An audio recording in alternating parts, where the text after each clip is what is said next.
இந்த இரவு வேளையிலும் மனுஷனுடைய மரணத்துக்கு பிற்பாடுள்ளதான வாழ்க்கையை பற்றி சற்று நேரமான வார்த்தையை சொல்லும்படி விரும்புகிறேன். இது ഞങ്ങൾക്ക് അറിയാവുന്ന കാര്യമാണല്ലോ എന്ന് പലർക്കും തോന്നാം. சில வேளை நீங்கள் இப்படி நினைக்கலாம், இதெல்லாம் எங்களுக்கு ஏற்கனவே தெரிந்த காரியம் அல்லவா என்று சொல்லி நினைக்கலாம். നിശ്ചയമായും സമയം ചെലവഴിച്ച് ഇവിടം വരെ വന്ന് നിങ്ങളുടെ സമയം കൊല്ലത്തില്ല, പകരം എന്തെങ്കിലുമൊക്കെ നല്ല ആശയങ്ങൾ നമുക്ക് ലഭിച്ചിരിക്കും. நிச்சயமாகவே சமயம் செலவழித்து நான் அந்த தேசத்தில் நீங்க வந்தது உங்களை கொலை செய்வதற்காக அல்ல, நல்ல வார்த்தைகளை ஆண்டவர் உங்களோடு கூட தந்து உங்களை ஊக்கப்படுத்தும்படியாக நான் வாஞ்சிக்கிறேன். ഞാൻ പറഞ്ഞത് നിങ്ങൾ സമയം ചെലവഴിച്ച് ഇവിടെ വന്നിരിക്കുന്നത് നിങ്ങൾക്ക് എന്തെങ്കിലും ലഭിക്കേണ്ടതിനാണ്. நான் சொல்லுகிறேன், நீங்கள் நேரத்தை செலவு பண்ணி இந்த மைதானத்தில் வந்து இருப்பது உங்களுக்கு ஒரு ஆசீர்வாதமாய் மாறணும். മരണ അനന്തര ജീവിതത്തെ കുറിച്ച് സംസാരിപ്പാൻ യോഗ്യൻ മരിച്ചുയർത്തെഴുന്നേറ്റവനായ യേശുവ. மரணத்துக்கு பிற்பாடுள்ள வாழ்க்கையை பற்றி சொல்லக்கூடியதான தகுதி உள்ளவர் மரித்து உயிர்த்தெழுந்த ஆண்டவராகிய இயேசு கிறிஸ்துவால் மட்டுமே ஆகும். എല്ലാവർക്കും മരണ അനന്തര ജീവിതത്തെ കുറിച്ച് എന്തെങ്കിലുമൊക്കെ ചിന്തകൾ കണ്ടേക്കാം. எல்லா நபர்களுக்கும் மரணத்துக்கு பிற்பாடு என்னுடைய வாழ்க்கை என்ன என்கிறதான சிந்தை എല്ലാ നബറുടെ ഉള്ളത്തിലെ ഉദിത്തു വരും. പക്ഷേ മരണ അനന്തര ജീവിതം പോയി കണ്ടിട്ട് മടങ്ങി വന്ന യേശു സംസാരിക്കുമ്പോൾ അത് വ്യത്യസ്തമാണ്. ஆனால் மரணத்தை பார்த்து கண்டு திரும்பி வந்ததான இயேசு சொல்லும் பொழுது வார்த்தைக்கு ரொம்ப வித்தியாசங்கள் இருக்கிறது. വിശുദ്ധ ലൂക്കോസിന്റെ സുവിശേഷം 16-ാമത്തെ അധ്യായത്തിന്റെ 19 മുതൽ ഉള്ള വാക്യങ്ങളിൽ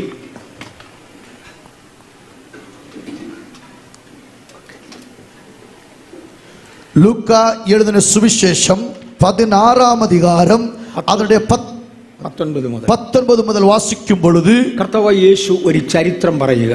ആണ്ടവരായ യേശു ഒരു വരലാറെ சொல்லுகிறார். ധനവാനായ ഒരു മനുഷ്യൻ ഉണ്ടായിരുന്നു എന്ന് പറഞ്ഞുകൊണ്ട് 19-ാം വാക്യം യേശു ആരംഭിക്കുന്നു. ഐശ്വര്യമുള്ളതാണ് ഒരു മനുഷ്യൻ ഇരുന്നാൻ എന്ന് சொல்லி அந்த വചനത്തെ വാസിத்து ആരംഭിக்கிறார். ആ അധ്യായം തീരുന്നത് വരെ തുടർന്നുള്ള വാക്യങ്ങൾ ഈ ഒരു ചരിത്രം യേശു വിശദീകരിക്കും. அந்த அதிகாரம் முடியும் வரையிலும் തുടർന്നുള്ളതാണ് இந்த வரலாற்று பகுதியை சொல்லிதான் முடிக்கிறோம். ഇന്നലെ നമ്മളിവിടെ സംസാരിച്ചപ്പോൾ യേശു പറഞ്ഞ ഒരു ഉപമയെ കുറിച്ച് നമ്മൾ സംസാരിച്ചു. നേരത്തെ ദിനത്തിലെ നാം ചിന്തിക്കും പൊழுது യേശു சொன்னதான ഒരു ഉപമയെ പറ്റി നാം ചിന്തിத்தோம். അതിൽ യേശു പറഞ്ഞു, ഒരുത്തന് 100 ആട് ഉണ്ടായിരുന്നു എന്നിരിക്കട്ടെ. അതിൽ യേശു சொன்னார், ஒரு மனுஷனுக்கு 100 ஆடுகள் இருந்தது என்று நினைத்துக் கொள்ளுங்கள். ഉണ്ടായിരുന്നുവെന്നല്ല, ഉണ്ടായിരുന്നെന്നിരിക്കട്ടെ. இருந்ததென்று சொல்லவில்லை, இருக்கும் என்று சிந்தித்துக் கொள்ளுங்கள். അത് ഒരു സംഭവമാകണമെന്നില്ല, ഒരു ഉദാഹരണമാണ്.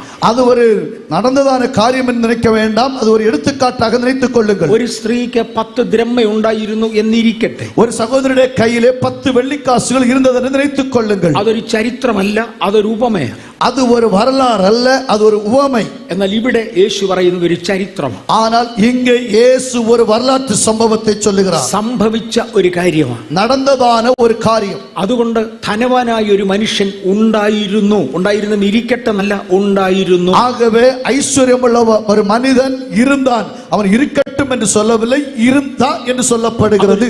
അതൊരു ചരിത്രമാണ്, அது ஒரு வரலாறு. അടുത്ത വാക്യത്തിൽ ലാസർ എന്ന് പേരുള്ള ഒരു മനുഷ്യൻ ഉണ്ടായിരുന്നു. അടുത്ത വസനത്തിലെ വാസിക്കും പൊழுது ലാസർ എன்கிற പേര് பெற்றதான ഒരു മനുഷ്യൻ இருந்தான். ഒരു പേര് വരെ എടുത്തു പറയുന്ന സംഭവ ചരിത്രമാണ്. അത് ഒരു പേര് വരയ്ക്കും എടുത്തു ചൊല്ലக்கூடிய ഒരു வரலாற்று സംഭവങ്ങൾ. ഞാൻ ബൈബിളിൽ നിന്ന് വായിക്കുന്നതിന് പകരം ആ കഥ ആദ്യം നിങ്ങളുടെ മുമ്പിൽ വെക്കട്ടെ. நான் பைபிள் என்று எடுத்து சொல்வதற்கு முன்னே அந்த கதையை முதலாவது உங்களிடத்தில் பங்கு வைக்கிறேன். ഒരേ സമയത്ത് 2 വ്യക്തികൾ ഒരു സ്ഥലത്ത് ജീവിച്ചിരുന്നു.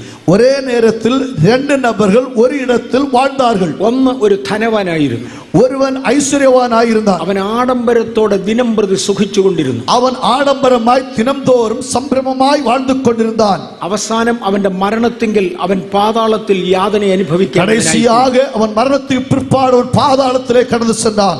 അവന് ഒരു പാപിയായിരുന്നു എന്ന് നമ്മൾ പലരും ചിന്തിക്കും.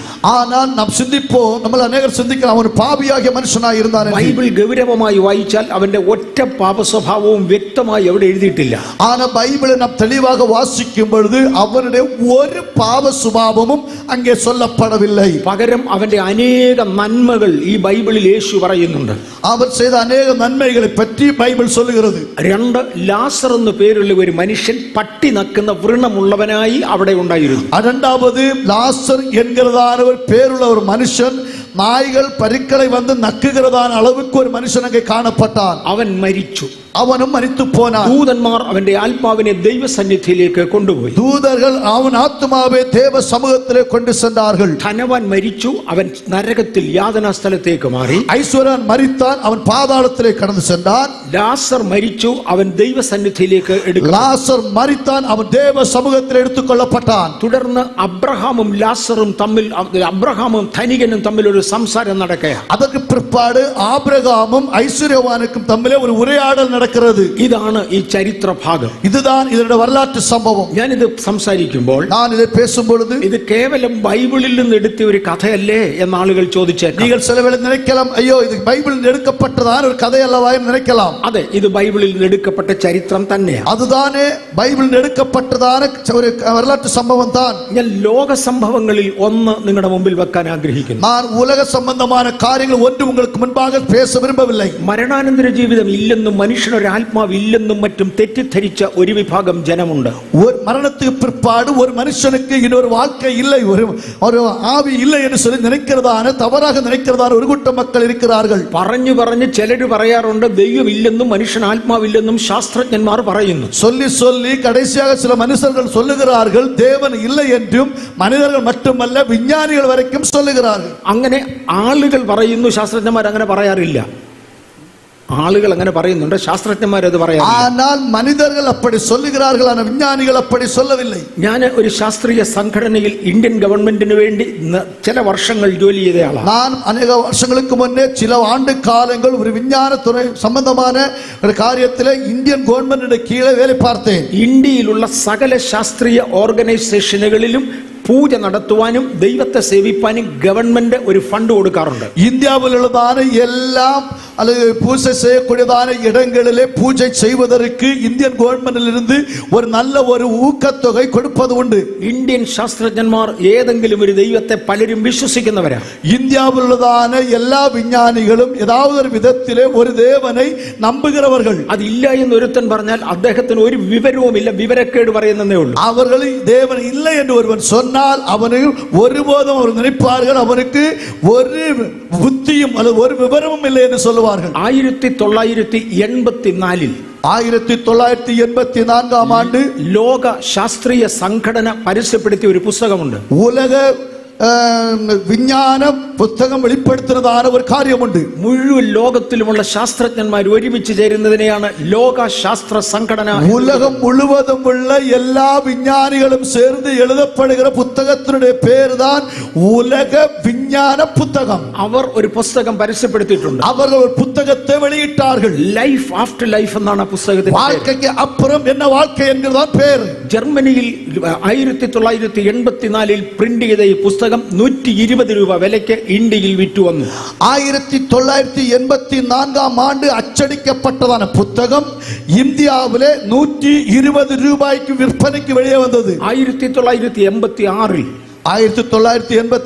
ആണ്ട് ഇന്ത്യൻ ശാസ്ത്രീയ സംഘടന ആ പുസ്തകം അംഗീകരിക്കുകയും ഇന്ത്യ വിജ്ഞാനികൾ ആ പുസ്തകത്തെ അംഗീകരിക്കവും ഇന്ത്യൻ ശാസ്ത്ര സംഘടന ഇന്ത്യയിൽ പ്രിന്റ് ചെയ്ത് 40 രൂപ വിലയ്ക്ക് ആ പുസ്തകം വിൽക്കുകയും ചെയ്തു. ഇന്ത്യയിലെ വിജ്ഞാനികൾ ചേർന്ന് அந்த പുസ്തകത്തെ അച്ചടിத்து ഇന്ത്യയിലെ 40 രൂപയ്ക്ക് அந்த പുസ്തകത്തെ വിൽപ്പന ചെയ്താர்கள். ഞാൻ അതിൽ 100-ലധികം കോപ്പികൾ വാങ്ങി എന്റെ പല സ്നേഹിതർക്കും ആ കാലങ്ങളിൽ കൊടുത്തിട്ടുണ്ട്. அந்த நாட்களிலே 100க்கு மேற்பட்டதான புத்தகங்களை வாங்கி என்னுடைய அன்பு நண்பர்களுக்கு இலவசமாய் கொடுத்திருக்கிறேன். ആവർത്തിക്കാം, ലൈഫ് ആഫ്റ്റർ ലൈഫ് എന്നതാണ് പുസ്തകത്തിന്റെ வாழ்க்கை அதன் பிற்பாடுள்ள வாழ்க்கை தான் இந்த புத்தகத்தினுடைய பெயர்.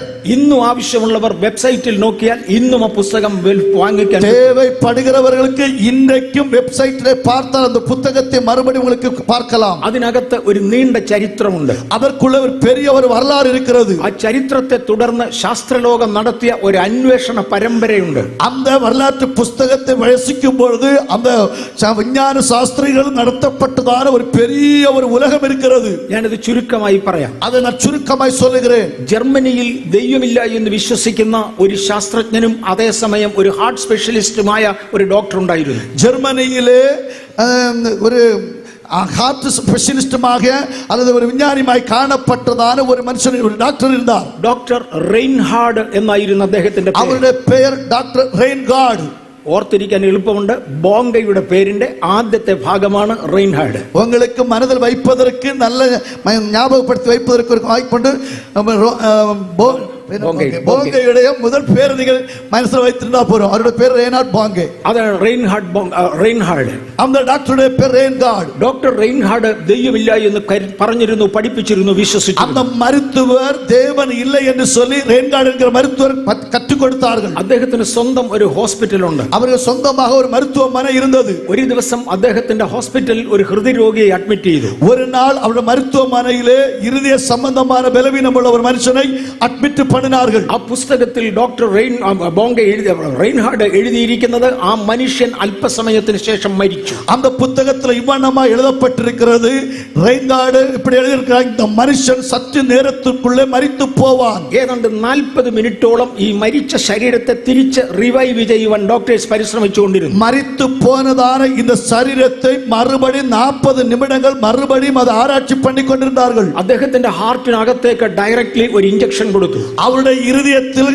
நேரடியாக ஒரு இன்ஜெக்ஷனை செலுத்தினார்கள். ആ കാലഘട്ടങ്ങളിൽ മരിച്ച് 40 മിനിറ്റ് കഴിഞ്ഞവർ വരെ എഴുന്നേറ്റ ചരിത്രമുണ്ട്. அந்நாட்களிலே மரித்து 40 நிமிடங்கள் ஆன பிற்பாடும் உயிரோடு எழும்பினதான வரலாறுகள் இருக்கிறது. ഇന്ന് മരിച്ച് 2 മണിക്കൂർ കഴിഞ്ഞ ശേഷവും എഴുന്നേറ്റവരുടെ ചരിത്രമുണ്ട്. இன்றைக்கும் இந்த நாட்களிலும் மரித்து 2 மணி நேரம் தாண்டியும் உயிரோடு எழும்பினதான வரலாறுகள் இருக்கிறது. അത് ഡോക്ടേഴ്സിന്റെ കഴിവാണ്. அது மருத்துவர்களுடையதான திறமை. ഈ മനുഷ്യന്റെ ഹൃദയത്തിലേക്ക് നേരിട്ട് ഒരു ഇഞ്ചക്ഷൻ കൊടുത്തു. இந்த மனுஷனுடைய இருதயத்தில் நேரடியாக ஒரு இன்ஜெக்ஷனை செலுத்தினார்கள். എല്ലാ ഉപകരണങ്ങളും ഉപയോഗിച്ചു. 40 മിനിറ്റിന് ശേഷം ആ മനുഷ്യൻ കണ്ണു തുറന്നു. எல்லா விதமான உபகரணங்களை உபயோகித்த பிற்பாடு 40 நிமிடங்கள் தாண்டி அந்த மனுஷன் உயிரோடு எழும்பினான். ഡോക്ടർ റെയിൻഹാർഡ് പറയുന്നത് ആ മനുഷ്യന് സംസാരിക്കാൻ വയ്യായിരുന്നു. അദ്ദേഹത്തിന്റെ മുഖത്തിന്റെ മസിലുകൾ വിറയ്ക്കുന്നുണ്ടായിരുന്നു, ചുണ്ടുകൾ വിറയ്ക്കുന്നുണ്ടായിരുന്നു. அந்த மருத்துவர் ரெய்ன்கார்ட் இப்படி சொல்லுகிறார்கள், அவருக்கு எழும்ப முடியவில்லை, ஆனால் அவருடைய முகத்தினுடைய அந்த தசைகள் எல்லாம் அப்படியே துடித்துக் கொண்டே இருக்கிறதை பார்த்து അദ്ദേഹത്തിന് സംസാരിക്കാറായ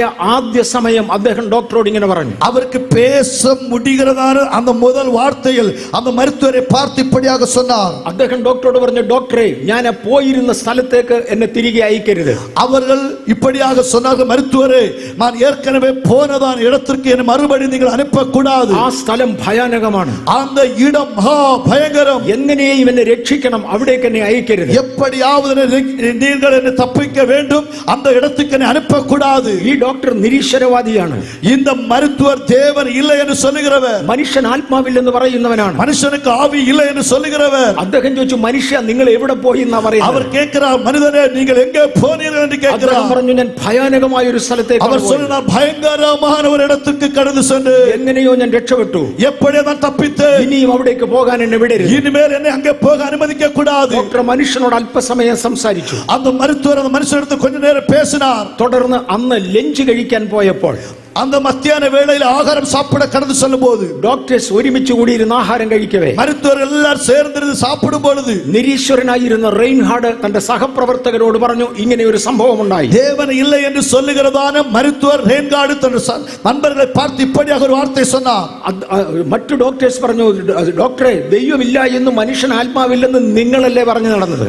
மற்றுள்ளதான மருத்துவர்கள் இந்த மருத்துவரை பார்த்து சொல்ல, மருத்துவரே, தேவன் இல்லை என்று சொல்லி நீங்கள் அல்லவா சொல்லிக் கொண்டு நடந்தீர்கள். അദ്ദേഹം പറഞ്ഞു, ശരിയാണ്, ഇന്നും എന്റെ വിശ്വാസം അതാ. പക്ഷെ ഈ മനുഷ്യന്റെ മുഖത്ത് കണ്ട ആ പ്രത്യേക ദുഃഖം, ആ ഭയം, ദൈവം ഉണ്ട് അല്ലെങ്കിൽ അവൻ ആത്മാവുണ്ട് എന്ന് എനിക്ക് ബോധ്യം. ஆனால் அந்த மருத்துவர் சொன்னார், நான் சொன்னது உண்மைதான், நான் தேவன் இல்லை என்று சொன்னது உண்மைதான். ஆனா இன்றைக்கு இந்த மனுஷனுடைய ட்ரீட்மென்ட் கொடுக்கும் அந்த மனுஷனுடைய முகத்தில் உள்ளதான அந்த வித்தியாசம், அந்த வெளிச்சத்தை பார்க்கும் பொழுது எனக்கு வித்தியாசமாக சிந்திக்க வேண்டியதாக இருக்கிறது. കൂടിയിരുന്ന ഡോക്ടേഴ്സ് ചേർന്ന് സംസാരിച്ചു. அருகாமையில் கூடியிருந்த மருத்துவர்கள் சேர்ந்து யோசித்தார்கள், பேசினார்கள். അവരിൽ പലരും പറഞ്ഞു, ഇതുപോലുള്ള സംഭവങ്ങൾ ഞങ്ങളും പലത് കണ്ടിട്ടുണ്ട്. அவர்களும் இப்படி அநேக மருத்துவர்கள் சொல்லுகிறார், இப்படிப்பட்ட காரியங்கள் எங்களில் அநேகர் பார்த்திருக்கிறோம். പക്ഷെ ദൈവമില്ല എന്ന് പറയുന്ന തങ്ങളുടെ ആശുപത്രിയിൽ ജോലി ചെയ്ത് തങ്ങളുടെ ശമ്പളം വാങ്ങിച്ചുകൊണ്ട് തങ്ങളോട് വാദിക്കാൻ താല്പര്യമില്ലാത്തത് കൊണ്ട് നിങ്ങളോട് പറഞ്ഞില്ലെന്ന് മാത്രം. ஆனால் தேவன் இல்லை என்று சொல்லி மருத்துவமனையை நடத்துகிறதான உங்கள் மருத்துவமனையிலே நாங்கள் வேலை செய்து நீங்கள் கொடுக்கிற ஊதியத்தை பெற்றுக் கொண்டிருக்கிற நாங்கள் உங்களுக்கு எதிராக பேசுவதற்கு நாங்கள் முன் வரவில்லை என்று சொன்னார்கள். ചോദിച്ചു പറഞ്ഞു വന്നപ്പോൾ 4-5 ഡോക്ടേഴ്സ് ഇതുപോലുള്ള സംഭവങ്ങൾ കണ്ടിട്ടുണ്ട്. அப்படி கேட்டு கேள்வி கேட்டு வரும்பொழுது 4-5 மருத்துவர்கள் இந்த மருத்துவமனையில் இப்படிப்பட்டதான சம்பவங்கள் நடந்ததை பார்த்திருக்கிறார்கள், கேட்டிருக்கிறார்கள். അന്ന് അവർ പറഞ്ഞു എങ്കിൽ നമുക്ക് ഒരുമിച്ച് ചേർന്ന് ഇതുപോലുള്ള സംഭവങ്ങളെ കുറിച്ച് അന്വേഷിക്കാം. அப்படி அவர்கள் எல்லாரும் சேர்ந்து சொன்னார்கள், அப்படி என்று சொன்னா நம்ம எல்லாரும் 4-5 பேராக சேர்ந்து இப்படிப்பட்ட காரியங்களை நாம் ஒருமித்து சிந்திப்போம். അവർ ഒരുമിച്ച് ഒരു അന്വേഷണം നടത്തി. அவர்கள் சேர்ந்து ஒரு தேடுதல் நடத்தினார்கள். ഏതാണ്ട് 50ഓളം വ്യക്തികളെ അവർ ഇന്റർവ്യൂ ചെയ്തു. ഈ അനുഭവമുള്ള 50ഓളം വ്യക്തികളെ അവർ ഇന്റർവ്യൂ ചെയ്തു. கிட்டத்தட்ட இந்த அனுபவத்தில் வந்ததான 5 நபர்களை மறுபடியும் பரிசீலித்தார்கள். 50 மேற்பட்டதான மக்களை அவர் பரிசீலனை செய்தார்கள். അവർ സംസാരിച്ചതിന്റെ രത്ന ചുരുക്കം ഇതാണ്. அவர்கள் பேசுறதான சுருக்க வார்த்தை வண்ணமாய் ഞാൻ പറഞ്ഞു സംശയമുള്ളവർ ലൈഫ് ആഫ്റ്റർ ലൈഫ് എന്ന പുസ്തകം, ശാസ്ത്രീയ പുസ്തകം വില കൊടുത്ത് വാങ്ങി ദയവായി വായിക്കുക. ஆனால் உங்களுக்கு எதுக்காவது சந்தேகம் இருந்தால் வாழ்க்கைக்கு அப்புறமுள்ள வாழ்க்கை என்கிற புத்தகத்தை நீங்க காசு கொடுத்து வாங்கி படியுங்கள். 50 പേരോട് ഇന്റർവ്യൂ എടുത്തപ്പോൾ 50 നபர்களை அவர்கள் பரிசீலிக்கும்படி எடுத்தபோது അവരുടെ കയ്യിൽ നിന്ന് കിട്ടിയ വിവരങ്ങളുടെ രത്ന ചുരുക്കം ഞാൻ പറയാൻ പോവാ. அவருடைய கரங்களில் இருந்து கிடைத்ததான அந்த புத்தகத்துடைய சுருக்கமான வார்த்தையை நான் உங்களிடத்தில் சொல்ல விரும்புகிறேன். ഹൃദ്രോഗികളായി സീരിയസ് കണ്ടീഷനിൽ ഹോസ്പിറ്റലിൽ പലരെയും അഡ്മിറ്റ് ചെയ്തു. இருதய வியாதி பிடித்ததான ரொம்ப சீரியஸான சூழ்நிலையில் இருக்கிற அநேகரை மருத்துவமனையிலே அட்மிட் பண்ணினார்கள். അവർ വളരെ സീരിയസ് ആകുമ്പോൾ അല്ലെങ്കിൽ വല്ലാത്ത വേദന ഉണ്ടാകുമ്പോൾ നേഴ്സിനെ വിളിക്കുവാൻ വേണ്ടി ഒരു സ്വിച്ച് കൈ കൊടുക്കും. ആ സ്വിച്ച് അവർ അമർത്തുന്നു. அவருடைய கரங்களிலே அவர்களுக்கு ரொம்ப முடியாத சூழ்நிலையிலே அவர்களுக்கு அந்த நேர்சுமார்களை அழைக்க வேண்டுமானால் அந்த பலவீனமானவர்களுடைய கரத்திலே ஒரு சுவிட்ச் மாதிரிப்பட்ட ஒரு பொருளை கொடுப்பார்கள். அதை அமைக்கும் போது அவர்கள் வருவார்கள். അല്ലെങ്കിൽ തന്റെ കൂടെയുള്ളവർ ആരെങ്കിലും നഴ്സിംഗ് സ്റ്റേഷനിൽ ഓടിച്ചെന്ന് തേണ്ടി രോഗി മരിക്കുന്നു എന്ന് വിളിച്ചു പറയും. அல்லாவிட்டால் தன்னோடு கூட இருக்கிறதா ஏதாவது நபர்கள் நேர்சுமாரத்தில் போய் இந்த மனுஷன் மரணத்துக்கு நேராய் மரிப்பதற்காய் போகிறார் என்று சொல்வார்கள். அதோட നേഴ്സ് വരുന്നു. அந்த நேரத்திலே அந்த நேர்ஸ் வருகிறார்கள். രോഗിയെ ചെക്ക് ചെയ്ത് റിയലി സീരിയസ് ആണെന്ന് കണ്ടാൽ ഉടൻ ഡോക്ടറെ വിളിക്കുന്നു.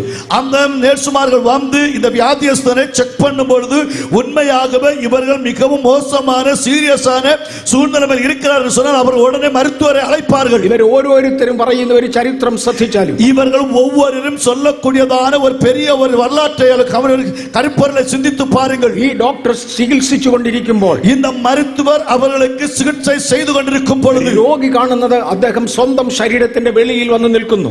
அந்த வியாதியஸ்தன் பார்க்கும்போது அவர் தன்னுடைய சொந்த சரீரத்திலிருந்து வெளியே வந்து நிற்கிறார். അദ്ദേഹത്തിന് കാണാം തന്റെ സ്വന്തം ശരീരം ബെഡിൽ കിടക്കുന്നു. அவர்கள் பார்க்க முடிகிறது தன்னுடைய சொந்தம் சரீரம் அந்த படுக்கையிலே படுத்திருக்கிறது. ഡോക്ടർ ഇഞ്ചക്ഷൻ കൊടുക്കുന്നു. ഡോക്ടർ കൃത്രിമ ശ്വാസോച്ഛ്വാസം കൊടുക്കുന്നു. மருத்துவர் இன்ஜெக்ஷன் கொடுக்கிறார், செயற்கை சுவாசம் கொடுக்கிறார். പക്ഷേ ഈ ആള് തന്റെ സ്വന്തം ശരീരത്തിലേക്ക് പോകാൻ കഴിവില്ലാതെ കണ്ട വെളിയിൽ നിൽക്കുകയാണ്. ஆனால் இந்த மனுஷனுக்கு தன்னுடைய சொந்தம் சரீரத்தில் போவதற்கு முடியாத வண்ணம் வெளியே நிற்கிறார். പക്ഷേ ശരീരത്തിന്റെ വെളിയിൽ വരുന്നതോടുകൂടെ ஆனால் சரீரத்தினுடைய வெளியே வரும்போது ആ വ്യക്തിയുടെ കണ്ണിന്റെ കാഴ്ച ഇന്നുള്ളതിനേക്കാൾ ഒരുപാട് ഇരട്ടിയായി വർദ്ധിക്കുന്നു. ஆனால் நபர் வெளியே வரும்போது அவருடைய கண் பார்வை இப்பொழுது இருக்கிறது 2 மடங்கு அதிகமாக பார்வை உள்ளவராய் இருக்கிறார். അദ്ദേഹത്തിന്റെ ഓർമ്മ ഇന്നുള്ളതിനേക്കാൾ വർദ്ധിക്കുന്നു. அவருடைய ஞாபக சக்தி இன்று இருக்கிறதை விடக்கும் அதிகமாகிறது. ഡോക്ടർ ഇഞ്ചക്ഷൻ കൊടുക്കാൻ വേണ്ടി ഉപയോഗിക്കുന്ന ബോട്ടിലിന്റെ പുറത്ത് ബാച്ച് നമ്പർ എന്നൊരു നമ്പർ ഉണ്ട്. அவர் இந்த மருத்துவர் இன்ஜெக்ஷன் கொடுக்கக்கூடியதான அந்த பாட்டிலுடைய வெளியே பேட்ச் நம்பர் என்கிறதான ஒரு வார்த்தை இருக்கிறது. എന്റെ കണ്ണിന്റെ കാഴ്ച കൊണ്ടും നിങ്ങളിൽ ആരുടെയും കണ്ണിന്റെ കാഴ്ച കൊണ്ടും കുത്തിവെക്കാൻ വരുന്ന ആ ബോട്ടിലിന്റെ പുറത്ത് എഴുതിയിരിക്കുന്ന ബാച്ച് നമ്പർ വായിക്കത്തില്ല. അതിനേക്കാൾ ചെറിയ അക്ഷരമാണ്. என்னுடைய கண்களினாலேயோ இங்கே இருக்கிற ஒருத்தருடைய கண்களினாலேயே அந்த பாட்டில் எழுதப்பட்டிருக்கிற பேட்ச் நம்பர் வாசிக்க முடியாது. அவ்வளவுக்கு சின்னதாக எழுதப்பட்ட வார்த்தைகள். அது வேண்டவர் വളരെ ശ്രദ്ധിച്ച് അടുത്ത് നോക്കിയാൽ മാത്രമേ വായിക്കത്തുള്ളൂ. தேவைப்பட்டு ரொம்ப கூர்மையாக கவனித்து படித்தால் மட்டும்தான் அவருடைய கண்களுக்கு தெளிவாகும். മാത്രമല്ല 10ഉം 16ഉം അക്കങ്ങളുള്ള ആ തുക, ആ സംഖ്യ ഓർത്തിരിക്കത്തില്ല. அது மட்டுமல்ல 10, 16 എண்കൾ உள்ளதான அந்த எண்களை யாரும் ஞாபகத்தில் வைத்திருக்க முடியாது. പക്ഷേ ഈ രോഗികൾ പറയുന്നു എന്റെ ഹാർട്ടിലേക്ക് കുത്തിവെച്ച ബോട്ടിൽ, ഇഞ്ചക്ഷൻ ബോട്ടിലിന്റെ പുറത്ത് പുറത്തെഴുതിയിരുന്ന ബാച്ച് നമ്പർ ഇന്നതാണ് അവർക്ക് പറയാൻ കഴിയും. ஆனா இந்த சரீரத்து வெளியே நிற்கிறதான சகோதரன் சொல்லுங்க, என்னுடைய இருதயத்திலே போடப்பட்டதான அந்த இன்ஜெக்ஷனுடைய அந்த பேட்ச் நம்பர், பாட்டில் இருந்ததான பேட்ச் நம்பர் இது என்று சொல்லுகிறார். ചില വ്യക്തികൾ ഇതോടെ മുകളിലേക്ക് ഉയരുന്നു. சிலர் நபர்கள் இதோடு கூட மேலே வருகிறார்கள். അവർ റൂഫിന്റെ താഴെ പോയി തട്ടി നിൽക്കുന്നു. அவர்கள் கூரைக்கு கீழே வந்து அப்படி தடைப்பட்டவர்களாக இருக்கிறார்கள். അവിടെ നിന്നുകൊണ്ട് അവർ താഴോട്ട് നോക്കുന്നു. அங்கே நின்று கொண்டு அவர் கீழே பார்க்கிறார்கள். അവരെ ചികിത്സിക്കുന്ന നേഴ്സിന്റെ ക്യാപ്പിന്റെ പുറത്ത് കുത്തിയിരുന്ന പിന്നിൽ നിന്ന് ഉണ്ടാകുന്ന തുരുമ്പിന്റെ പാടുവരെ അവർക്ക് പറയാൻ കഴിയും. ஆனால் அங்கே அவர்களுக்கு ட்ரீட்மெண்ட் செய்யக்கூடியதான நேர்சுமாருடைய ஒரு தொப்பி இருக்கும். அந்த தொப்பியிலே குத்தப்பட்டிருக்கிறதான அந்த பின்னினுடைய அந்த திரும்ப வரைக்கும் அவர்கள் பார்க்க முடியும். വേറെ ചിലർ കട്ടിലിന്റെ താഴേക്ക് വീഴുന്നു. வேற அவர்கள் கட்டிலுடைய கீழே விழுகிறார்கள். സോക്സുകളിലുള്ള മാർക്കും ഷൂവിൽ ഉണ്ടായിരുന്ന ആ ഡസ്റ്റ് പീസും വരെ അവർക്ക് പറയാൻ കഴിയും. அந்த சாக்ஸில் எழுதப்பட்டதான மார்க்கும் ஷூவில் எழுதான டெட் பீஸ் வரைக்கும் அவர்கள் சொல்ல முடியும். ഇങ്ങനെ 5 മിനിറ്റോളം മാറുന്നു. இப்படி 5 நிமிடங்கள் மாறி நிற்கிறது. ഇവർക്കൊക്കെയും ഇവരുടെ ശരീരത്തിലേക്ക് വരണമെന്ന് താല്പര്യമുണ്ട്. இவர்களுக்கு எல்லாருக்கும் மறுபடி இந்த சரீரத்தில் வரும்படி விரும்புகிறார்கள். പക്ഷേ അപ്പോഴാണ് അവർ മനസ്സിലാക്കുന്നത് തങ്ങൾക്ക് ചലനശേഷി ഇല്ല, അവരുടെ ഇഷ്ടം പോലെ പോകാൻ ഒക്കത്തില്ല. அப்பொழுதுதான் அவர்களுக்கு ஒரு காரியம் புரிந்தது, எந்த சரீரத்தில் இப்போ அசைவில்லை, அவருடைய விருப்பத்தின்படி போக முடியாது. എല്ലാ വ്യക്തികളുടെയും ചരിത്രം ഏറെക്കുറെ ഒരുപോലെയാണ്. எல்லா நபருடைய வாழ்க்கை சரித்திரங்கள் ஏறக்குறைய ஒவ்வொன்றமாக தான். ഏറെക്കുറെ 5-6 മിനിറ്റ് കഴിയുമ്പോൾ, கிட்டத்தட்ட 5-6 நிமிடங்கள் தாண்டி ഏതോ ഒരു ജീവി, മനുഷ്യ ആകൃതിയുള്ള ഒരു ജീവി അവരുടെ മുമ്പിൽ പ്രത്യക്ഷപ്പെടുന്നു. ஏதோ ஒரு மனுஷ ரூபத்திலுള്ളதான ஒரு ஜீவன் அவர்களுக்கு முன்பாக வெளிப்படுகிறது. ആ വ്യക്തി ഇവരുടെ കയ്യിൽ കടന്നു പിടിക്കുന്നു. அந்த நபர் வந்து அவருடைய கரத்தை பிடிக்கிறார். ആ കൈ ചൂടുള്ള കൈയാണ്. அந்த കരങ്ങളിലെ சூடு இருக்கிறது. 50ഓളം ഇന്റർവ്യൂ ഉണ്ട്. 50ഓളം എണ്ണത്തിലും എഴുതിയിരിക്കുന്ന ചൂടുള്ള കൈ കൊണ്ട് ഒരു മനുഷ്യനെ പോലെ ഒരു വ്യക്തിത്വം എന്റെ കയ്യിൽ കടന്നു പിടിച്ചു. அவர்கள் சொல்லுகிற 50 நபர்கள் பிடித்ததால் அந்த சூடுள்ளதான ஒரு கரம் என்னுடைய கரத்தை பிடித்தது என்று சொல்லி அவர்கள் சொல்லுகிறார்கள். എന്നെ വലിച്ച് ഒരു ടണ്ണലിന്റെ അകത്തേക്ക് കയറ്റി என்னை இழுத்து ஒரு சுரங்கத்துக்குள்ளே கொண்டு போனார்கள். ആ ടണ്ണലിന്റെ മറ്റേ അറ്റം വരെ വലിച്ചുകൊണ്ട് அந்த പോയി. சுரங்கத்துடைய பாகம் வரைக்கும் கொண்டு போனார்கள். ആ ടണ്ണലിന്റെ മറുവശത്ത് ചെല്ലുമ്പോൾ அந்த சுரங்கத்துடைய மறு சைடு போகும்போது വിശാലമായ ഒരു മതിൽ അവരുടെ മുൻപിൽ കാണുന്നു. நல்ல விசாலமான ஒரு மதில் சுவர் அவளுக்கு முன்பாய் காணப்படுகிறது. അവരുടെ ജീവിതത്തിന്റെ ഓർമ്മയായ പ്രായം മുതൽ ഇന്ന് വരെ ചെയ്തിട്ടുള്ള ക്രിയകൾ മുഴുവനും അതിൽ എഴുതിയിട്ടുണ്ട്. அவருடைய வாழ்க்கையின் சிறு பருவம் முதல் இன்று வரைக்கும் காணப்பட்டதான செய்யப்பட்டதான எல்லா காரியங்களும் அதில் எழுதப்பட்டு வைக்கப்பட்டிருக்கிறது. ഞാൻ പറഞ്ഞല്ലോ, സംശയമുള്ളവരെ പുസ്തകം വാങ്ങിച്ചു വായിരും. நான் சொன்னேன், உங்களுக்கு யாருக்காவது சந்தேகம் இருந்தால் அந்த புத்தகத்தை வாங்கி படியுங்கள். ചില മിനിറ്റുകൾ കഴിയുമ്പോൾ ഞാൻ രണ്ടാമതൊരു പുസ്തകത്തിന്റെ കാര്യം കൂടെ പറയും. சில நிமிடங்கள் தாண்டி இரண்டாவது புத்தகத்தை பற்றி சொல்லுவேன். ഇപ്പൊ ഞാൻ പറഞ്ഞുകൊണ്ടിരിക്കുന്നത് ലൈഫ് ആഫ്റ്റർ ലൈഫ് എന്ന ശാസ്ത്രീയ പുസ്തകമാണ്. ഇപ്പോൾ நான் சொல்லிக் கொண்டிருப்பது வாழ்க்கைக்கு பிற்பாடுள்ள வாழ்க்கை என்கிறதான ஒரு விஞ்ஞான புத்தகத்தை பற்றி சொல்லுகிறேன். അവിടെ നിന്ന് ഇങ്ങോട്ടാണ് ടണ്ണൽ വരുന്നതെന്നിരിക്കട്ടെ, அங்கே இருந்து இங்கே தான் இந்த சுரங்கம் வருகிறது என்று நினைத்துக் கொள்ளுங்கள். അവരെ വലിച്ച് ഇപ്പുറത്തെത്തിച്ചു. அவர்களை இழுத்து இந்த பக்கம் கொண்டு வந்தார்கள். അവരുടെ നേരെ മുമ്പിൽ അവരൊരു ബോർഡ് കണ്ടു. அவர்கள் முன்னாடி ஒரு போர்டு பார்த்தார்கள். അടുത്ത പദം, ആ ബോർഡിൽ എഴുതിയിരിക്കുന്നതിന് ഒത്തവണ്ണം. അടുത്തதான வார்த்தை, அந்த போர்டு எழுதப்பட்ட வண்ணமாய் ചിലരെ വലത്ത് സൈഡിലേക്കും വേറെ ചിലരെ ഇടത്ത് സൈഡിലേക്കും വലിക്കുന്നു. சிலரை வலது பாகத்திற்கு நேராகவும் சிலரை இடது பாகத்திற்கு நேராகவும் இழுத்துக் கொண்டு போகிறார்கள். ഇവിടെ റോഡ് രണ്ടായി തിരിയുകയാണ്. இங்கே இந்த சாலை இரண்டாக பிரிக்கப்படுகிறது. ചിലരെ വലത്തുവശത്തേക്ക് വലിക്കുന്നു, ചിലരെ ഇടത്തുവശത്തേക്ക് சிலரை വലിക്കുന്നു. வலது பாகத்திற்கு நேராகவும் சிலரை இடது பாகத்திற்கு நேராக கொண்டு போகிறார்கள். ആ രണ്ടിടത്തും അപ്പുറത്ത് ഓരോ കതകുകളുണ്ട്. ரெண்டு பாகங்களிலும் 2 டோர் அல்லது கதவுகள் இருக்கிறது. വരുന്നവരെ കതക് തുറന്ന് അതിന്റെ അകത്തേക്ക് തള്ളുന്നു. வருகிறவர்களை கதவை திறந்து அதற்குள்ளே அனுப்புகிறார்கள். ആ പോയവരെ ആരും തിരിച്ചു വന്നിട്ടില്ല. அங்கே போனவர் யாரும் திரும்பி வந்ததே இல்லை. എന്നാൽ ചുരുക്കം ചിലർ, ஆனா கொஞ்சம் சிலர் ഈ കതകിന്റെ മുമ്പിൽ നിന്ന് രക്ഷപ്പെടുന്നു. இந்த கதவுக்கு முன்பாக நின்று தப்புவிக்கப்படுகிறார்கள். അത് രണ്ട് സൈഡിലുള്ള കതകുകളുടെ മുമ്പിൽ നിന്നും രക്ഷപ്പെടുന്നു. அப்படி அப்பனமாய் 2 கதவுடைய பக்கத்தில் சிலர் தப்பிக்கப்படுகிறார்கள். അടുത്ത 2 മിനിറ്റിനകം അവരുടെ ശവം കണ്ണു തുറക്കുന്നു. அடுத்த 2 நிமிடத்திற்குள்ளே அந்த பிணம் கண் திறந்து பார்க்கிறது. ഇതിനോടകം ഏതാണ്ട് 40 മിനിറ്റ്, 30 മിനിറ്റ്, 25 മിനിറ്റ് ഒക്കെ കഴിഞ്ഞിരിക്കുന്നു. இப்படியாக சிலருக்கு 20 நிமிடம், 30 நிமிடம், 40 நிமிடம் தாண்டினது. ഇതാണ് ഈ 50ഓളം പേരുടെ സാക്ഷ്യങ്ങൾ കേട്ടത്. இதுதான் 50 നബറുകൾക്ക് കിട്ടത്തട്ട 50 നബറുകളുടെ സാക്ഷികൾ. ഇതിൽ ഏഷ്യയിൽ നിന്നുള്ളവരുണ്ട്, ഇതിലെ ആസിയാവിലുള്ളവരുണ്ട്, ഓസ്ട്രേലിയൻ ഭൂഖണ്ഡത്തിൽ നിന്നുള്ളവരുണ്ട്, ഓസ്ട്രേലിയ ഖണ്ഡത്തിലുള്ളവരുണ്ട്, അമേരിക്കൻ ഭൂഖണ്ഡത്തിലുള്ളവരുണ്ട്, അമേരിക്ക ഖണ്ഡത്തിലുള്ളവരുണ്ട്, ഭൂമിയുടെ എല്ലാ ഭാഗത്തും ഉള്ളവരുണ്ട്, ഭൂമിയിൽ എല്ലാ ഇടങ്ങളിലും ഉള്ളവരുണ്ട്. അങ്ങനെയാണെങ്കിൽ ഡോക്ടേഴ്സിന് വിശ്വസിക്കാതിരിക്കാൻ പറ്റത്തില്ല. அப்படின்னு சொன்னால் மருத்துவர்களுக்கு நம்பாமல் இருக்க முடியாது. അങ്ങനെയാണ് ലൈഫ് ആഫ്റ്റർ ലൈഫ് എന്ന പുസ്തകം എഴുതുന്നത്. அப்படிதான் வாழ்க்கை பிற்பாடுள்ள வாழ்க்கை என்கிற புத்தகம் எழுதுகிறார்கள். 1984 ആണ്ടിലെ മരണ അനന്തര ജീവിതത്തെ കുറിക്കുന്ന ഒരു പഠിക്കുന്ന ഒരു വിഷയം ശാസ്ത്രം അംഗീകരിച്ചു. മരണത്തിന് പിற்பாடு ഒരു வாழ்க்கையை பற்றியும் அதை பற்றி ஆராய்ச்சி நடத்தி அதை பற்றி ஒரு புத்தகத்தை படித்தார்கள். ആ വിഷയത്തിന്റെ പേര് തന്നെ ലൈഫ് ആഫ്റ്റർ ലൈഫ് എന്നാണ്. அந்த தலைப்பினுடைய பேரே வாழ்க்கைக்கு பிற்பாடுள்ள வாழ்க்கை.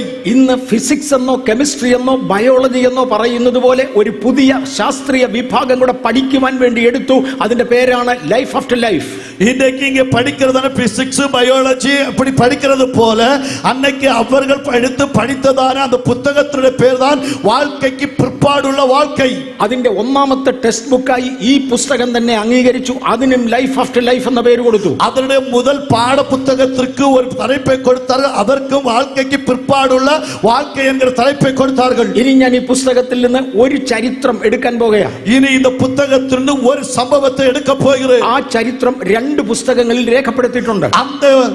அந்த காரியங்கள் 2 புத்தகத்தில் எழுதப்பட்டிருக்கிறது. ഒന്നാമത്തേത് ലൈഫ് ആഫ്റ്റർ ലൈഫ് എന്ന ശാസ്ത്രീയ പുസ്തകത്തിലാണ്. முதலாவது வாழ்க்கை பிற்பாடுள்ள வாழ்க்கை என்கிற விஞ்ஞான புத்தகத்தில் இருக்கிறது. രണ്ടാമത്തേത് life in the after life എന്ന പേരിൽ ക്രിസ്ത്യാനികൾ പ്രസിദ്ധീകരിച്ച ഒരു പുസ്തകമുണ്ട്. இரண்டாவது வாழ்க்கைக்குள் உள்ள வாழ்க்கை என்கிறதான புத்தகத்தை பற்றி கிறிஸ்தவர்கள் அதை வெளிப்படுத்தி இருக்கிறார்கள். ഒന്ന് ലൈഫ് ആഫ്റ്റർ ലൈഫ്, முதலாவது வாழ்க்கைக்கு பிற்பாடுள்ள வாழ்க்கை, അത് ശാസ്ത്രീയ പുസ്തകമാണ്. அது ஒரு விஞ்ஞான புத்தகம். രണ്ടാമത്തേത് life in the after life, இரண்டாவது வாழ்க்கைக்கு உள்ளே உள்ள வாழ்க்கை, അത് ഓപ്പറേഷൻ മൊബിലൈസേഷൻ ടീമാണ് പ്രസിദ്ധീകരിച്ചത്. அந்த புத்தகத்தை ஆபரேஷன் மொபிலைசேஷன் டீம் என்கிறதான குரூப் அதை வெளியிட்டார்கள். ഈ 2 പുസ്തകത്തിന്റെയും കോപ്പികൾ എൻ്റെ ഉണ്ടായിരുന്നു. ഇന്ന് എനിക്ക് അറിഞ്ഞുകൂടാ എവിടാന്ന്.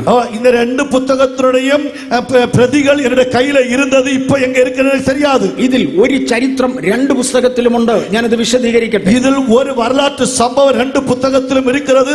அதை நான் உங்களுக்கு சொல்லிக் கொடுக்கிறேன். ഒന്ന് ശാസ്ത്രീയ പുസ്തകത്തിൽ നിന്ന്, ഒന്ന് വിജ്ഞാന പുസ്തകത്തിലിരുന്ന്. ന്യൂയോർക്ക് പട്ടണത്തിൽ ഉണ്ടായിരുന്ന ഒരു പോലീസുകാരൻ ഒരിക്കൽ അല്പം കൂടുതൽ മദ്യപിച്ചു. ന്യൂയോർക്ക് പട്ടണത്തിലെ ഒരു പോലീസ് അധികാരി கொஞ்சம் அதிகமாக மதுபானம் அருந்தினார். അന്ന് രാത്രി അയാൾ കിടന്നുറങ്ങി. അന്ന് இரவு அவர் படுத்து தூங்கினார். രാവിലെ ഉണർന്നെഴുന്നേൽക്കുവാൻ അല്പം വൈകിപ്പോയി. കാലയിലെ എഴുമ്പുവதற்கு கொஞ்சம் தாமதமாகிவிட்டது. പക്ഷെ പോലീസുകാരന് പോലീസ് ഓഫീസറാണ്, ജോലിക്ക് തക്ക സമയത്ത് ചെല്ലണം. அவர் ஒரு போலீஸ் அதிகாரியாக இருந்தபடினால் ஏற்ற வேளையிலே அவருடைய டியூட்டிக்கு கடந்து செல்ல வேண்டும். അതുകൊണ്ട് എളുപ്പം മുഖം കഴുകി അദ്ദേഹം ഡ്യൂട്ടിക്ക് പോയി. ஆகவே சீக்கிரமாக முகத்தை வாஷ் பண்ணி அவர் டியூட்டிக்கு கடந்து சென்றார். രാവിലെ എഴുന്നേറ്റപ്പോൾ അദ്ദേഹത്തിന് ഒരു നെഞ്ചിന് വേദന ഉണ്ടായിരുന്നു. காலையில எழும்பும் பொழுது அவருக்கு அந்த நெஞ்சு வலி லைட்டாக இருந்தது. പക്ഷേ സമയം പോയതുകൊണ്ട് ഒന്നിനും ചെക്ക് ചെയ്യാൻ പോയില്ല, നേരെ ഓഫീസിൽ പോയി. ஆகவே நேரம் அதிகரித்தபடினால் ஒன்றும் செக்கப் பண்ண போகவில்லை, நேരെ அவர் டியூட்டிக்கு போகிறார். പോകുന്ന വഴിയിൽ പെട്ടെന്ന് നെഞ്ചിന്റെ വേദന വർദ്ധിച്ചു. போகிற பாதையிலே திடீரென்று சொல்லி நெஞ்சு வலி அதிகமாயிற்று. അറിയാതെ അദ്ദേഹത്തിന്റെ 2 കൈയും സ്റ്റിയറിംഗിൽ നിന്ന് എടുത്തു സ്വന്തം നെഞ്ചത്തേക്ക് അമർത്തി. അവരെ അറിയാമലേ அந்த ஸ்டியரிங்கில் இருந்து 2 கரங்களும் எடுத்து அவருடைய മാർബോട് അമർത്തിനാർ. അടുത്ത അദ്ദേഹം കാണുന്നത്, അപ്പുറമായി അവർ പാർപ്പത്, നടു റോഡിൽ തണ്ട് അദ്ദേഹം നിൽക്കുന്നു. നടു சாலையிலே அவர் நிற்கிறார். അദ്ദേഹത്തിന്റെ കാറ് ഒരു സൈഡിൽ ഇടിച്ചു കിടക്കുന്നു. அவருடைய வாகனம் ஒரு பாகத்திலே இடித்தவண்ணமாய் காணப்படுகிறது. അദ്ദേഹം ആകപ്പാടെ നോക്കി, അത് എന്റെ കാറല്ലേ? அவர் பார்க்கும்போது இது என்னுடைய கார் அல்லவா? അതെ, അത് എന്റെ കാർ തന്നെയാ. ஆமா, அது என்னுடைய கார் தான். അതിനകത്തൊരു മനുഷ്യൻ ഇരിക്കുന്നു. அதற்குள்ள ஒரு மனிதன் இருக்கிறார். അത് ഞാൻ തന്നെയല്ലേ? அது நான் அல்லவா? അതെ, ഞാൻ തന്നെയാണ് ഇരിക്കുന്നത്. அது நான் தான் இருக்கிறேன். ഞാൻ ഈ റോഡിന്റെ നടുക്ക് നിൽക്കുകയല്ലേ? நான் இந்த சாலைയുടെ നടുപ്പകുതിയിൽ നിൽக்கிறேன். എനിക്ക് ഓടി എന്റെ കാറിന്റെ അടുക്കൽ ചെല്ലണം. எனக்கு ഓടി என்னுடைய வாகனத்துக்குள்ளே போக வேண்டும். പക്ഷേ അപ്പോഴാ മനസ്സിലാകുന്നത് ചലനശേഷിയില്ല. അപ്പോൾ അവർക്ക് புரிந்தது ஒரு அசைவில்லை. ചില മിനിറ്റുകൾക്ക് ശേഷം சில நிமிடங்களுக்கு பிற்பாடு ആംബുലൻസ് വരുന്നത് അദ്ദേഹം കണ്ടു. ஆம்புலன்ஸ் வருகிறதை பார்க்கிறார். പോലീസ് വന്ന് ആ കാറിന്റെ ഡോർ കട്ട് ചെയ്ത് അതിനകത്ത് കയറി. அந்த போலீஸ் அதிகாரிகள் வந்து அந்த காரை கட் பண்ணி அதுக்குள்ளே போனார்கள். ഒരു നേഴ്സ് കാറിനകത്തേക്ക് കയറി. ஒரு நேர்ஸ் அந்த காருக்குள்ளே போனார்கள். അദ്ദേഹത്തിന്റെ ശവം നേരെ ഇട്ടു.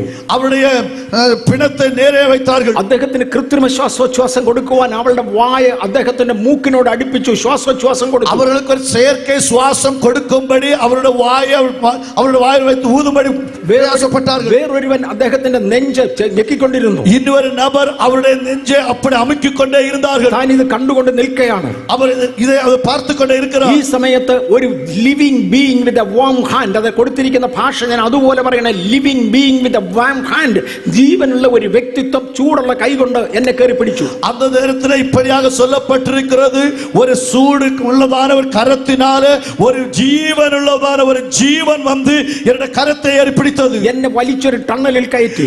என்னை இழுத்து ஒரு குகையில கொண்டு போனது. ടണ്ണലിന്റെ മറുവശത്ത് ഇറങ്ങി. அதற்கு மறுபாகம் கொண்டு போனார்கள். എനിക്ക് ഓർമ്മയായ കാലം മുതൽ ഞാൻ ചെയ്തിട്ടുള്ള നന്മകളും തിന്മകളും മുഴുവനും ഒരു ബോർഡിൽ എഴുതിയിട്ടുണ്ട്. என்னுடைய சிறு பருவத்திலிருந்து ஞாபகமுள்ள வாழ்க்கையில் இருந்து நான் செய்ததான நன்மை தீமைகள் எல்லாம் அதில் எழுதப்பட்டது. ആ പ്രവൃത്തിക്കൊത്തവണ്ണം എന്നെ ഇടത്തോട്ട് വലിച്ചു കൊണ്ടുപോയി. நான் செய்ததான கிரியைகளுக்கு தக்கவண்ணமாய் இடது பாகத்துக்கு நேராக இழுத்துக் கொண்டு போனார்கள். അവിടെ ഒരു വലിയ കതകുണ്ട്. ഒരു വലിയ കഥ അവിടെയുണ്ട്. அங்கே ஒரு பெரிய ஒரு கதவு இருந்தது. ആ കഥകിന്റെ അകത്ത് പ്രവേശിക്കുന്നതിന് മുന്നമേ அந்த கதவுக்கும் உள்ளே பிரவேசிப்பதற்கு முன்னாடி എങ്ങനെയോ ഞാൻ രക്ഷപ്പെട്ടു. எப்படியோ நான் தப்பித்தேன். തുടർന്ന് ഞാൻ ആശുപത്രിയിൽ എന്റെ കണ്ണു തുറന്നു. அப்புறமாக மருத்துவமனையில் வைத்து என்னுடைய கண்களை திறந்து കണ്ണു തുറക്കുമ്പോൾ എന്റെ ഭാര്യ എന്റെ മുഖത്തേക്ക് നോക്കി നിൽക്കുന്നു. கண் திறந்து பார்க்கும்போது என்னுடைய மனைவி என்னுடைய முகத்தை பார்த்த வண்ணமாய் நிற்கிறாள். ഇനി മേലാൽ മദ്യപിക്കരുതെന്നും മറ്റും എന്റെ ഭാര്യ എന്നോട് പറയുന്നു. இனிமேல் நீங்கள் குடிக்க கூடாது, மதுபானம் அருந்த கூடாது என்று என்னுடைய மனைவி என்னை பார்த்து சொல்லுகிறார்கள். ഇതാണ് ഈ ശാസ്ത്രീയ ലേഖനത്തിലെ ഒരു അനുഭവ ചരിത്രം. இதுதான் இந்த விஞ்ஞான புத்தகத்தில் எழுதப்பட்டதான ஒரு கருப்பொருள். ഇതേ ചരിത്രം ക്രിസ്ത്യൻ ബുക്കിനകത്ത് എഴുതിയിട്ടുണ്ട്. இதே கருப்பொருள் கிறிஸ்தவ புத்தகத்திலும் எழுதப்பட்டிருக்கிறது. Life in the afterlife, வாழ்க்கைக்குள்ளே உள்ள வாழ்க்கை. അതിനകത്ത് ന്യൂയോർക്കിൽ ഉണ്ടായിരുന്ന ഈ മനുഷ്യൻ, அதற்குள்ளே நியூயார்க் பட்டணத்திலே காணப்பட்ட இந்த மனுஷன் മദ്യപിച്ചു, രാവിലെ കാർ ഓടിച്ചു, ഓഫീസിലേക്ക് പോകുന്ന വഴിയിൽ നെഞ്ചിന് വേദനയായി കൈയെടുത്തു നെഞ്ചത്തമർത്തി.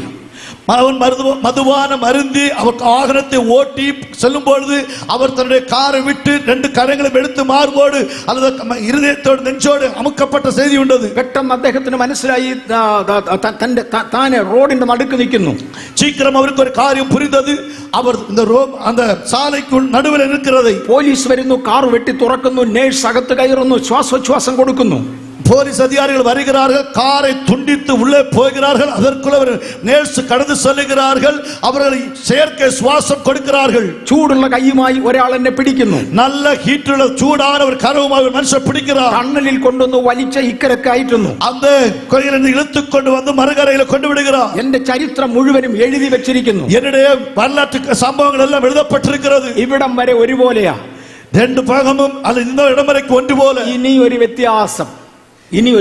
இங்கேதான் ஒரு வித்தியாசம் நடக்க போகிறது. ക്രിസ്ത്യൻ പുസ്തകത്തിൽ അദ്ദേഹം പറയുന്നത്, ക്രിസ്തവ പുസ്തകത്തിൽ ഇവണ്ണമായി എഴുതിയിരിക്കുന്നത്, എന്റെ ജീവിതത്തിൽ ദൈവത്തെ അറിയുവാൻ അവസരം ലഭിച്ച ഉപേക്ഷിച്ച ഭാഗങ്ങൾ മുഴുവനും പ്രത്യേകം രേഖപ്പെടുത്തിയിട്ടുണ്ട്. என்னுடைய வாழ்க்கையிலே வாழ்ந்து கொண்டிருக்கிற வாழ்க்கையிலே கர்த்தரை அறியக்கூடியதான எத்தனையோ சந்தர்ப்பங்கள் சூழ்நிலைகள் கிடைத்ததை பற்றி அந்த இடத்துல எழுதப்பட்டிருக்கிறது. അദ്ദേഹം പറയുന്നു, എന്റെ ഭാര്യ രക്ഷിക്കപ്പെട്ടവളാണ്. அவர் சொல்ல, என்னுடைய மனைவி രക്ഷിക്കപ്പെട്ടവள். അവൾ ഒരു ലിവിംഗ് ക്രിസ്ത്യനാണ്, ജീവിക്കുന്ന ക്രിസ്ത്യാനിയാണ്. അവൾ ഒരു ജീവിക്കുന്നതാണ് ഒരു ക്രിസ്തവ പിള്ളை. അവൾ എന്നോട് പല പ്രാവശ്യം സതുപദേശങ്ങൾ തന്നിട്ടുണ്ട്. അവൾ എന്നെ பார்த்து അൻപാன நல்ல வார்த்தைகள் நல்ல சுவிசேஷங்கள் சொல்லி இருக்கிறார். അതെല്ലാം ഞാൻ ഉപേക്ഷിച്ചു കളഞ്ഞു. അതെല്ലാം തള്ളിവിട്ട് ആ സംഭവങ്ങൾ മുഴുവനും പ്രത്യേകം രേഖപ്പെടുത്തിയിട്ടുണ്ട്. എല്ലാം அப்படியே തെളിവാக எழுதப்பட்டிருக்கிறது. അതുകൊണ്ട് ആരോ എന്നെ പിടിച്ചു വലിച്ച് ഇടത്തോട്ട് കൊണ്ടുപോയി. ആകவே தான் யாரோ என்னை இழுத்துக்கொண்டு இடது பக்கமாய் கொண்டு சென்றார்கள். ഇടതുവശത്തെ കതകിന്റെ മുമ്പിൽ ചെന്നപ്പോൾ அந்த இடது பாகம் இருக்கிறதான வாசலருகே போனபோது ഞാൻ അവിടെ വെച്ചൊരു ദൈവദൂതനെ കണ്ടു. நான் அங்கே வைத்த ஒரு தூதனை பார்த்தேன். ആ ദൈവദൂതൻ എന്നോട് പറഞ്ഞു, அந்த தேவதூதன் என்னை பார்த்து சொன்னார், നിന്റെ ഭാര്യയുടെ അപേക്ഷ കേട്ട്,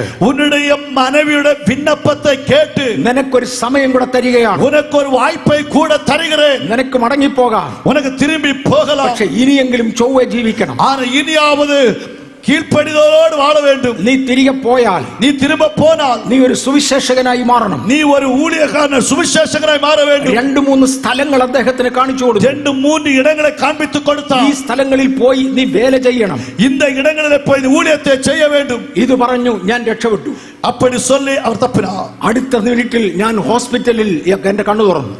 அது அடுத்த நிமிடத்திலேயே மருத்துவமனையில் வைத்து என்னுடைய கண்களை திறந்து பார்த்து, ഇനി അദ്ദേഹത്തെ എടുത്തുകൊണ്ട് പോയ പോലീസുകാരന്റെ സാക്ഷ്യം കേട്ടാലും, இனி அவர்களை எடுத்துக்கொண்டு போன போலீஸ் அதிகாரிகள் சொல்லுகிறதான சாட்சியை கேளுங்கள். ശാസ്ത്രീയ പുസ്തകത്തിൽ ഇതൊന്നുമില്ല. விஞ்ஞான புத்தகத்தில் ஒன்றும் இல்லை. ക്രിസ്തീയ പുസ്തകത്തിൽ ഇതും കൂടെ ചേർത്തിട്ടുണ്ട്. கிறிஸ்தவ புத்தகத்தில் இதையும் சேர்த்து எழுதி இருக்கிறார்கள். പോലീസുകാരൻ പറയുന്നത് ഇങ്ങനെയാണ്, அந்த போலீஸ் அதிகாரி இவனமாய் சொல்லுகிறார், ഇവന്റെ കാർ ഇടിച്ചുവെന്നും ഇവൻ മരിച്ചുവെന്നും ഞങ്ങൾക്ക് പോലീസ് ഡിപ്പാർട്ട്മെന്റിൽ ഇൻഫർമേഷൻ കിട്ടി. இவருடைய கார் ஆபத்தில் பட்டதும் அவருடைய காரில் நாங்கள் இடித்து அவருக்கு ஆபத்து உண்டானது என்று சொல்லி போலீஸ் ரிப்போர்ட்டில் நாங்கள் தெளிவாக எழுதியிருக்கிறோம். പെട്ടെന്ന് ഞങ്ങൾ പോലീസുകാരും ആംബുലൻസും നേഴ്സും എല്ലാമായി വന്നു. திடீரென்று சொல்லி போலீஸ் அதிகாரிகள், ஆம்புலன்ஸ், അതുപോലെ നേഴ്സുമാர்கள் எல்லாரும் வந்தார்கள். അവിടെ നിന്നുകൊണ്ട് അദ്ദേഹത്തിന്റെ ഭാര്യയെ വിളിച്ചു. அங்கே நின்ற வண்ணமாய் நாங்கள் அவருடைய மனைவியை கூப்பிட்டோம். നിന്റെ ഭർത്താവ് അപകടത്തിൽപ്പെട്ടിരിക്കുന്നു, ഇന്ന ആശുപത്രിയിലേക്ക് പോകുകയാണ് എന്ന് അവളോട് അറിയിച്ചു. அவளை பார்த்து இப்படி சொன்னார், உன் புருஷன் ஆபத்தில் சிக்கி இருக்கிறார்கள், இன்ன மருத்துவமனையில் போகிறோம் என்று சொன்னார்கள். അങ്ങനെ അവരെ അദ്ദേഹത്തെ ആശുപത്രിയിലേക്ക് കൊണ്ടുപോയി. அவ்வண்ணமாய் அவரை அந்த மருத்துவமனைக்கு நேராய் கொண்டு போனார்கள். ഇനിയും അദ്ദേഹത്തിന്റെ ഭാര്യയുടെ സാക്ഷ്യം കേട്ടാലും, இனி அவருடைய மனைவியுடைய சாட்சியை கேளுங்கள். ഇതെല്ലാം ക്രിസ്തീയ പുസ്തകത്തിലുണ്ട്. இதெல்லாம் அந்த கிறிஸ்தவ புத்தகத்தில் இருக்கிறது. ആ സ്ത്രീ പറഞ്ഞു, ഞാൻ വിവാഹിതനാകുമ്പോൾ രക്ഷിക്കപ്പെട്ടതല്ല. அந்த சகோதரி சொல்லுகிறார், நான் திருமணம் ஆகும் பொழுது രക്ഷിക്കപ്പെട്ടதான ഒരു നബർ അല്ല. അന്ന് ഞാനും മദ്യപിക്കുമായിരുന്നു. அந்த காலகட்டத்தில் நானும் மதுபானம் அருந்துவேன். പിന്നത്തേതിൽ ഞാൻ രക്ഷിക്കപ്പെട്ടു. அப்புறமாக நான் രക്ഷിக்கப்பட்டேன். എന്റെ ഭർത്താവിനോട് ഞാൻ കൂടെ കൂടെ പറയുമായിരുന്നു മാനസാന്തരപ്പെടണമെന്ന്. என் புருஷனை பார்த்து அடிக்கடி சொல்லுவேன், நீங்கள் மனம் திரும்ப வேண்டும் என்று. അദ്ദേഹം ഒരിക്കലും അത് അംഗീകരിച്ചിട്ടില്ല. ஆனால் ஒருபோதும் அவர்கள் அதை ஏற்றுக்கொள்ளவில்லை. ഒരു ദിവസം രാവിലെ എന്റെ ഭർത്താവ് ജോലിക്ക് വേണ്ടി പോയി. ஒரு நாள் காலையிலே என் புருஷன் வேலைக்காய் கடந்து சென்றார். അരമണിക്കൂറിനകം തന്റെ പോലീസ് എന്നെ വിളിച്ചു. அரை மணி நேரத்திற்குள்ள போலீஸ் அதிகாரிகள் அழைத்தார்கள். നിന്റെ ഭർത്താവ് അപകടത്തിലായിരിക്കുന്നു, ഇന്ന ആശുപത്രിയിലേക്ക് കൊണ്ടുപോകുകയാണെന്ന് പറഞ്ഞു. புருஷன் ஆபத்தில் சிக்கி இருக்கிறார்கள், இன்ன மருத்துவமனைக்கு கொண்டு போகிறோம். അവര് പറഞ്ഞു, ഞാൻ ഉടനെ ആശുപത്രിയിലേക്ക് പോയില്ല. அவர்கள் சொன்ன உடனே நான் உடனடியாக மருத்துவமனைக்கு போகவில்லை. വിവരം കേട്ട ഉടനെ മുട്ടുകുത്തി. அந்த செய்தியை கேட்ட நேரத்திலே நான் முழங்கால் படி போட்டு, ദൈവമേ എന്റെ ഭർത്താവിനെ രക്ഷിക്കണം, ஆண்டவரே என்னுடைய புருஷனை காப்பாற்ற வேண்டும், അദ്ദേഹത്തിന് മാനസാന്തരപ്പെടാൻ അവസരം കൊടുക്കണം, அவருக்கு மனம் திரும்பக்கூடிய ஒரு வாய்ப்பை கொடுக்க வேண்டும். ചില മിനിറ്റുകൾ പ്രാർത്ഥിച്ച ശേഷം, சில நிமிடங்கள் ஜெபித்த பிற்பாடு ഞാൻ എന്റെ ഫോൺ എടുത്ത് நான் என்னுடைய போனை எடுத்து എന്റെ പ്രാർത്ഥനാ സഹകാരികളിൽ പലരെ വിളിച്ചു.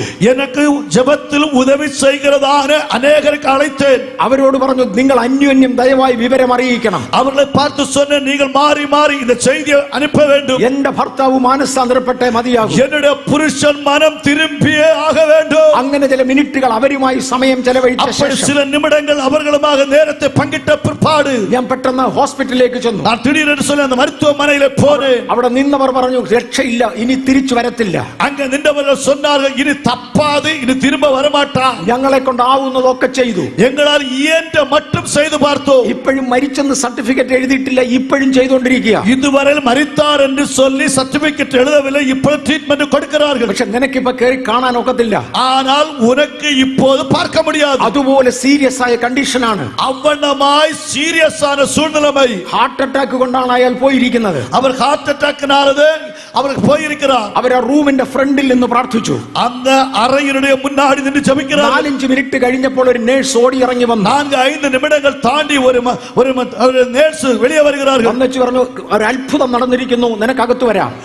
அவர் வந்து சொல்லுகிறார், ஒரு அற்புதம் நடந்தது, உனக்கு உள்ளே வரலாம். അവർ അകത്ത് കയറുമ്പോൾ, அவர் உள்ளே போகும்போது ആ മനുഷ്യൻ കണ്ണു തുറന്ന് ഭാര്യയെ നോക്കി. அந்த மனிதர் கண்களை திறந்து தன்னுடைய மனைவியை பார்த்தார். അദ്ദേഹം ഭാര്യ ഭർത്താവിനോട് പറഞ്ഞു, നിങ്ങൾ യേശുവിനെ അംഗീകരിക്കണം. அந்த மனைவி புருஷனை பார்த்து சொல்லுகிறார், நீங்கள் இயேசுவை ஏற்றுக்கொள்ள வேண்டும். അദ്ദേഹം കൈ മാത്രം കാണിച്ചു. அவர் கரத்தை மட்டும் காண்பித்தார். സംസാരിക്കാറായ ആദ്യ സമയം, அவருக்கு பேச முடிகிறதான அந்த ஆரம்ப நேரத்தில் അദ്ദേഹം ഭാര്യയോട് പറഞ്ഞു, ഞാൻ ഇന്നു മുതൽ പോലീസിൽ ജോലി ചെയ്യുന്നില്ല. அவர் சொன்ன முதல் வார்த்தை, நான் இன்று முதல் போலீஸ் அதிகாரியாக வேலை செய்ய மாட்டேன். ഞാൻ സുവിശേഷ വേലയ്ക്ക് പോകുകയാണ്. நான் ஒரு சுவிசேஷ ஊழியத்திற்காய் போகிறேன். രണ്ട് സ്ഥലങ്ങൾ ദൈവം എന്നെ കാണിച്ചിട്ടുണ്ട്. ஆண்டவர் எனக்கு 2 இடங்களை காண்பித்தார். ഞാൻ അവിടെ സുവിശേഷ വേലയ്ക്ക് പോകുകയാണ്. நான் அந்த இடத்துல சுவிசேஷ ஊழியத்திற்காய் போகிறேன். ഒരൊറ്റ ചരിത്രം 2 പുസ്തകത്തിൽ 2 രൂപങ്ങളിൽ എഴുതിയിരിക്കുന്നു. ஒரே கருப்பொரு ஒரே ஒரு சரித்திரம் 2 புத்தகத்தில் எழுதப்பட்டிருக்கிறது. ഒന്നാമത്തേത് ശാസ്ത്രീയ പുസ്തകമാണ്. முதலாவது விஞ்ஞான புத்தகம். മരണാനന്തര ജീവിതത്തെ കുറിച്ച് ഏറെക്കുറെ ഒരു ആശയം ലഭിക്കേണ്ടതിന്, மரணத்திற்கு பிற்பாடுள்ள வாழ்க்கையை பற்றியுள்ளதான ஒரு சிந்தை நமக்கு கிடைக்கும்படி ഞാൻ ഒരു മലയാളിയുടെ ചരിത്രം തൊടാൻ പോവാ. நான் ஒரு மலையாளத்தை சேர்ந்த ஒரு நபருடைய ஒரு சரித்திரத்தை சொல்லுகிறேன். ഇത് ബാംഗ്ലൂരിൽ സംഭവിച്ചതാണ്. இது பெங்களூர் பட்டணத்தில் நடந்த காரியம். പുന്നൂസ് എന്ന് പറയുന്ന ഒരു വ്യക്തി, பொன்னூஸ் என்று சொல்லக்கூடிய நபர் എനിക്ക് നേരിട്ട് അറിയാവുന്ന ആളാണ്. எனக்கு அவர் நன்றாக தெரியும். ഏറെക്കുറെ 70ഓളം വയസ്സ് അദ്ദേഹത്തിന് പ്രായമുണ്ട്. கிட்டத்தட்ட 70 வயது அவர்களுக்குண்டு. ഒരു ദിവസം അദ്ദേഹത്തിന് ഹാർട്ട് അറ്റാക്ക് ആയി. ஒரு நாள் அவருக்கு திடீரென்று சொல்லி ஹார்ட் அட்டாக் வந்தது. ആ ഹാർട്ട് അറ്റാക്ക് ആയിട്ട് അദ്ദേഹത്തെ ഹോസ്പിറ്റലിലേക്ക് കൊണ്ടുപോയി. அவர் ஹார்ட் அட்டாக் வந்து அவரை ஆஸ்பத்திரிக்கு நேரே கொண்டு போகிறார். പോകുന്ന വഴിയിൽ എന്നെയും വിളിച്ചിരുന്നു. போகிற பாதையில் என்னையும் அழைத்தார்கள். ഞാനും പ്രാർത്ഥിച്ചിരുന്നു. நானும் அவருக்காய் ஜெபித்தேன். ആ സമയത്ത് ഞാൻ ബാംഗ്ലൂരിൽ ഇല്ല. அந்த நாட்கள் நான் பெங்களூர் பட்டணத்தில் இல்லை. ആ സമയത്ത് அந்த நேரத்திலே അത് ഏർലി മോർണിംഗ് ആണ്. ഞാൻ അന്നേരത്തെ കേരളത്തിലാണ്. തിരിച്ചു ബാംഗ്ലൂരിന് പോകാൻ വേണ്ടി വണ്ടിയിൽ യാത്ര ചെയ്തുകൊണ്ടിരിക്കുക. நான் அந்த நேரத்திலே கேரளாவில் இருக்கிறேன். அவர்கள் மறுபடியும் இந்த வாகனத்தை ஏறுவதற்காக போகும்போது இந்த காரியம் நடக்கிறது. ഏത് ഹോസ്പിറ്റലിലോട്ടാണ് കൊണ്ടുപോകുന്നതെന്ന് എന്നോട് പറഞ്ഞു. எந்த ஆஸ்பத்திரிக்கு நேராய் கொண்டு போகிறார்கள் என்று என்னிடத்தில் சொன்னார்கள். പുന്നൂസ് അതിസീരിയസ് കണ്ടീഷനിലായി. സഹോദര പൊന്നൂസ് மிகவும் சீரியஸான சூழ்நிலை. അദ്ദേഹത്തെ ഒരു വെന്റിലേറ്ററിലേക്ക് കയറ്റി. അവരെ ഒരു വെന്റിലേറ്ററിലേക്കുള്ള ஏற்றினார்கள். ആ വെന്റിലേറ്ററിലേക്ക് കയറുമ്പോൾ ഡോക്ടർ പറയുന്ന പദം പുന്നൂസിന് ഓർമ്മയുണ്ട്. அந்த வென்டிலேட்டரை கொண்டு போகும்போது மருத்துவர்கள் சொல்லுகிறதான வார்த்தை அவருக்கு ஞாபகத்தில் இருக்கிறது. ഇവന്റെ ബ്ലഡ് പ്രഷർ വായിക്കാൻ ഒക്കത്തില്ല, അതിനേക്കാൾ താണുപോയി. அவருடைய அந்த blood pressure அவரால் வாசிக்க முடியவில்லை, அதபடிக்கு லோ ஆயிட்டு. ബ്ലഡ് പ്രഷർ എടുക്കുന്ന മീറ്റർ ഉണ്ട്, അത് കാണിക്കുന്നില്ല, അത് വായിക്കത്തില്ല, അതിനേക്കാൾ താണുപോയി. அந்த blood pressure எடுக்கிறதான மீட்டர்ல அது காட்டவில்லை, அவ்வளவுக்கு அது குறைந்து போனது. ഹാർട്ട് ഒരു മിനിറ്റിൽ 3 പ്രാവശ്യമേ അടിക്കുന്നുള്ളൂ. அந்த ஹார்ட் அந்த இருதயம் ஒரு நிமிடத்தில் 3 தடவை தான் அடிக்கிறது. 72 പ്രാവശ്യമാണ് അടിക്കേണ്ടത്. ஒரு 72 தடவை அடிக்க வேண்டும். ഇത് 3 പ്രാവശ്യമേ അടിക്കുന്നുള്ളൂ. 3 தடவை தான் அடிக்கிறது. യാതൊരു ഹോപ്പുമില്ല, ഒരു നമ്പിക്കയും ഇല്ല. ഇത് ഡോക്ടേഴ്സ് അദ്ദേഹത്തിന്റെ മകനോട് പറയുന്നത് അദ്ദേഹത്തിന് ഓർമ്മയുണ്ട്. അവരുടെ മകനെ பார்த்து மருத்துவர் சொல்லுகிறது அவருக்கு நல்ல ஞாபகம் இருக்கிறது. തുടർന്ന് എല്ലാവരെയും പുറത്താക്കി. அதற்கு பிற்பாடு எல்லா நபர்களும் வெளியாக்கினார்கள். അദ്ദേഹത്തെ വെന്റിലേറ്ററിൽ കയറ്റി. அவரை வென்டிலேட்டரில் ஏற்றினார்கள். പിന്നെ പുന്നൂസ് എഴുന്നേറ്റു. அப்புறமாய் பொன்னூஸ் எழும்பினார். പുന്നൂസ് എഴുന്നേൽക്കുമ്പോൾ എന്നോട് പറഞ്ഞ വാചകങ്ങൾ, பொன்னூஸ் எழும்பின பிற்பாடு என்னை பார்த்து சொன்ன வார்த்தைகள், എന്നെ അഡ്മിറ്റ് ചെയ്തിട്ടിരിക്കുമ്പോൾ, என்னை அட்மிட் பண்ணி வைக்கும்போது ഞാൻ കാണുന്നത് എന്റെ ശരീരത്തിന്റെ വെളിയിൽ ഞാൻ നിൽക്കുന്നു. நான் பார்ப்பது என்னுடைய சரீரத்திற்கு வெளியே நான் நிற்பதை. എനിക്ക് എന്റെ ശരീരത്തിലേക്ക് തിരിച്ചു വരണമെന്ന് ആഗ്രഹമുണ്ട്. எனக்கு என்னுடைய சரீரத்தில் மறுபடி திரும்பி வரும்படியா எனக்கு வாஞ்சை உண்டு. പക്ഷേ എനിക്ക് ചലനശേഷിയില്ല. ஆனால் எனக்கு அசைவு இல்லை. ആ സമയത്താണ് വേറൊരു പേഷ്യന്റിനെ അവിടെ കൊണ്ടുവരുന്നത്. அந்த நேரத்தில் இன்னொரு வியாதியஸ்தனை கொண்டு வருகிறார். നേഴ്സ് അടുത്ത് നിന്ന് നേഴ്സ് ഇങ്ങനെ പറഞ്ഞു, பக்கத்தில் நின்ன நேர்ஸ் பெண்ணமாய் சொல்லுகிறார், ഇവിടെ വെന്റിലേറ്റർ ഒന്നും ഫ്രീ ഇല്ല. இங்க வென்டிலேட்டர் ஒன்றும் ஃப்ரீ இல்லை. എല്ലാ വെന്റിലേറ്ററിലും രോഗികളാണ്. എല്ലാ വെന്റിലേറ്ററും വ്യാധിയസ്ഥர்கள். അതുകൊണ്ട് എമർജൻസി കേസ് ഈ ഹോസ്പിറ്റലിലോട്ട് കൊണ്ടുവരരുത്, വേറെ എവിടെയെങ്കിലും എളുപ്പം കൊണ്ടുപോയിക്കോളാം. ஆகவே அவசர நிலைமைக்கு இந்த மருத்துவமனை நீங்க கொண்டு வர வேண்டாம், வேறு ஏதாவது மருத்துவமனைக்கு நேரே கொண்டு போங்கள். അടുത്ത പേഷ്യന്റിനെ കൊണ്ടുവന്നപ്പോഴാണ് നേഴ്സ് ഇത് പറയുന്നത്. அடுத்த வியாதியஸ்தரை கொண்டு வரும்போதுதான் இந்த நேர்ஸ் இந்த வார்த்தையை சொல்லுகிறார். ചികിത്സിക്കുന്ന ഡോക്ടറുടെ പേര് സുനിൽ എന്നാണ്. அங்கே சிகிச்சை ட்ரீட்மெண்ட் செய்யக்கூடியதான மருத்துவருடைய பெயர் சுனில். ഡോക്ടർ സുനിൽ ഉടനെ ഈ നേഴ്സിനോട് പറഞ്ഞു, அந்த மருத்துவர் சுனில் அவர்கள் இந்த நேர்ஸை பார்த்து இப்படி சொல்லுகிறார்கள், ഇല്ല, ഒരാളിനെ കൂടെ അഡ്മിറ്റ് ചെയ്തു. இல்லை, ஒரு நபரை கூட அட்மிட் பண்ணுங்கள். ഇവിടെ 2 വെന്റിലേറ്ററുകൾ ഉടൻ ഒഴിയാൻ പോകാം. இங்கே 2 வென்டிலேட்டர்கள் சீக்கிரமாக காலியாக போகிறது. അത് കഴിഞ്ഞപ്പോഴാണ് ആശുപത്രിയിൽ ജോലി ചെയ്യുന്ന ആയ അതുവഴി വരുന്നത്. அந்த நேரத்தில் தான் ஆஸ்பத்திரியில வேலை செய்கிற அந்த ஆயா அம்மா அவனுமாய் வருகிறார்கள். പുന്നൂസ് എന്നോട് പറഞ്ഞ വാചകമാണ്. பொன்னூஸ் என்னிடத்தில் சொன்ன வார்த்தை, ആയയോട് ഡോക്ടർ പറഞ്ഞു, அந்த ஆயா அம்மாவை பார்த்து மருத்துவர் சொன்னார், അടുത്ത റൂമിൽ കിടക്കുന്നതിന്റെ കാല് 2 കൂടെ കൂട്ടിക്കെട്ട്.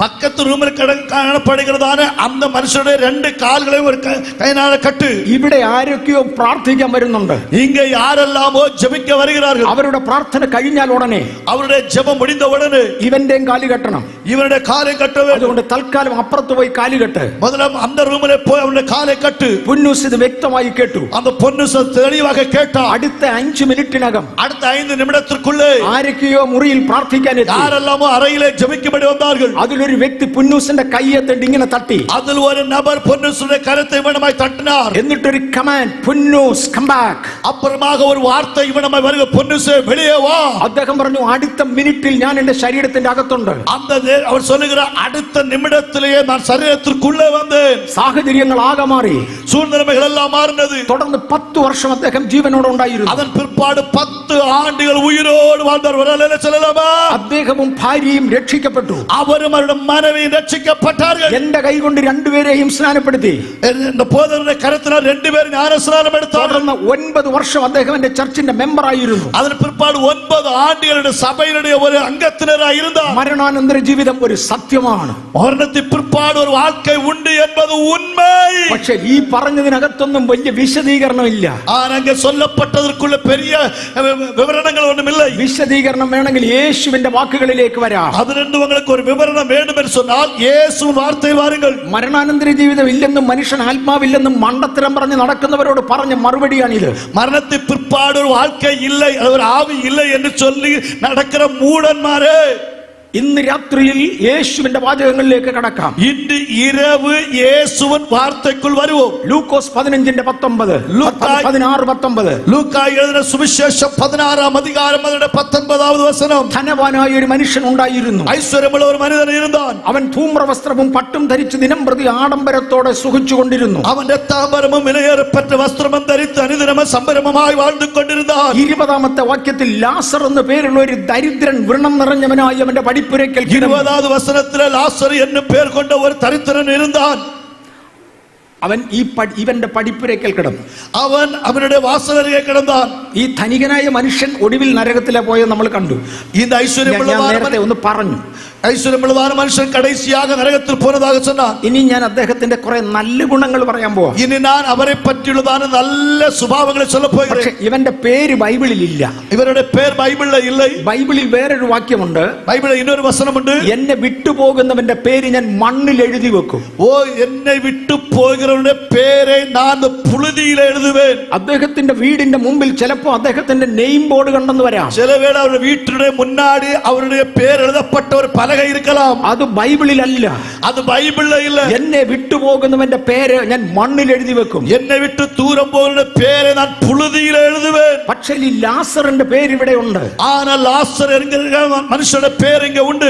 ലാസർ പട്ടി നക്കുന്ന വ്രണമുള്ള ദരിദ്രനാണ്. அந்த லாசர் நாய்கள் வந்து அவருடைய சரீரத்தில் பருக்களை நக்குகிறதான புண்கள் இருந்த பருக்கள் இருந்தது. വെറും ഭിക്ഷക്കാരനാണ്. അവൻ ദരിദ്രൻ. പക്ഷേ അവന്റെ പേർ ബൈബിളിൽ ഉണ്ട്.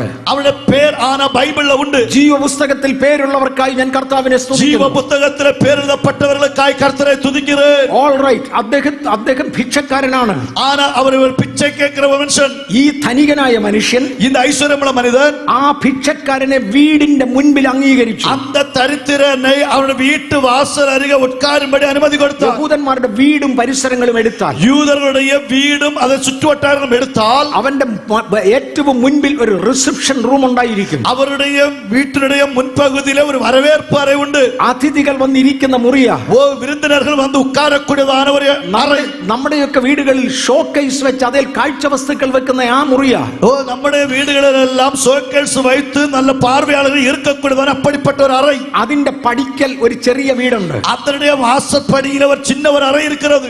ആ റൂമിനകത്താണ് തെണ്ടി ഈ ദരിദ്രനെ കൊണ്ടിട്ടിരിക്കുന്നത്. அந்த അറയിൽ தான் இந்த தரித்திரனை கொண்டு படுக்க வைத்திருக்கிறார். ഒന്ന് ശ്രദ്ധിച്ചാലും, கொஞ்சம் கவனமாய் கேளுங்க. ഞാനൊരു പാസ്റ്ററാ, ഞാനൊരു പോദകർ. നിങ്ങളൊക്കെ നല്ല മനുഷ്യരെ ഇവിടെ ഇരിക്കുന്നേ. നിങ്ങൾ എല്ലാവരും അരുമയാണ് നല്ല മക്കൾ ഇരിக்கிறீர்கள். പക്ഷെ പട്ടി നക്കുന്ന വ്രണമുള്ള നാറുന്ന ഒരു മനുഷ്യനെ എന്റെ വീടിന്റെ പടിക്കൽ കിടക്കാൻ ഞാൻ അനുവദിക്കത്തില്ല. ஆனால் நாய் பருக்கள் வந்து நாய்கள் நக்கக்கூடியதான நிலைமையிலே ஒரு மனுஷன் இருந்தால் என்னுடைய வீட்டு வாசல்லே படுக்க வைக்க தங்க வைக்க நான் அனுமதிக்க மாட்டேன். ഇത് ഒരു ദിവസമല്ല, അവൻ മരിക്കുന്നത് വരെയാ. இது ஒரு நாள் நடக்கிற காரியமல்ல, அவர் மரிக்கும் வரையிலும். നിങ്ങളിൽ ആരും അത് ചെയ്യുമെന്ന് എനിക്ക് തോന്നുന്നില്ല. நீங்க வந்திருக்கிற யாராவது அப்படி செய்வீர்கள் என்று நான் நம்பவில்லை. ഈ ധനികനായ മനുഷ്യൻ അവനെ പടിപ്പുരയ്ക്കൽ പാർപ്പിച്ചു. ஆனால் இந்த ஐஸ்வர்யமுள்ளதான மனுஷன் அவரை அந்த வாசற்படியிலே தங்க வைத்தான். അവനെ പോലെ വിശാല ഹൃദയൻ വേറെ ഇല്ല. அவனை போல பரந்த மனது வேற யாருக்கும் இல்லை.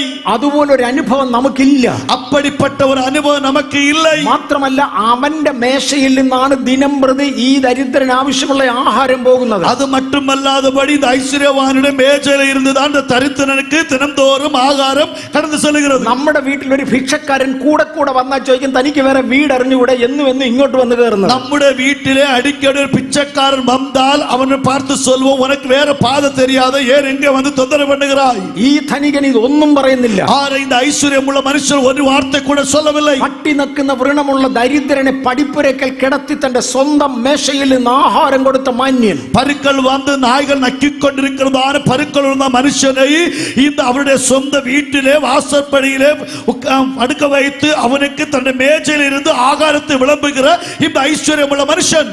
ചിലര് പറയാറുണ്ട് ദാനധർമ്മങ്ങൾ ഉണ്ടെങ്കിൽ എളുപ്പം സ്വർഗ്ഗത്തിൽ പോകുന്നു.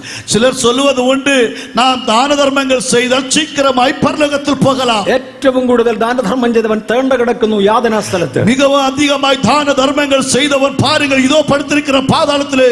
അതല്ല നമ്മെ സ്വർഗ്ഗത്തിലേക്ക് നടത്തുന്നത്. അതല്ല നമ്മെ പരലോകത്തിന് നേരായി കൊണ്ടുപോകുന്നത്. അവന്റെ രണ്ടാമത്തെ പ്രത്യേകത, അവന്റെ രണ്ടാമത്തെ വിശേഷങ്ങൾ 22ാമത്തെ വാക്യം പറയുന്നു. 22ാമത് വചനം ആ ദരിദ്രൻ മരിച്ചപ്പോൾ அந்த தரித்திரன் மரித்து ദൂതന്മാർ അവനെ ദൈവസന്നിധിയിൽ കൊണ്ടുപോയി. தேவதூதரால் ஆபிரகாமின் மடியிலே கொண்டு போய் விடப்பட்டார். ഇവന്റെ മരണം കാണാൻ ദൂതന്മാർ കാത്തു നിൽക്കുകയാണ്. ஓ இவருடைய மரணத்தை தூதர்கள் காத்து நிற்கிறார்கள். സ്വർഗ്ഗത്തിൽ പേരെഴുതി കഴിഞ്ഞാൽ, பரலோகத்திலே பேர் எழுதப்பட்டால், അപ്പൊ അവനോട് ക്ഷമിക്കണം, ജീവപുസ്തകത്തിൽ പേരെഴുതി കഴിഞ്ഞാൽ, அல்லாவிட்ட மன்னியுங்கள், ஜீவ புத்தகத்திலே பேர் எழுதப்பட்டால் 3 സ്ഥലങ്ങളിൽ പേരുകൾ വരാം. 3 இடங்களிலே பேர் வரலாம். 1 ജീവപുസ്തകത്തിൽ, 1 ஜீவ புத்தகம், 2 സ്വർഗ്ഗത്തിൽ, 2வது പരലോകത്തിൽ. എപ്പോഴും അങ്ങോട്ടും ഇങ്ങോട്ടും പലരും തെറ്റിക്കുന്നതാണ് ജീവപുസ്തകവും സ്വർഗവും തമ്മിൽ. ചിലർ അടിക്കടി சொல்லி സന്ദേഹപ്പെടുത്തുവാர்கள் ജീവ പുസ്തകവും പരലോകവും. ഇത് രണ്ടും രണ്ടാ. ഇത് രണ്ടും രണ്ട്. 3 വേദപുസ്തകത്തിൽ, 3வது பரிசுத்த வேத புத்தகத்தில். ഇവന്റെ പേര് തേണ്ട ജീവപുസ്തകത്തിലുണ്ട്.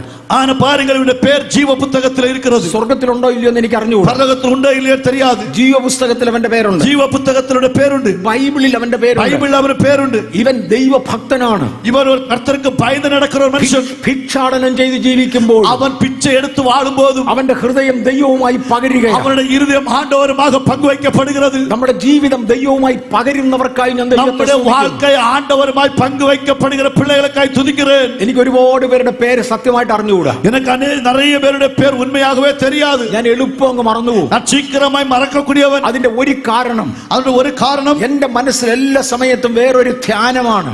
என்னுடைய சிந்தை அல்லது என்னுடைய மனசு இன்னொரு சிந்தையில எப்பொழுதும் இருக்கும். ഒന്ന്, ദൈവം എന്നെ ഏൽപ്പിക്കുന്ന ഒരു സന്ദേശം ഞാൻ എപ്പോഴും ധ്യാനിച്ചുകൊണ്ടിരിക്കും. ஒன்று, ஆண்டவர் எனக்கு கொடுக்கக்கூடிய செய்தியை நான் எப்போதும் அதை தியானித்துக் கொண்டே இருப்பேன். ദൈവവുമായുള്ള ബന്ധത്തിലായിരിക്കും. நான் அடிக்கடி ஆண்டவருமாக உள்ள தொடர்பில் இருப்பேன். ഈ മനുഷ്യൻ ദൈവവുമായുള്ള ബന്ധത്തിലാണ്. இந்த மனிதன் தேவனுமாக உள்ளதான தொடர்பில் இருக்கிறார். ഇവന്റെ മരണം സ്വർഗ്ഗത്തിലെ ദൈവത്തിന് വിലയേറിയതാണ്. ഇവരുടെ മരണം പരലോകത്തിൽ ആണ്ടവർക്ക് വിലയേറപ്പെട്ടത്. ബൈബിൾ പറയുന്നു തന്റെ ഭക്തന്മാരുടെ മരണം യഹോവയ്ക്ക് വിലയേറിയതാണ്. ബൈബിൾ சொல்லுகிறது നമ്മുടെ പരിശുദ്ധവാന്മാരുടെ മരണം കർത്തർക്ക് വിലയേറപ്പെട്ടത്. സ്വർഗ്ഗത്തിലെ ദൈവം ഇവനെ തന്നെ നോക്കിക്കൊണ്ടിരിക്കുന്ന ദൂതന്മാരെയാക്കിയിട്ടുണ്ട്. പരലോകത്തിൽ ദേവൻ ഇവനെ താനെ പാർത്തുകൊണ്ടിരിപ്പത് വാസിக்கிறோம். ഇവന്റെ മരണസമയമാകുമ്പോൾ ഇവരുടെ മരണവേളയിലെ സ്വർഗ്ഗത്തിൽ നിന്നൊരു കൽപ്പനയുണ്ടായി.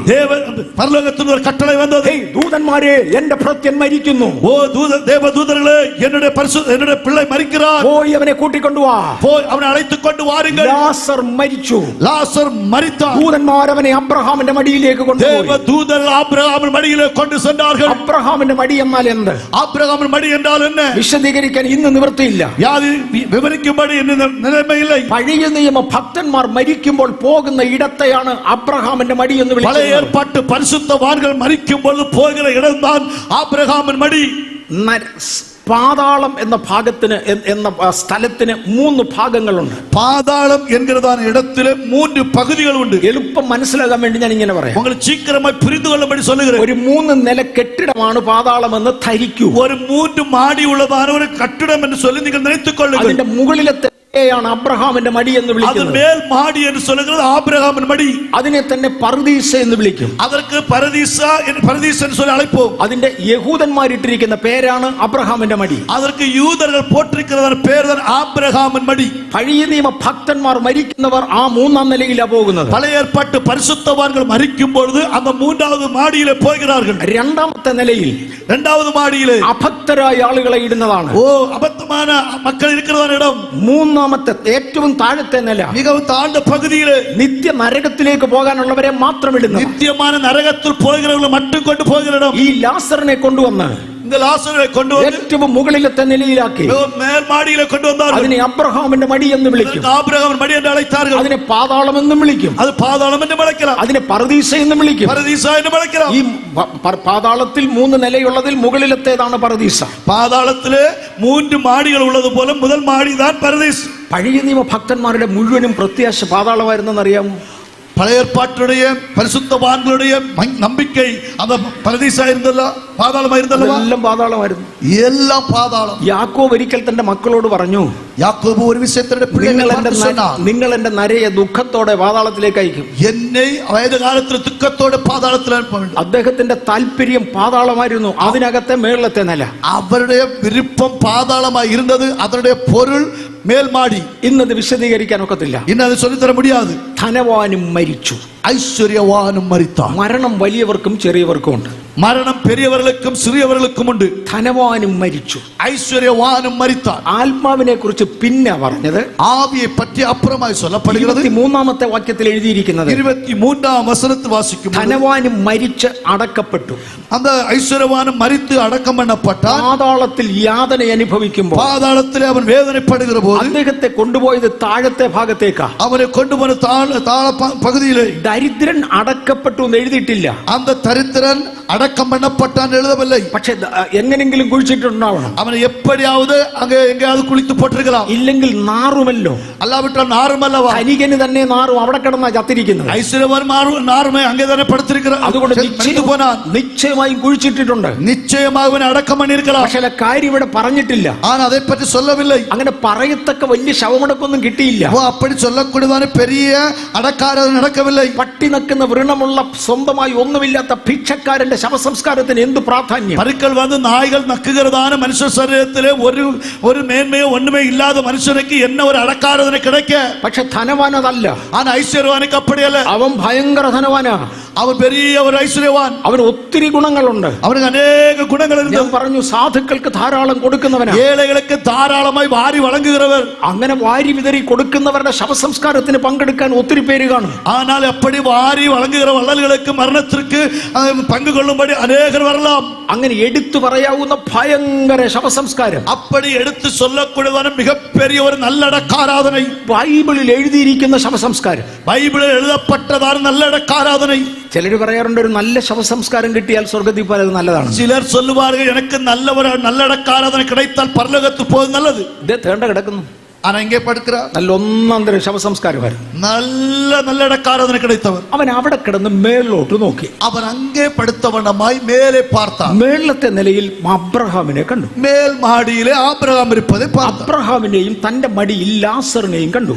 ആബ്രഹാമും തൻ മടിയിലെ പടുത്തിരിക്കുന്ന ലാസറുவை பார்த்தார். അതാണ് 23-ാം വാക്യം കംപ്ലീറ്റ്. അതാണ് 23-ാം വചനത്തിൽ വാസിക്കുന്നു. ഈ താഴെ കിടന്നുകൊണ്ട് അബ്രഹാമിനോട് ഒരു വിളി വിളിച്ചു. അവൻ കീഴെ പടുത്തവണ്ണമായി ആബ്രഹാമെ பார்த்து ഇവനമായി കൂപ്പിട്ടാൻ. എന്താ വിളിച്ചത്?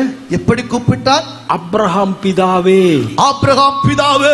അങ്ങനെയാണെങ്കിൽ ഇവൻ എന്നെ കുടുംബത്തിൽ ജനിച്ചവനാണെന്ന് ആലോചിച്ചു. அப்படி என்று சொன்னால் அவன் எப்படிப்பட்ட குடும்பத்தில் பிறந்திருப்பான் யோசித்து பாருங்கள். അബ്രഹാമിനെ നേരിട്ട് പിതാവേ എന്ന് വിളിക്കുന്ന കുടുംബം. ആബ്രഹാമെ നേരടിയാക പിതാവേ എന്ന് അழைக்கிறതാണ് കുടുംബത്തിൽപ്പെട്ടവൻ. ചില പ്രിയപ്പെട്ടവർ പറയാറുണ്ട്, ഒരു നല്ല കുടുംബത്തിൽ ജനിച്ചാൽ സ്വർഗ്ഗത്തിൽ പോകോളൂ. ചിലർ சொல்லுவார்கள், நாங்கள் நல்ல குடும்பத்திலே பிறந்தால் பரலோகம் போகலாம் என்று. ഇതിനേക്കാൾ നല്ല കുടുംബം വേറെ ഇല്ലല്ലോ. இதை விடக்கு வேற நல்ல குடும்பம் இல்லவே ആ നല്ല കുടുംബത്തിൽ ജീവിക്കത്തേ കിടക്കുന്നു. அந்த நல்ல குடும்பத்தில் வாழ வேண்டியவன் இங்கே படுத்திருக்கிறான். അബ്രഹാമിനെ പിതാവേ എന്ന് വിളിച്ചു. பாருங்கள், ஆபிரகாமை பிதாவே என்று அழைக்கிறார். അബ്രഹാം പിതാവേ എന്നോട് കരിവുണ്ടാകണമേ. ஆபிரகாம் பிதாவே என்னோடு இறங்க வேண்டும். അതിന്റെ മറുപടി അബ്രഹാം പറയുന്നത്, അതിന്റെ பதில் ஆபிரகாம் சொல்லுகிறார், മകനേ എന്ന് വിളിച്ചോണ്ടാ പറയുന്നത്. മകനേ എന്ന് അழைத்து சொல்லுகிறார். അബ്രഹാമും ചോദിച്ചില്ല, എന്നെ വകയിലടാ ഞാൻ പിതാവായതെന്ന്. ആബ്രഹാം കേൾക്കല, എന്നക്കിടാ ഞാൻ പിതാവാக മാറിனேன். ആർക്കും ഡിനേ ചെയ്യാൻ ഒക്കത്തില്ല. അബ്രഹാമിന്റെ കൊച്ചുമോനാ. யாருக்கும் மறுத்து சொல்ல முடியாத ஆபிரகாமுடைய சிறு பிள்ளை. ഒന്ന് ധാരാളം സാധുക്കളെ സഹായിക്കുന്നവൻ, முதலாவது தாராளம் ஏழைகளுக்கு உதவி செய்கிறவன், രണ്ട് ധാരാളം സമ്പത്തുള്ളവൻ, இரண்டாவது தாராளம் ஐஸ்வர்யமுள்ளவன், മൂന്ന് അബ്രഹാമിനെ പിതാവേ എന്ന് വിളിക്കുന്ന ஆபிரகாமை பிதாவே என்று கூப்பிடக்கூடியதான அதிகாரமுள்ளவன். ഇവൻ അബ്രഹാമിനെ വിളിച്ചു പറയുകയാണ്. ஆகவே ஆபிரகாமை அழைத்து சொல்லுகிறான், അബ്രഹാമേ ஆபிரகாமே, ഞാൻ ഈ ജ്വാലയിൽ കിടന്ന് ദഹിക്കുകയാണ്, എന്നോട് കനിവുണ്ടാകണം. நான் இந்த அக்கினி ஜுவாலையிலே கிடந்து துடிக்கிறேன், என்னோடு இறங்க வேண்டும். ലാസറിനെ ഇങ്ങോട്ടൊന്ന് വിടണം. லாசரை இங்கே ஒன்று அனுப்ப வேண்டும். അവന്റെ വിരലിന്റെ അറ്റം വെള്ളത്തിൽ മുക്കി എന്റെ നാവിനെ തണുപ്പിക്കാൻ അവനെ ഒന്ന് അയക്കണം. அவருடைய நுனி, விரலுடைய நுனியை ஒன்று தண்ணீரில் தோய்த்து என்னுடைய நாவை குளிப்பாட்டும்படி அவரை ஒன்று இங்கே அனுப்ப வேண்டும். ഞാനാണെ വിളിക്കത്തില്ല. நான் என்று சொன்னால் அழைக்க மாட்டேன். എന്റെ പടിപ്പുരയ്ക്കൽ കിടന്ന പിച്ചക്കാരന്റെ കയ്യിൽ നിന്ന് ഞാൻ വെള്ളം കുടിക്കാനോ, என்னுடைய வாசற்படியில் காணப்பட்ட அந்த பிச்சைக்காரனுடைய கையில் இருந்து நான் தண்ணி வாங்கி குடிக்கிறேன். അവന്റെ കയ്യിൽ പട്ടി നക്കുന്നത് എനിക്ക് ഓർമ്മയുണ്ട്. அவனுடைய கைகளை நாய் நக்குவது எனக்கு ஞாபகம் உண்டு. എന്റെ അഹങ്കാരം എന്നെ സമ്മതിക്കത്തില്ല.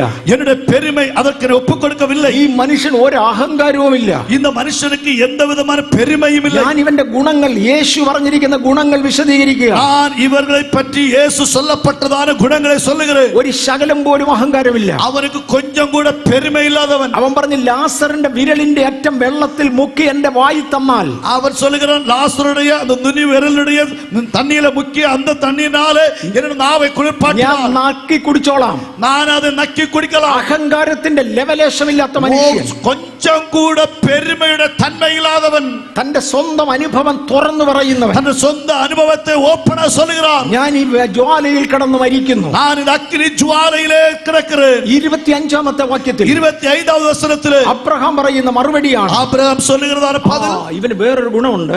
வேற ஒரு குணம் கூட உண்டு. നരകത്തിൽ ചെന്നാലും പ്രാർത്ഥിക്കുന്ന പുള്ളിയാ. நரகத்துல போனாலும் ஜெபிக்கிறதான ஒரு மனுஷன். ഇവൻ പണ്ടേ പ്രാർത്ഥിച്ചു പരിചയമുള്ള പാർട്ടിയാ. அப்படி என்று சொன்னால் நேரமே ஏற்கனவே ஜெபம் பண்ணி பழக்கமுள்ளவன். ഞാൻ ഗൗരവമായി ഈ മനുഷ്യനെ തൊടുക. நான் ரொம்ப கௌரவமா இந்த மனுஷன் യേശുവിന്റെ വാ കൊണ്ട് പറഞ്ഞ സാക്ഷിയാ. இயேசு வாயினால் சொன்னதான சாட்சி. ഇവൻ നരകത്തിൽ ചെന്നാലും പ്രാർത്ഥിക്കുന്നവനാ.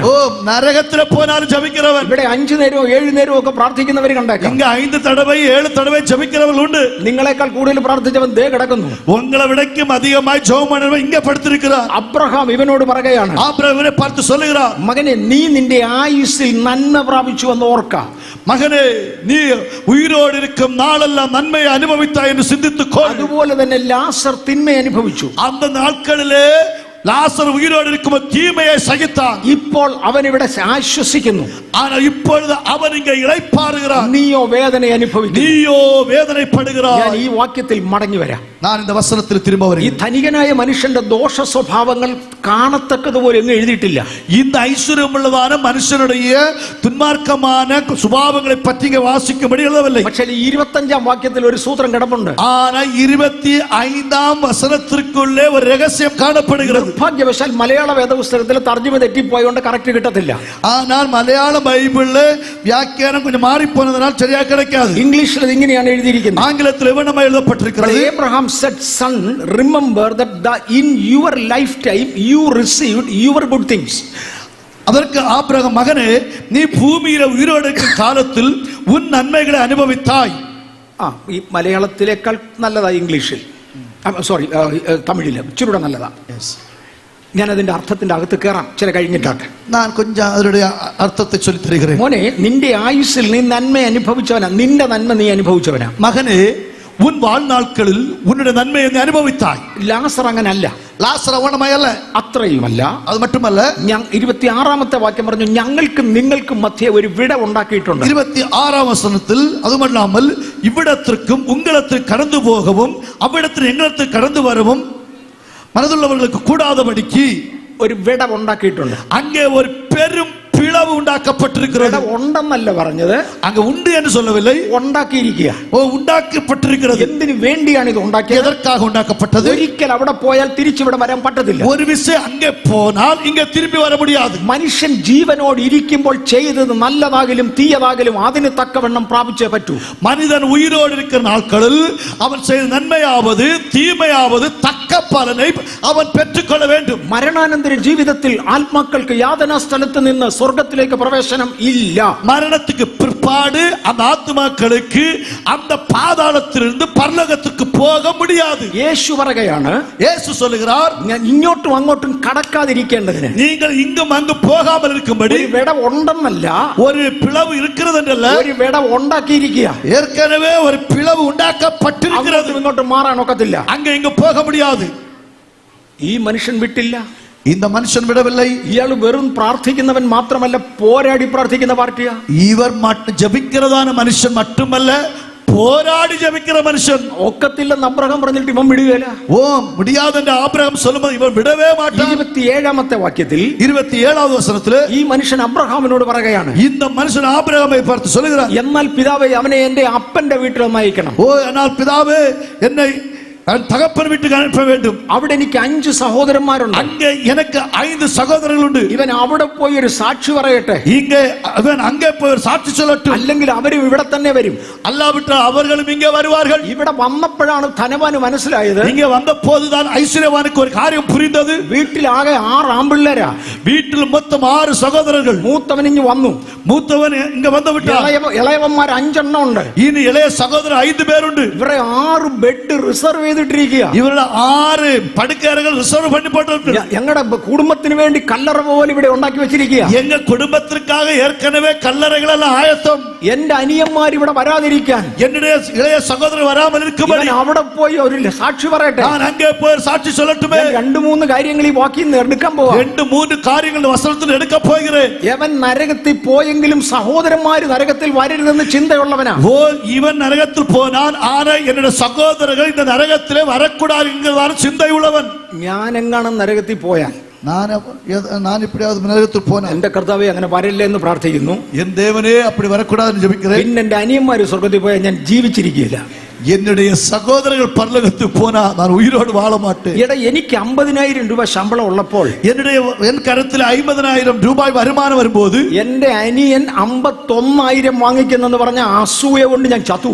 என்னுடைய சகோதரன் 51,000 ரூபாய் சம்பளம் வாங்கினால் நான் பொறாமைப்பட்டு சத்து போவோம். ഇവിടെ ചേടത്തിക്ക് 2,000 രൂപയുടെ സാരി ഉള്ളപ്പോൾ, இங்க அக்காளுக்கு 2,000 ரூபாயுடைய ஒரு சேலை இருந்த போது, അനിയത്തി 2,500 സാരി വാങ്ങിച്ചാൽ ഇവൾ അസൂയ കൊണ്ട് നശിക്കും. தன்னுடைய தங்கை 2,500 ரூபாய்க்கு ஒரு சேலை வாங்கினால் இவள் பொறாமைப்பட்டு மரித்து போவாள். ഈ മനുഷ്യൻ അസൂയയുടെ ലെവലേശമില്ല. ஆனா இந்த மனிதனுக்கு அந்த பொறாமையுடைய கொஞ்சம் கூட இல்லை. ഇവൻ പറഞ്ഞത്, ഞാൻ നരകത്തിൽ കിടന്നോളാം, அவன் சொன்ன, நான் பாதாளத்தில் நரகத்தில் இருக்கலாம், എന്റെ സഹോദരന്മാർ സ്വർഗത്തിൽ പോട്ടെ, என் சகோதரர்கள் பரலோகத்தில் போகட்டும். അസൂയയുടെ ലെവലേശമില്ലാത്ത മനുഷ്യൻ, பொறாமையுடைய கொஞ்சம் கூட இல்லாத மனிதன். ചിലര് പറയാറുണ്ട് അസൂയ ഇല്ലെങ്കിൽ സ്വർഗത്തിൽ പോകുന്നു. சிலர் சொல்லுவார்கள் பொறாமை இல்லை என்று சொன்னால் பரலோகம் போகும். കിടക്കുന്ന യാതനാ സ്ഥലത്ത് இங்க பாருங்கள், இங்க பாதாளத்தில் கிடக்கிறார் അസൂയ ഇല്ലാത്ത മനുഷ്യൻ. பொறாமை இல்லாத மனிதன். അബ്രഹാം പറഞ്ഞു അതും നടക്കത്തില്ല. ஆபிரகாம் சொன்னா அதுவும் நடக்காது. ഇടയ്ക്കൊരു കാര്യം കയറ്റി പറഞ്ഞോട്ടെ. ஒரு കാര്യം கூட சொல்லட்டுமா? ഇവൻ പറഞ്ഞു, എന്നെ എന്റെ അപ്പന്റെ വീട്ടിലോട്ടൊന്ന് അയക്കണം. இவர் சொன்னார், என் தகப்பன் வீட்டுக்கு ஒன்று அனுப்ப வேண்டும். എനിക്ക് 5 സഹോദരന്മാരുണ്ട്. எனக்கு 5 സഹോദരങ്ങൾ ഉണ്ട്. അവര് ഇവിടെ വരാതിരിക്കേണ്ട, அவர்கள் இங்கே வராமல் இருக்கும்படி ഈ ലാസർ അവിടെ പോയി ഒരു സാക്ഷി പറയട്ടെ. லாசர் அங்கே போய் ஒரு சாட்சி சொல்லும்படி. അയ്യോ, ഇവരുടെ വീട്ടിൽ ഉപദേശിമാരെ കയറ്റുന്ന വീടാ. ஓ இவர்களுடைய வீடு என்று சொன்னால் ஊழியக்காரர்களை எப்போதும் அன்போடு உபசரிக்கிறதான வீடு. മാത്രമല്ല അവിടെ സാക്ഷിയോഗം നടക്കുന്ന വീട്. அது மட்டுமல்ல, அங்க சாட்சி சொல்லி கொடுக்கிறதான ஒரு வீடு. കൂട്ടായ്മ യോഗം നടക്കുന്ന വീട്ടിലെ வீட்டுக்குள்ளேயே ஆராதனை நடக்கிற ஒரு இடம். ഈ ധനികൻ ആരാ പാർട്ടിന്ന് മനസ്സിലായോ?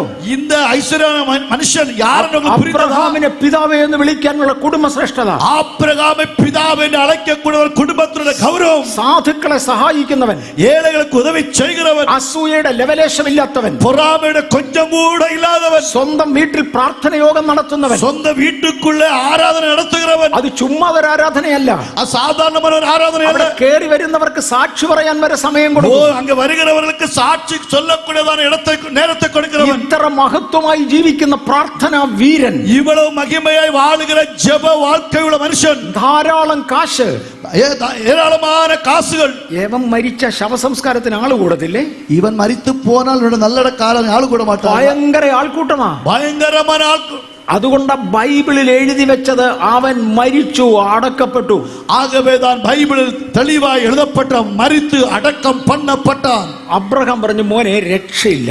ஆபிரகாம் சொன்னார், மகனே தப்ப முடியாது. അവർക്ക് മോശയും പ്രവാചകന്മാരും ഉണ്ട്. அங்கே தீர்க்கதரிசிகளும் மோசேயும் இருக்கிறார்கள். അവരുടെ വാക്ക് വിശ്വസിച്ചാൽ മതി. அவருடைய வார்த்தையை நம்பினால் போதும். ഈ മോശയും പ്രവാചകന്മാരും എന്നുള്ളത് ബൈബിളിന് കൊടുത്തിരിക്കുന്ന ഒരു പര്യായ പദമാണ്. அங்கே மோசேயும் தீர்க்கதரிசியும் என்று சொல்லுகிறது பைபிளில் கொடுக்கப்பட்ட ஒரு கருத்துக்குரிய வார்த்தை. അവർ ബൈബിൾ വായിച്ചാൽ മതി.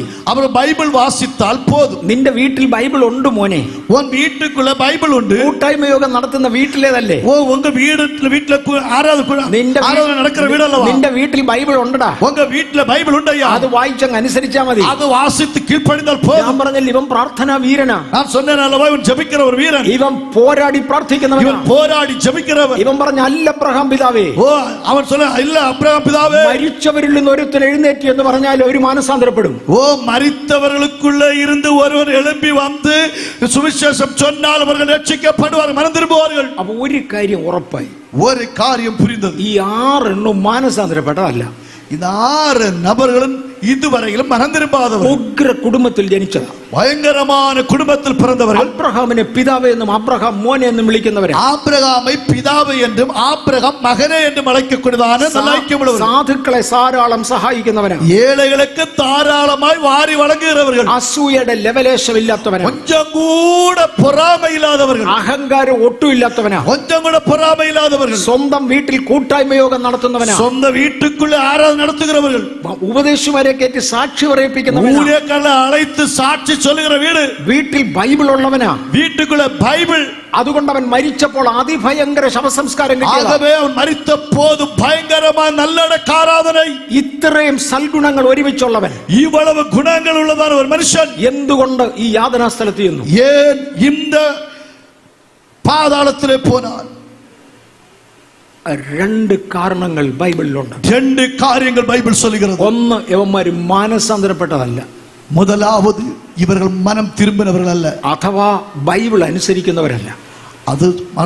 அது சொன்னால் இவர் பைபிளுக்கு கீழ்ப்படுகிறவர்கள் அல்ல. അവർ മോശയും പ്രവാചകന്മാരെയും അനുസരിക്കട്ടെ. அவர்கள் மோசையும் தீர்க்கதரிசிகளுக்கும் கீழ்ப்படியட்டும். ഇത് ചെയ്യുന്നവരല്ല. செய்கிறவர்கள். ഇന്ന് രാത്രിയിൽ മാനസാന്തരപ്പെടാത്തവരും ബൈബിൾ അനുസരിക്കാത്തവരും ഇവിടെ ഉണ്ടോ? இன்று இரவு மனம் திரும்பாதவர்களும் ബൈബിളിൽ കീഴ്പടിയാதவர்கள் இங்கே உண்டா? ഉണ്ടെങ്കിൽ ഇന്ന് രാത്രിയിൽ മാനസാന്തരത്തിന്റെ രാത്രി ആകട്ടെ. அப்படி யாராவது இருப்பீர்கள் சொன்னால் இந்த இரவு உங்களுக்கு மனம் திரும்புதல் இரவாய் மாறட்டும். നമ്മൾ 25ാമത്തെ വാക്യത്തിൽ തിരിച്ചു വരുമെന്ന് പറഞ്ഞിട്ടുണ്ട്. 25ാം വസനத்துக்குள்ளே நான் மறுபடி திரும்பி வருவேன் என்று சொன்னேன். ഇവന്റെ അടുത്ത പ്രശ്നം അവിടെയാ കാണുന്നത്. அவருடைய அடுத்த பிரச்சனை அங்கே இருக்கிறது. 25ാമത്തെ വാക്യത്തിൽ അബ്രഹാം പറയുന്ന മറുപടിയാണ്. 25ാം വസനത്തിൽ ആബ്രഹാം சொல்ற பதில், നിന്റെ ആയുസ്സിൽ നിന്റെ നന്മ നീ അനുഭവിച്ചവനാ. உன் வாழ்நாளிலே உன்னுடைய நன்மையை நீ அனுபவித்தாய் എന്ന് പറഞ്ഞാൽ എന്തുവാ? அதன் அர்த்தம் என்ன? ബൈബിളിൽ എഴുതിയത് കൊണ്ട് മാത്രം അവൻ അനുസരിക്കത്തില്ല. பைபிள் எழுதப்பட்டதனை மட்டும் கீழ்ப்படியவில்லை. നല്ലതാന്ന് അവനോടൊന്ന് തോന്നണം. நல்லதென்று சொல்லி அவனுக்கும் ஒரு புத்தி வர வேண்டும். അങ്ങനെ നല്ലതെന്ന് തോന്നിയത് മാത്രം ചെയ്യുന്നവനെ ഇടുന്ന സ്ഥലമാണ് യാതനാ സ്ഥലം. அப்படி நல்லதென்று சொல்லி தோன்றுகிறதான மனிதர்களை போடுகிறதான இடத்தினுடைய பேர் தான் வேதனை உண்டாகிற இடம். എടാ, മാനസാന്തരപ്പെടണമെന്ന് ഈ ബൈബിൾ വായിച്ചിട്ടില്ലേ? ஓ சகோதரனே, நீ மனம் திரும்ப வேண்டும் என்று சொல்லி பைபிள் வாசிக்கவில்லை. പക്ഷെ എനിക്ക് വേണമെന്ന് അങ്ങോട്ട് തോന്നുന്നില്ല. ஆனா எனக்கு வேண்டும் என்று சொல்லி அங்கே தோன்றவில்லை. മോനെ, നിന്നെ ഇടുന്ന ഇടമാണ് യാതനാ സ്ഥലം. உன்னை போடுகிறதான இடம் தான் வேதனை உள்ள இடம். നീ കൊടുത്തതും വാങ്ങിച്ചതും ഒക്കെ വേറെ. நீ கொடுத்ததும் வாங்கினதெல்லாம் வேற. തൽക്കാലം നിനക്ക് നല്ലതെന്ന് തോന്നിയത് മാത്രം ചെയ്യുന്നവനെ, ஓ தற்சமயமாக உனக்கு நல்லதென்று தோன்றுகிறதை செய்கிறவனே, അത് മാത്രമേ ചെയ്യത്തുള്ളൂ. அது மட்டும்தான் செய்கிறாய். നിന്നെ ഇടുന്ന സ്ഥലമാ യാതനാ സ്ഥലം. உன்னை போடுகிற இடம் தான் இந்த வேதனை உள்ள இடம். മോനെ, നീ സ്നാനപ്പെട്ടതാണോ? மகனே, நீ ஞானஸ்நானம் எடுத்தவன்தானா? വേണമെന്ന് എനിക്ക് അങ്ങോട്ട് തോന്നുന്നില്ല. வேணும் என்று எனக்கு அங்கே தோன்றவில்லை. നീ നിനക്ക് തോന്നിയത് മാത്രം ചെയ്യുന്നവനെ ഇടുന്ന സ്ഥലമായി. உனக்கு மட்டும் தோன்றுகிறதை செய்கிறவனை போடுகிற இடம் தான் இந்த இடம். നീ വേർപാട് ആചരിക്കുന്നുണ്ടോ? நீ வேறுபட்டு வாழுகிறாயா? ഇല്ല, இல்லை. അതിന്റെ ആവശ്യമില്ല. அது தேவையில்லை. എടാ, ആര് പറഞ്ഞ ആവശ്യമില്ലെന്ന്? யார் சொன்னார்கள் தேவையில்லை என்று? എനിക്ക് അങ്ങോട്ട് തോന്നുന്നില്ല. எனக்கு தோன்றவில்லை. അത് നിന്നെ ഇടുന്ന സ്ഥലമായി യാതനാ സ്ഥലം. போடுகிற இடம் தான் வேதனை உள்ள இடம். ഞാൻ ഇന്ന് രാവിലത്തെ സെക്ഷനിൽ ഒന്ന് തൊട്ടു പറഞ്ഞു. நான் காலையில் பகுதியில் ஒரு தொட்டு சொன்னேன். നിമ്രോദിന്റെ കാലത്ത് ദൈവം ജനത്തെ വിട്ടുകളഞ്ഞു. நிம்ரோதின் காலகட்டத்தில் தேவன் ஜனங்களை விட்டார். അവരോട് പറഞ്ഞു, നിങ്ങൾക്ക് തോന്നിയ വഴിയെ പോക്കോ, നിങ്ങൾക്ക് ഇഷ്ടം പോലെ ജീവിച്ചോ, ഞാൻ നിങ്ങളുടെ പുറകെ വരത്തില്ല. വേണ്ട. அவர் சொன்னார்கள், உங்களுக்கு தோன்றினான பாதையில போ, உங்களை இஷ்டப்படி வாழுங்கள், நான் உங்களை தடுக்க மாட்டேன் என்று சொன்னார். നിങ്ങൾക്ക് ഇഷ്ടമുള്ളത് ധരിക്കാം. ஓ, உங்களுக்கு விருப்பமானதை அணிந்து கொள்ளுங்கள். നിങ്ങൾക്ക് ഇഷ്ടമുള്ളത് തിന്നാം. உங்களுக்கு விருப்பமானதை சாப்பிடலாம், നിങ്ങൾക്ക് ഇഷ്ടമുള്ളതിനെ ആരാധിക്കാം. உங்களுக்கு விருப்பமானதை ஆராதிக்கலாம். ഞാൻ നിങ്ങളുടെ അടുക്ക് ചോദിക്കാൻ വരത്തില്ല. நான் உங்களிடத்தில் கேட்கும்படி வர மாட்டேன். ഞാൻ നിങ്ങളെ തള്ളി, நான் உங்களை தள்ளிவிட்டு. എന്നാൽ ஆனால் വീണ്ടെടുപ്പിന് വേണ്ടി ഞാനൊരു സമയം വെച്ചിട്ടുണ്ട്. மீண்டெடுக்கும்படியாய் நான் ஒரு நேரத்தை வைத்திருக்கிறேன். ആ സമയമാകുമ്പോൾ ഞാൻ നിങ്ങൾക്ക് അവസരം തരും. நான் அந்த நேரம் வரும்போது உங்களுக்கு ஒரு அவசரத்தை கொடுப்பேன். ആ അവസരം പെന്തക്കോസ്തിനല്ലായിരുന്നു. அந்த அவசரம் பெந்தேகோஸ்துக்குள்ளே இல்ல. പെന്തക്കോസ്ത് നാളിൽ അപ്പോസ്തലന്മാർ എഴുന്നേറ്റു. பெந்தேகோஸ்து நாட்களில் அப்போஸ்தலர்கள் எழும்பினார்கள். അവർ പറഞ്ഞു ലോകത്തിന്റെ എല്ലാ ഭാഗത്തു നിന്നും அவர்கள் எழும்பி உலகத்தின் எல்லா பாகங்களும் போனார்கள். മാനസാന്തരപ്പെടുന്നവർക്ക് മടങ്ങി വരാം, மனம் திரும்பவர்களுக்கு திரும்பி வரலாம். യേശു അവരോട് പറഞ്ഞിരുന്നത്. 5 മിനിറ്റ് മാത്രം ആ കാര്യം പറയാൻ എടുക്കും. യേശു അവരോട് പറഞ്ഞത്, இயேசு அவர்களை பார்த்து சொன்னார், നിങ്ങൾ പരിശുദ്ധാത്മാവ് നിങ്ങളുടെ മേൽ വരുമ്പോൾ, பரிசுத்த ஆவி உங்களிடத்தில் வரும் பொழுது നിങ്ങൾ ചിലരുടെ പാപങ്ങൾ മോചിക്കും. உங்களுடைய சிலருடைய பாவங்கள் மன்னிக்கப்படும். അവർക്ക് മോചിക്കപ്പെട്ടിരിക്കും. அவர்களுக்கு மன்னிக்கப்பட்டிருக்கலாம். ചിലരുടെ പാപങ്ങൾ നിങ്ങൾ നിർത്തും. சிலர் பாவங்களை எந்தோடு நிறுத்திக் கொள்வீர்கள். അവർക്ക് നിൽക്കും, அங்கே நிற்கும். അങ്ങനെ പാപങ്ങൾ മോചിക്കുവാനും നിർത്തുവാനും നിങ്ങൾക്ക് അധികാരം തരും. എപ്പോൾ? ആത്മാവ് നിങ്ങളുടെ മേൽ വരുമ്പോൾ. எப்பொழுது உங்கள் பாவங்கள் மன்னிக்கவும் உங்களுக்கு அதிகாரம் எப்போ கொடுக்கப்படும் தெரியுமா? ஆவி உங்களிடத்தில் வரும்போது. ആത്മാവ് വന്നത് പെന്തക്കോസ്തിനല്ല. ஆவியானவர் வந்தது பெந்தேகோஸ்து நாளிலே. അപ്പോസ്തലന്മാർ വ്യക്തിപരമായി ആരുടെയും പാപങ്ങൾ മോചിച്ചിട്ടില്ല. அப்போஸ்தலர்கள் தனிப்பட்ட விதத்திலே யாருடைய பாவங்களும் மன்னிக்கப்படவில்லை. എന്നാൽ പാപമോചനത്തിനുള്ള പ്രമാണം അപ്പോസ്തലന്മാർ പരസ്യമായി പറഞ്ഞു. ஆனால் பாவ மன்னிப்புக்கு என்கிறதான பிரமாணத்தை வெளிப்படையாக கூப்பிட்டு சொன்னார்கள். ആത്മാവ് അവരുടെ മേൽ വന്നപ്പോൾ, ஆவியானவர் அவர்கள் மேல் வந்தபோது അവർ അന്യഭാഷകളിൽ സംസാരിക്കാൻ அவர்கள் തുടങ്ങി. அந்நிய பாஷையிலே பேச ஆரம்பித்தார்கள். മറുഭാഗത്ത് പിശാച് തർക്കിക്കാൻ തുടങ്ങി, അല്ലെങ്കിൽ പരിഹസിക്കാൻ തുടങ്ങി. மறுபகுதியிலே பிசாசு அவளை தடுத்தான். அது மட்டுமல்ல, அவர்களை பரிகசித்தான். എവിടെയെങ്കിലും പരിശുദ്ധാത്മാവ് വന്നിട്ടുണ്ടെങ്കിൽ, எங்கேயாவது பரிசுத்த ஆவியானவர் வந்தால் അവിടെയെല്ലാം ജനം രണ്ടായി തിരിയും. அங்கே எல்லாம் ஜனங்கள் இரண்டாக பிரிக்கப்பட்டார்கள். യേശു ഒരിക്കൽ ദേവാലയത്തിൽ കയറി ഒരു സാക്ഷ്യം പറഞ്ഞു. இயேசு ஒரு விசை தேவாலயத்தில் போய் சாட்சி சொன்னார். യെശയ്യാവിന്റെ പുസ്തകത്തിൽ പറഞ്ഞിരിക്കുന്ന അഭിഷക്തൻ ഞാനാണ്. ஏசாயா தீர்க்கதரிசன புத்தகத்தில் சொல்லப்பட்ட அபிஷேகம் பண்ணப்பட்டவர் நான் தான். ആ അഭിഷേകം എന്റെ മേലിരിക്കുന്നു. அந்த அபிஷேகம் என் மீது இருக்கிறது. ഇത് കേൾക്കുകയും ജനം രണ്ടായി തിരിഞ്ഞു. இதை கேட்கும்போது ஜனங்கள் இரண்டாக பிரிக்கப்பட்டார்கள். അവിടെ ഉണ്ടായിരുന്ന ആത്മീയർ പറഞ്ഞു, அங்கே இருந்ததான ஆவிக்குரியவர்கள் சொன்னார்கள், ഇത് എത്ര അഭിഷക്തമായ വാക്കാണ്, இது எவ்வளவு அபிஷேகமுள்ள வார்த்தை, ഇത് എത്ര ലാവണ്യ വാക്കാണ്, இது எவ்வளவு அருமையான வார்த்தை, ഇത് എത്രയോ നല്ല ആശയമാണ്, இதில் எவ்வளவு நல்ல பொருட்கள் இருக்கிறது. ഇവൻ എവിടെ നിന്ന് ഈ അഭിഷേകം കിട്ടി? இவனுக்கு எங்கே இந்த அபிஷேகம் கிடைத்தது? അഭിഷേകത്തോട് യോജിക്കുന്നവർ യേശുവിനോട് യോജിച്ചു. அபிஷேகத்தோடு சேருகிறவர்கள் இயேசுவோடு கூட சேர்ந்தார்கள். വേറൊരു കൂട്ടർ പറഞ്ഞു, இன்னொரு கூட்டத்தார் சொன்னார்கள், തള്ളടാ അവനെ പള്ളിയിൽ നിന്ന് പുറത്താക്ക്, அவரை ஆலயத்திலிருந்து வெளியே இழுத்துக்கொண்டு போ. കുറച്ചുകൂടെ ചൂടന്മാര് പറഞ്ഞു, கொஞ்சம் கூட கோபத்தோடு சொன்னார்கள், അവനെ പള്ളിയിൽ നിന്ന് പുറത്താക്ക്, அவரை ஆலயத்திலிருந்து வெளியே கொண்டு போ. കുറച്ചുകൂടെ ചൂടന്മാര് പറഞ്ഞു, கொஞ்சம் கூட கோபத்தோடு சொன்னார்கள், ഇവനെ പട്ടണത്തിൽ നിന്ന് പുറത്താക്ക്, அவரை பட்டணத்திலிருந்து வெளியாக்கு. ഒടുവിൽ തനിച്ചൂടന്മാര് പറഞ്ഞു, அது மட்டுமல்ல, நல்ல கோபக்காரர்கள் சொன்னார்கள், ഇവനെ കൊണ്ട് തലകീഴായി തള്ളിയിട്ട് കൊല്ല്, இவனை கொஞ்சம் கூட கொண்டு போய் தலைகீழாக தள்ளி போட்டு கொலை செய்ய. അഭിഷേകത്തെ കുറിച്ചുള്ള പ്രസ്താവന ജനത്തെ പലതായി തിരിക്കും. அந்த அபிஷேகத்தை பற்றியுள்ளதான அந்த செய்தி ஜனங்களை பல விதத்தில் பிரிக்கப்பட்டது.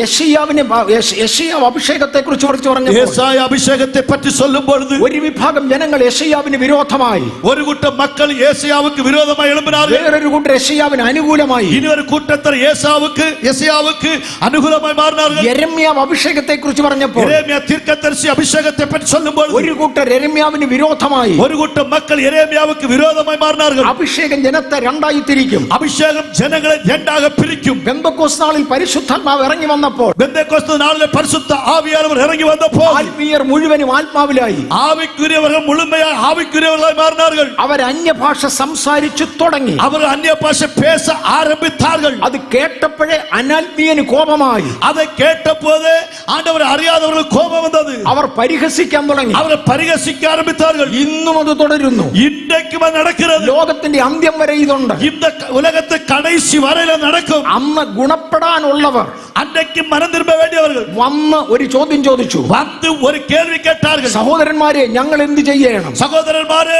நாங்கள் என்ன செய்ய வேண்டும்? പത്രോസ് 11 പേരോട് കൂടെ എഴുന്നേറ്റ് നിന്നു. பேதுரு 11 நபரோடு கூட எழும்பி நின்றார். എന്ന് പറഞ്ഞാൽ അപ്പോസ്തലന്മാർ മുഴുവനും ഒരുമിച്ച് കൂടി.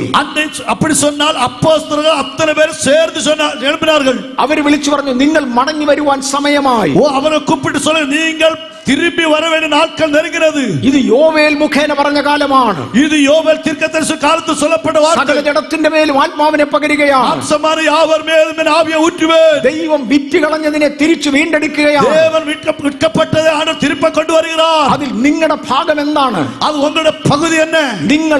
നിങ്ങൾ മാനസാന്തരപ്പെടുക. முதலாவது நீங்கள் மனம் திரும்ப வேண்டும். രണ്ട്, നിങ്ങളുടെ പാപങ്ങളുടെ മോചനത്തിനായി സ്നാനമേൽക്കുക. உங்கள் பாவ மன்னிப்புக்கு என்று சொல்லி ஞானஸ்நானம் பெற்றுக்கொள்ள வேண்டும். മൂന്ന്, പരിശുദ്ധാത്മാവിനെ പ്രാപിക്കുക. மூன்று, பரிசுத்த ஆவியை பெற்றுக்கொள்ள வேண்டும். നാല്, ഈ വക്രതയുള്ള തലമുറയിൽ നിന്നും രക്ഷപ്പെടുക. நான்காவது, அக்கிரம தலைமுறையில் இருந்து தப்பித்துக் கொள்ளுங்கள் എന്ന് പറഞ്ഞാൽ വേർപാടാതിരിക്കുക. அதனுடைய பொருள் வேறுபட்டு வாழுங்கள். നിങ്ങൾ ലോകക്കാരല്ല. நீங்கள் உலகத்துக்குரியவர்கள் அல்ல. നിങ്ങൾ ദൈവമക്കളാണ്. நீங்கள் தேவனுடைய பிள்ளைகள். നിങ്ങൾ വേർപെട്ടേ മതിയാകൂ. நீங்கள் வேறுபட்டு வாழ வேண்டும். നാട്ടുകാരൻ പോകുന്ന പോലെ നിങ്ങൾക്ക് പോകാൻ ഒക്കത്തില്ല. உலக பிரகாரம் போகிற போல போக முடியாது. ഈ 4 കാര്യങ്ങൾ നിങ്ങൾ ചെയ്തേ പറ്റൂ. இந்த 4 காரியங்களை கண்டிப்பா செய்ய வேண்டும். ഞാൻ ഈ നല്ലവനായ ധനികനോട് ഒരു ചോദ്യം ചോദിക്കാൻ പോവാ. நான் இந்த அருமையான ஐஸ்வர்யனை பார்த்து ஒரு கேள்வி கேட்க போகிறேன். അപ്പൊ മാനസാന്തരപ്പെട്ടതാണോ? ஐயா, நீங்க ரட்சிக்கப்பட்டீர்கள், மனம் திரும்பினீர்களா? ഞാൻ എന്നെ മാനസാന്തരപ്പെട്ടത്. ഓ, ഞാൻ ഇതൊക്കെ മനം തിരുമ്പ വേണ്ടും. ഇവിടെ അബ്രഹാമിന്റെ കൊച്ചുമോനായി വലിയ കുടുംബത്തിൽ ജനിച്ചു. ഞാൻ ആബ്രഹാമിന്റെ ചെറു പിള്ളയായി പെരിയ കുടുംബത്തിൽ പിറന്നിരിക്കുന്നു. അസൂയയില്ല, പൈശന്യമില്ല, യാതൊരു ദോഷവും ഇല്ല, പൊറാമയില്ല, വേറെ ഒരു കുഴപ്പങ്ങൾക്കുള്ള ഇല്ല. ഞാൻ എന്നെ മാനസാന്തരപ്പെടാൻ ഞാൻ ഇതൊക്കെ മനം തിരുമ്പ വേണ്ടും. എന്റെ പിന്നെ പാസ്റ്റർമാരുടെ മക്കൾ ചുമ്മാ വെള്ളത്തിൽ മുഖം മാനസാന്തരപ്പെട്ടതൊന്നും അല്ല, പലതും, എല്ലാം അല്ല, പലതും. ഓ, ചില പോതകളുടെ പിള്ളകൾ അപ്പടിതായി എല്ലാം മനം തിരുമ്പി തണ്ണീർ ജ്ഞാനസ്നാനം കൊടുക്കുന്നതല്ലേ, എല്ലാവരും അല്ല, ചിലരെ. പിന്നെ ഇപ്പം സാധാരണക്കാരന്റെ കാര്യം എന്നാ ചോദിക്കാൻ? പിന്നെ സാധാരണ മക്കളുടെ കാര്യത്തെ പറ്റി എന്നെ ചൊല്ല. ഒരു സംഭവം ഞാൻ ഓർക്കുന്നു, ഒരു കാര്യത്തെ ஞாபகப்படுത്തും. ഞാൻ ശാപങ്ങൾക്കെതിരെ പ്രാർത്ഥിക്കാറുണ്ട്. ഞാൻ ശാപങ്ങൾക്ക് വിരോധമായി ജപിപ്പതുണ്ട്. ഒരിക്കൽ ഇന്ത്യക്ക് വെളിയിൽ ഒരു രാജ്യത്ത് ഒരു പ്രധാന പട്ടണത്തിൽ ശാപങ്ങൾക്കെതിരെ പ്രാർത്ഥിക്കുക. ഞാൻ ഇന്ത്യക്ക് വെളിയെ ഒരു മുഖ്യമായ പട്ടണത്തിൽ ശാപത്തിക്കെതിരാக ജപിത്തെ. അന്ന് ഒരു ഭാര്യയും ഭർത്താവും കൂടെ എൻ്റെ അടുക്ക വന്നു. അന്നേക്ക് ഒരു പുരുഷനും മനവിയും എന്നിടത്തിൽ വന്നാர்கள். എന്നോട് പറഞ്ഞു, ഒരു പൊതുസ്ഥലത്ത് വെച്ച് പ്രാർത്ഥിച്ചാൽ ഞങ്ങൾക്ക് ശരിയാകത്തില്ല. അവർ சொன்னார்கள், பொது இடத்திலே வைத்தியங்களுக்காக ஜெபித்தால் அது சரியாகாது. അതുകൊണ്ട് ഞങ്ങളുടെ വീട്ടിൽ വെച്ചൊന്ന് പ്രാർത്ഥിക്കണം. ஆகவே நீங்கள் வீட்டில் வந்து ஜெபிக்க வேண்டும். ഞങ്ങളുടെ വീട് ഇവിടെ തൊട്ടടുക്കല. எங்கள் வீடு அருகாமையில் தான் இருக்கு. വീട്ടിലോട്ടൊന്ന് വരണം, പ്രാർത്ഥിക്കണം. என்னுடைய வீட்டில் ஒன்று வர வேண்டும், ஜெபிக்க வேண்டும். ശാപമൊക്കെ പൊട്ടിക്കണം, சாபத்தை அழிக்க வேண்டும். അവർ വീട്ടിൽ വിളിച്ചതല്ല, ഞാൻ പോയി. അവർ വീട്ടിൽ അழைத்தார்கள் அல்லவா, நான் போனேன். അവിടെ ചെന്നപ്പോൾ അവരുടെ ബെഡ്റൂമിനകത്ത് കയറണം. അവർ പോകുம்போது அவருடைய படுக்கை அறைக்குள்ளே ஏற வேண்டும். സാധാരണ ഞാൻ അങ്ങനെ ഒരിടത്ത് പോകാറില്ല. நான் அப்படி எங்கும் போறதில்ல. പക്ഷെ ഇത് ഭാര്യയും ഭർത്താവുക.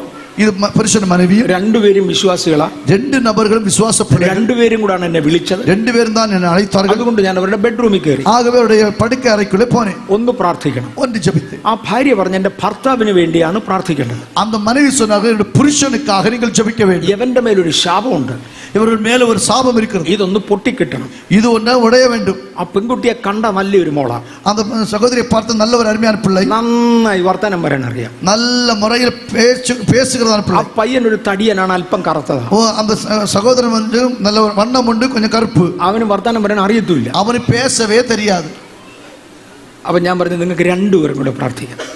நான் சொன்னேன், உங்கள் 2 பேருக்கும் நான் ஜெபிக்க வேண்டும். അവള് പറഞ്ഞു, പറ്റത്തില്ല, എന്റെ ഭർത്താവിന് തന്നെ പ്രാർത്ഥിക്കണം. அவள் சொன்னால், முடியாது முடியாது, புருஷனுக்காக தான் ஜெபம் பண்ண வேண்டும். ഞാൻ പറഞ്ഞു, അല്ല, 2 പേർക്കും കൂടെ പ്രാർത്ഥിക്കത്തുള്ളൂ. நான் சொன்னேன், இல்ல, உங்க 2 பேருக்கும் ஜெபம் பண்ணணும். അങ്ങനെയാണെങ്കിൽ ആദ്യം ഭർത്താവിന് പ്രാർത്ഥിക്കണം, പിന്നെ എനിക്ക് പ്രാർത്ഥിക്കണം. அப்படின்னு சொன்னா முதல்ல புருஷனுக்காக ஜெபம் பண்ணுங்க, அப்புறமா எனக்காக ஜெபம் ഞാൻ பண்ணுங்க. പറഞ്ഞു, അതും സമ്മതിച്ചു.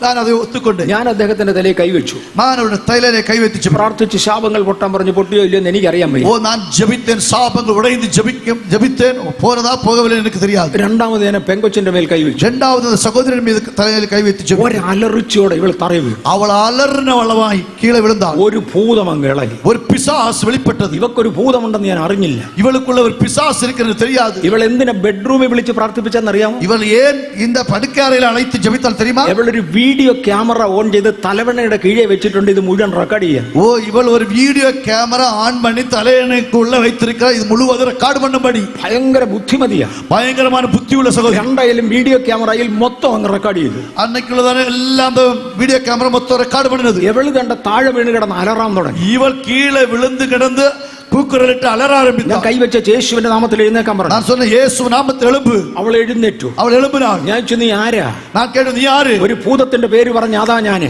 அவள் ஒரு பிசாசுடைய பேரு சொல்ல, அதுதான் நான். ഞാൻ ചോദിച്ചു, ഈ പെൺകുട്ടിയിൽ നിനക്ക് എന്ത് അധികാരം? நான் கேட்டேன், இந்த சகோதரிக்குள்ள உனக்கு என்ன அதிகாரம்? നീ എവിടുന്ന് വന്നതാ? நீ எங்க இருந்து வந்தாய்? അവള് പറഞ്ഞ മറുപടി കേൾക്കണോ? அவளுக்கு சொன்னதால் பதில் தெரியுமா? ഞാൻ സ്നാനക്കുളത്തിൽ നിന്ന് കയറിയതാ. நான் ஞான ஸ்நான குளத்திலிருந்து ஏறினவன். എന്റെ പൊന്നെ, സ്നാനക്കുളത്തിൽ ഭൂതമുണ്ടോ? ஐயோ, ஞானஸ்நான குளத்துக்குள்ள பிசாசு இருக்கிறதா? ഇതൊരു ഭയങ്കര അത്ഭുതം. இது பயங்கரமான ஒரு அற்புதம். ഞാൻ പറഞ്ഞു, ഷാജ കള്ളം പറയരുത്, സത്യം പറഞ്ഞു. എവിടുന്നാ சாத்தானே போய் சொல்லக்கூடாது, உண்மை சொல்லணும். പറഞ്ഞു, ഞാൻ സ്നാനക്കുളത്തിൽ നിന്ന് തന്നെ കയറിയതാ. அவள் சொன்ன, நான் ஞானஸ்நான குளத்திலிருந்து தான் வந்தேன். അടുത്ത വാചകം കേട്ടോണേ. அடுத்த பதில் கேளுங்கள். ഇവൾ യേശുവിനോട് ചേരാൻ വേണ്ടി അല്ല സ്നാനമേറ്റത്. இவள் இயேசுவோடு சேரும்படி அல்ல ஞானஸ்நானம் பெற்றது. അമേരിക്കയ്ക്ക് പോകാൻ സ്നാനപ്പെട്ടതാ. அமெரிக்கா தேசத்தில் போகும்படி ஞானஸ்நானம் பெற்றாள். അമേരിക്കയിൽ ഉണ്ടായിരുന്ന ഒരു പയ്യൻ കേരളത്തിൽ വന്നു. அமெரிக்காவில் இருந்த ஒரு சகோதரர் கேரளாவில் வந்தார். പെട്ടെന്ന് സ്നാനം ഒരു വിവാഹം കഴിക്കണം. சீக்கிரமாக ஒரு திருமணம் பண்ண வேண்டும். അതിന് കണ്ടാ കൊള്ളാവുന്ന ഒരു മോളെ വേണം, അതിന് കുറച്ച് പൈസ വേണം, അതിന് കുറച്ച് യോഗ്യതകളൊക്കെ പറഞ്ഞു. பார்த்தால் அழகான இருக்க வேண்டியதான ஒரு மகள் வேண்டும், கொஞ்சம் காசு வேண்டும் என்று சொல்லி அவருக்கு தகுதியாய் பார்த்தார்கள். അന്നേരത്ത് ആരോ ഒരാൾ ഈ പെണ്ണിനോട് പറഞ്ഞ് സ്നാനപ്പെട്ടെങ്കിലേ അവൻ കല്യാണം കഴിക്കത്തുള്ളൂ. அந்த நேரத்தில் இந்த பெண்மணியை பார்த்து சொல்லி, நீ ஞானஸ்நானம் எடுத்தால் தான் அவன் கல்யாணம் பண்ணுவான். അങ്ങനെ കല്യാണം കഴിക്കാൻ വേണ്ടി പോയി മുങ്ങിയതാ. அப்படி கல்யாணத்திற்காக போய் ஞானஸ்நானம் எடுத்தாள். കൂടെ കൂട്ടിയത് പിശാചാ. அவள் கூட கூட நின்றது சாத்தான். നീ സ്നാനപ്പെട്ടതാണോ? நீ ஞானஸ்நானம் பற்றியா?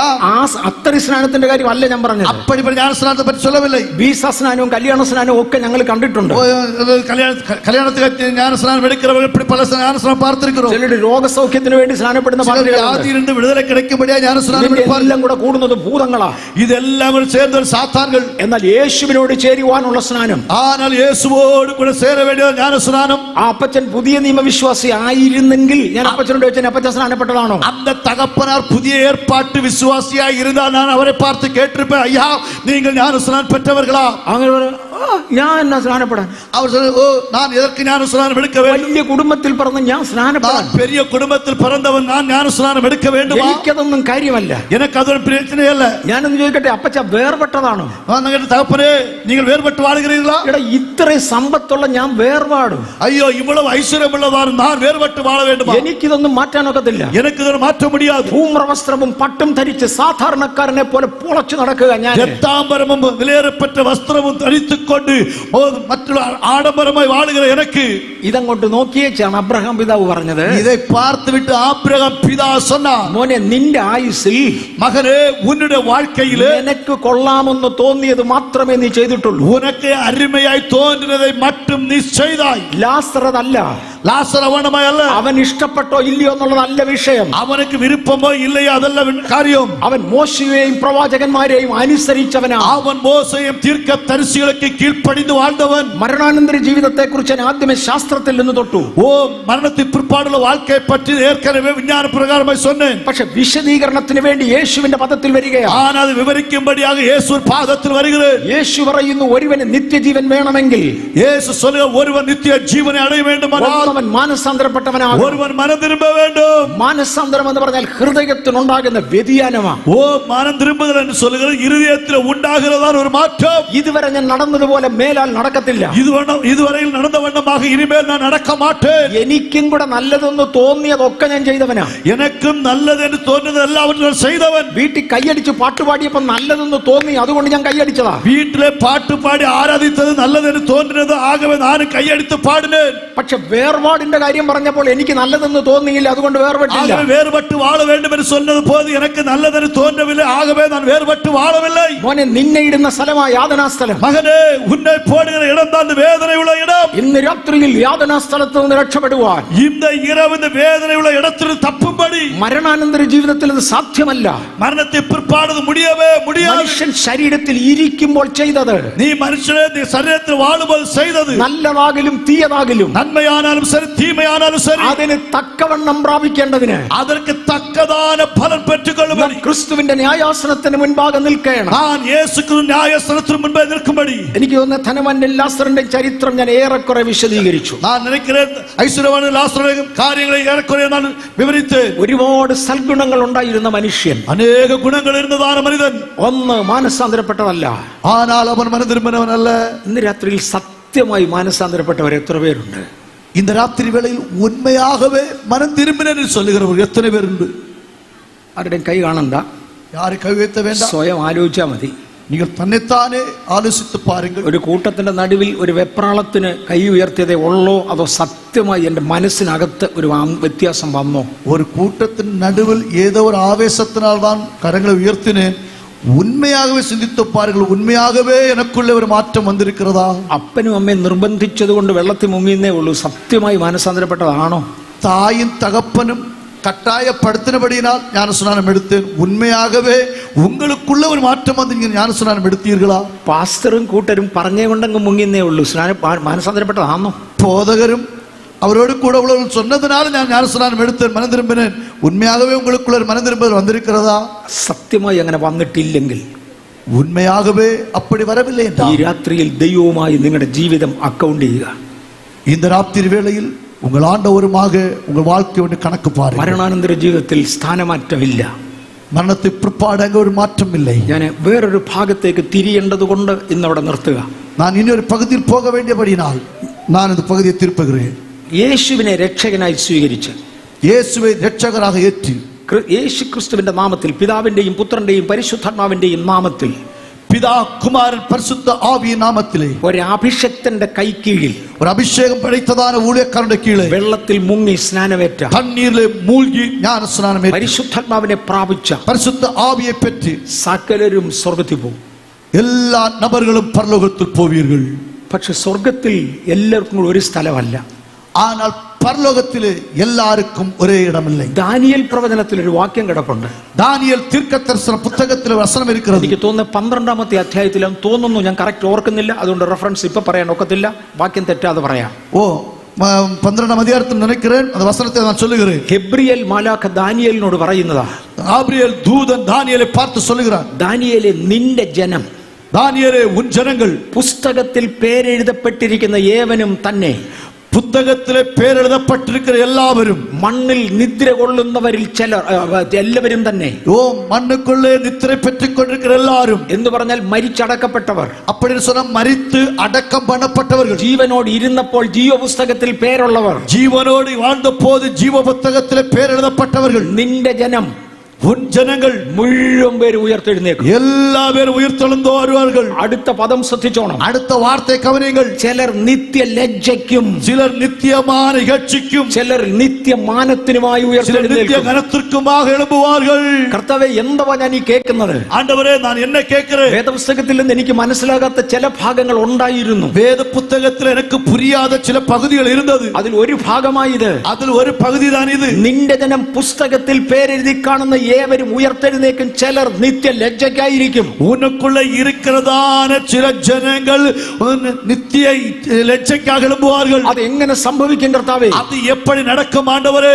വേറൊരു കാര്യം കൂടെ ഉണ്ട്. வேறொரு பதம் கூட உண்டு. യേശുവിന്റെ അടുക്കൽ ന്യായവിധിക്ക് വേണ്ടി അടുത്തു വരുന്നതിൽ ചിലർ ഇങ്ങനെ പറഞ്ഞു, ஓ இயேசுவின் அருகாமையில் நியாயவிதிக்க வருகிற சிலர் இப்படி சொன்னார்கள், കർത്താവേ, നിന്റെ നാമത്തിൽ ഭൂതങ്ങളെ പുറത്താക്കി. ஆண்டவரே, உம்முடைய நாமத்தினால் அல்லவோ பிசாசுகளை துரத்தினோம். അത് സാധാരണ സുവിശേഷകരെ കൊണ്ട് നടക്കുന്നതല്ല. அது சாதாரணமான சுவிசேஷங்களை கொண்டு முடியாது. ശക്തന്മാരായ കരിസ്മാറ്റിക് മൂവ്മെന്റിൽ ഉള്ളവരെ കൊണ്ട് പറ്റത്തുള്ളൂ. வல்லமையான கரிஸ்மாட்டிக் மூவ்மென்டில் உள்ளவர்களை கொண்டுதான் முடியும். നിന്റെ നാമത്തിൽ ഭൂതങ്ങളെ പുറത്താക്കി. உம்முடைய நாமத்தினால பிசாசுகளை துரத்தினோம் அல்லவா? എന്താ പറഞ്ഞ, എന്നെ വിട്ടു പോ, ഞാൻ നിങ്ങളെ അറിയുന്നില്ല. ஆண்டவர் சொன்னார், எங்களை விட்டு தூரம் போங்கள், மெய்யாகவே எனக்கு உங்களை தெரியாது. അടുത്തൊരു കാര്യം, அப்புறமா ஒரு வார்த்தை, കർത്താവ് അനുവദിക്കുമെന്നെങ്കിൽ നാളെ രാത്രി ഞാനത് എടുക്കാൻ ആഗ്രഹിക്കുന്നു. ஆண்டவருக்கு சுத்தமானால் நாளை இரவு நான் அதை பேசுவேன். ചിലർ യേശുവിന്റെ അടുക്കൽ കല്യാണത്തിന് ക്ഷണിക്കപ്പെട്ടവരായി യേശുവിന്റെ അടുക്കൽ വന്നു. சிலர் திருமணத்திற்காக அழைக்கப்பட்டவர்கள் இயேசுவின் அருகாமையில் வந்தார்கள்.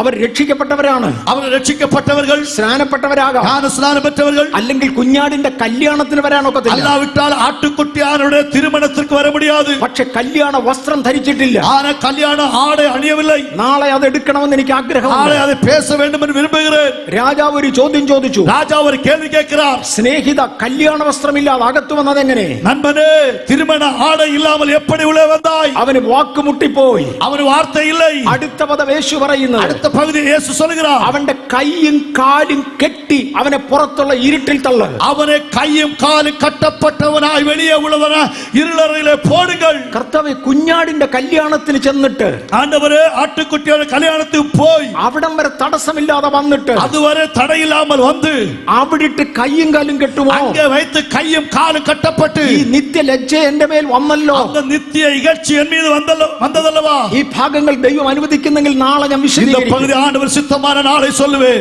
ഇന്നത്തെ സ്കോപ്പിന്റെ ഉള്ളിൽ ഞാൻ നിർത്തട്ടെ. இன்னைக்கு எனக்கு கொடுக்கப்பட்ட நேரத்துக்குள்ள முடிக்கிறேன். ദൈവത്തിന് മനുഷ്യൻ ജീവനോടിരിക്കുമ്പോൾ ചെയ്തതിന് തക്കവണ്ണം പ്രതിഫലം തരാനുണ്ട്. மனிதனே, நீ உயிரோடு இருக்கும்போது செய்ததான பிரதிபலனுக்கு தக்க பலன் கொடுக்கும்படி உண்டு. അവനവൻ ചെയ്ത പ്രവൃത്തിക്ക് തക്കവണ്ണം அவரவர் செய்த கிரியைகளின்படியே 10,000 പേർക്ക് മാർക്കിട്ടാൽ, 10,000 നബറുകൾക്ക് മാർക്ക് പോട്ടാലും 10,000 പേർക്കും 10,000 തരത്തിലായിരിക്കും മാർക്ക്. 10,000 നബറുകൾക്ക് 10,000 വിധത്തിലെ മാർക്ക് പോടുവാ. എല്ലാവർക്കും ഒരുപോലെ വരത്തില്ല. എല്ലാവർക്കും ഒന്നുപോലെ വരാതെ. ഒരു മാർക്കുള്ളവനും രക്ഷിക്കപ്പെട്ടതാണെങ്കിൽ സ്വർഗത്തിലുണ്ട്. ഒരു മാർക്ക് എടുത്ത് രക്ഷിക്കപ്പെട്ടവനായി ഇരുന്നാലും പരലോകത്തിലുണ്ട്. 1000 മാർക്ക് വാങ്ങിച്ചവനും സ്വർഗത്തിലുണ്ട്. 1000 മാർക്ക് വാങ്ങിയവൻ പരലോകത്തിലുണ്ട്. പക്ഷെ എല്ലാരെയും ഇരുത്തുന്നത് ഒരുമിച്ചല്ല.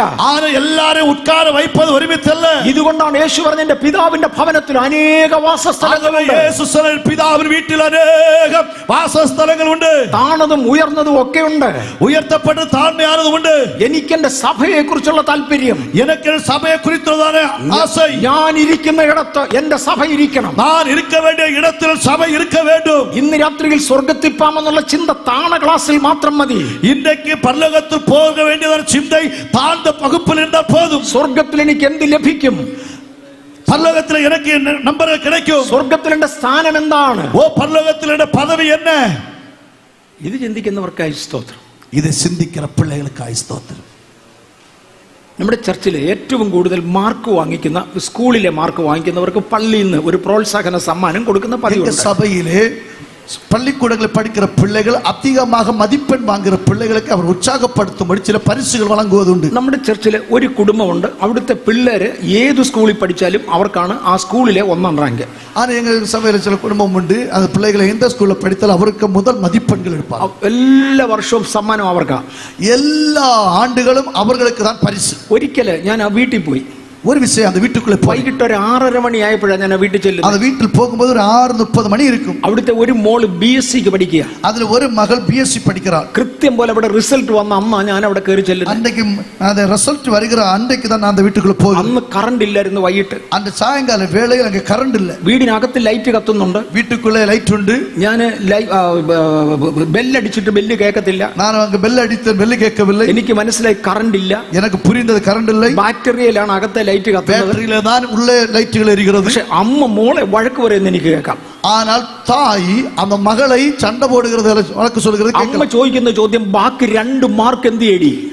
தாய் கேட்கிறார், மீதியான 2 மதிப்பெண்கள் எங்கே? காரணம் അന്ന് BScയുടെ റിസൾട്ട് വന്നു. அன்றைக்கு தான் BScனுடைய மதிப்பெண்கள் ரிசல்ட் வருகிறது. ഈ മോക്ക് 98 മാർക്കുണ്ട്. அந்த மகளுக்கு 98 மதிப்பெண்கள் கிடைத்தது. അമ്മയുടെ ചോദ്യം, ബാക്കി 2 മാർക്ക് എന്ത് ചെയ്യുന്നു? தாய் கேட்கிற மீதியான 2 மதிப்பெண்கள் எங்கே? ഈ മോള് പറഞ്ഞ, അമ്മ സ്റ്റേറ്റിലെ ഫസ്റ്റ് ഞാനാ.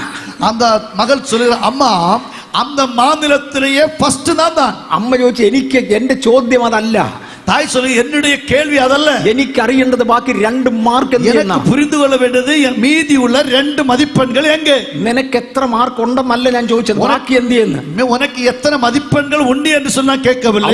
மீதி எங்கே என்று கேட்க. അവൾ പിന്നെ പറയുന്ന, അമ്മ ഞാൻ ഫസ്റ്റ് ക്ലാസ് ആണ്, എന്നെക്കാൾ കൂടിയ മാർക്ക് സ്റ്റേറ്റിൽ ആർക്കുമില്ല, ഞാൻ സ്റ്റേറ്റ്. அவள் மறுபடி சொல்ல, அம்மா இந்த மாநிலத்திலே முதல் மதிப்பெண் நான் தான் வாங்கி இருக்கிறேன், என்னை விடக்கு மதிப்பெண்கள் வாங்குற யாருமே இந்த மாநிலத்தில் இல்லை. അമ്മ പിന്നെ ഇതന്നെ, ബാക്കി എവിടെടി 2 മാർക്ക്? தாயார் மறுபடி கேட்கிற, மீதி உள்ளதான் 2 மதிப்பெண்கள் எங்கே?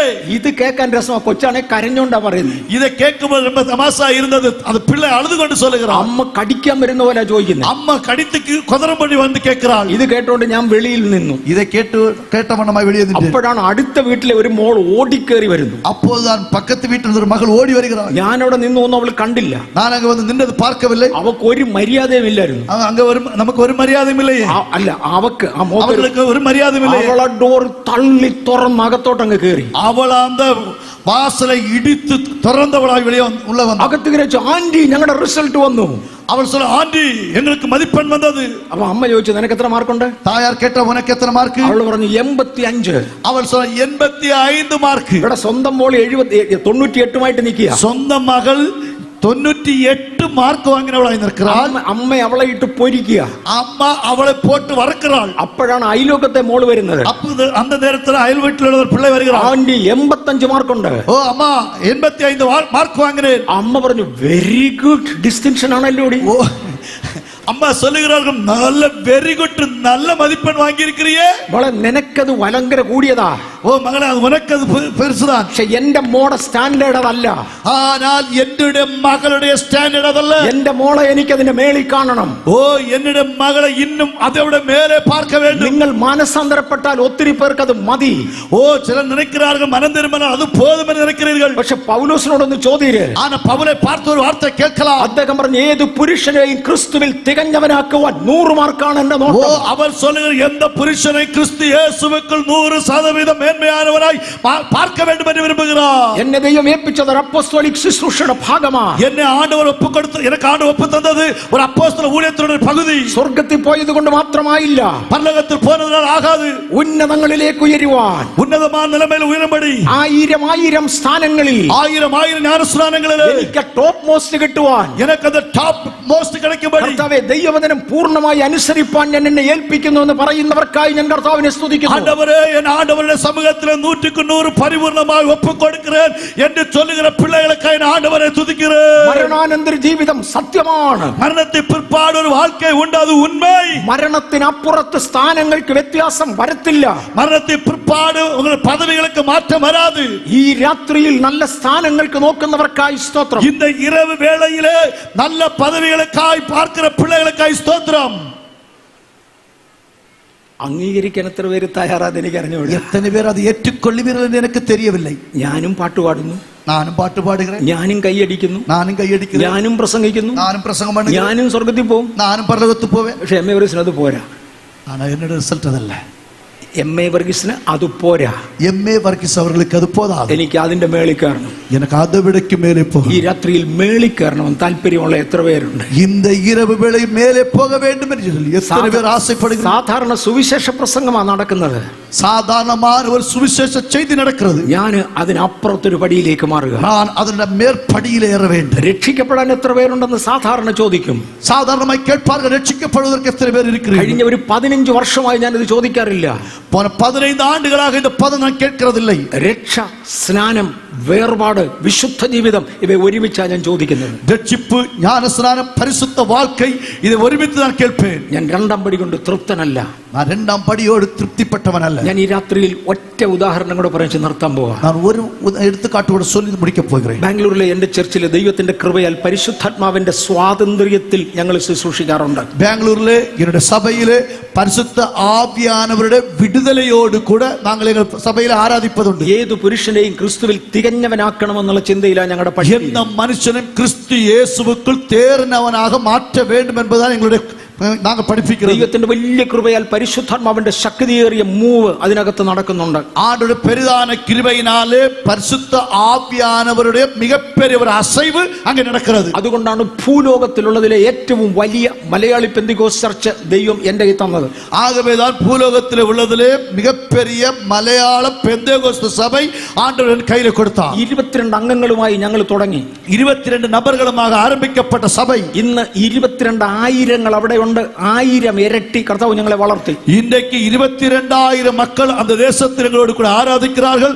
ஆண்டவர் எங்களை 1000 மடங்கு எங்களை ஆசீர்வதித்தார். പരിശുദ്ധാത്മാവ് അതുപോലെ ഞങ്ങളെ സഹായിച്ചു. കാരണം പരിശുദ്ധ ആവിയാനവർ അവണ്ണമായി ഞങ്ങൾക്ക് ഉദവി ചെയ്താർ. പ്രൊപ്പോർഷനേറ്റ്ലി എതിർ ക്രിസ്തുവിന്റെ ആത്മാവും പള്ളു പറയാനും ദൂഷണം പറയാനും ഇല്ലായ്മ പറയാനും എല്ലാം എതിർ ക്രിസ്തുവിന്റെ ആത്മാവും പുറകെ ഉണ്ട്. ஆனா எங்களுக்கு பின்னாடி எங்களை குற்றம் சொல்லும்படி, எங்களை பரிகசிக்கும்படி, எங்களை வேதனைப்படுத்தும்படி அந்திக்க അന്തിക്രിസ്തുവിന്റെ ആവി ഞങ്ങൾക്ക് പിന്നാടി ഉണ്ട്. ഇതെല്ലാം നടന്നോട്ടെ, ഇതെല്ലാം നടക്കട്ടും.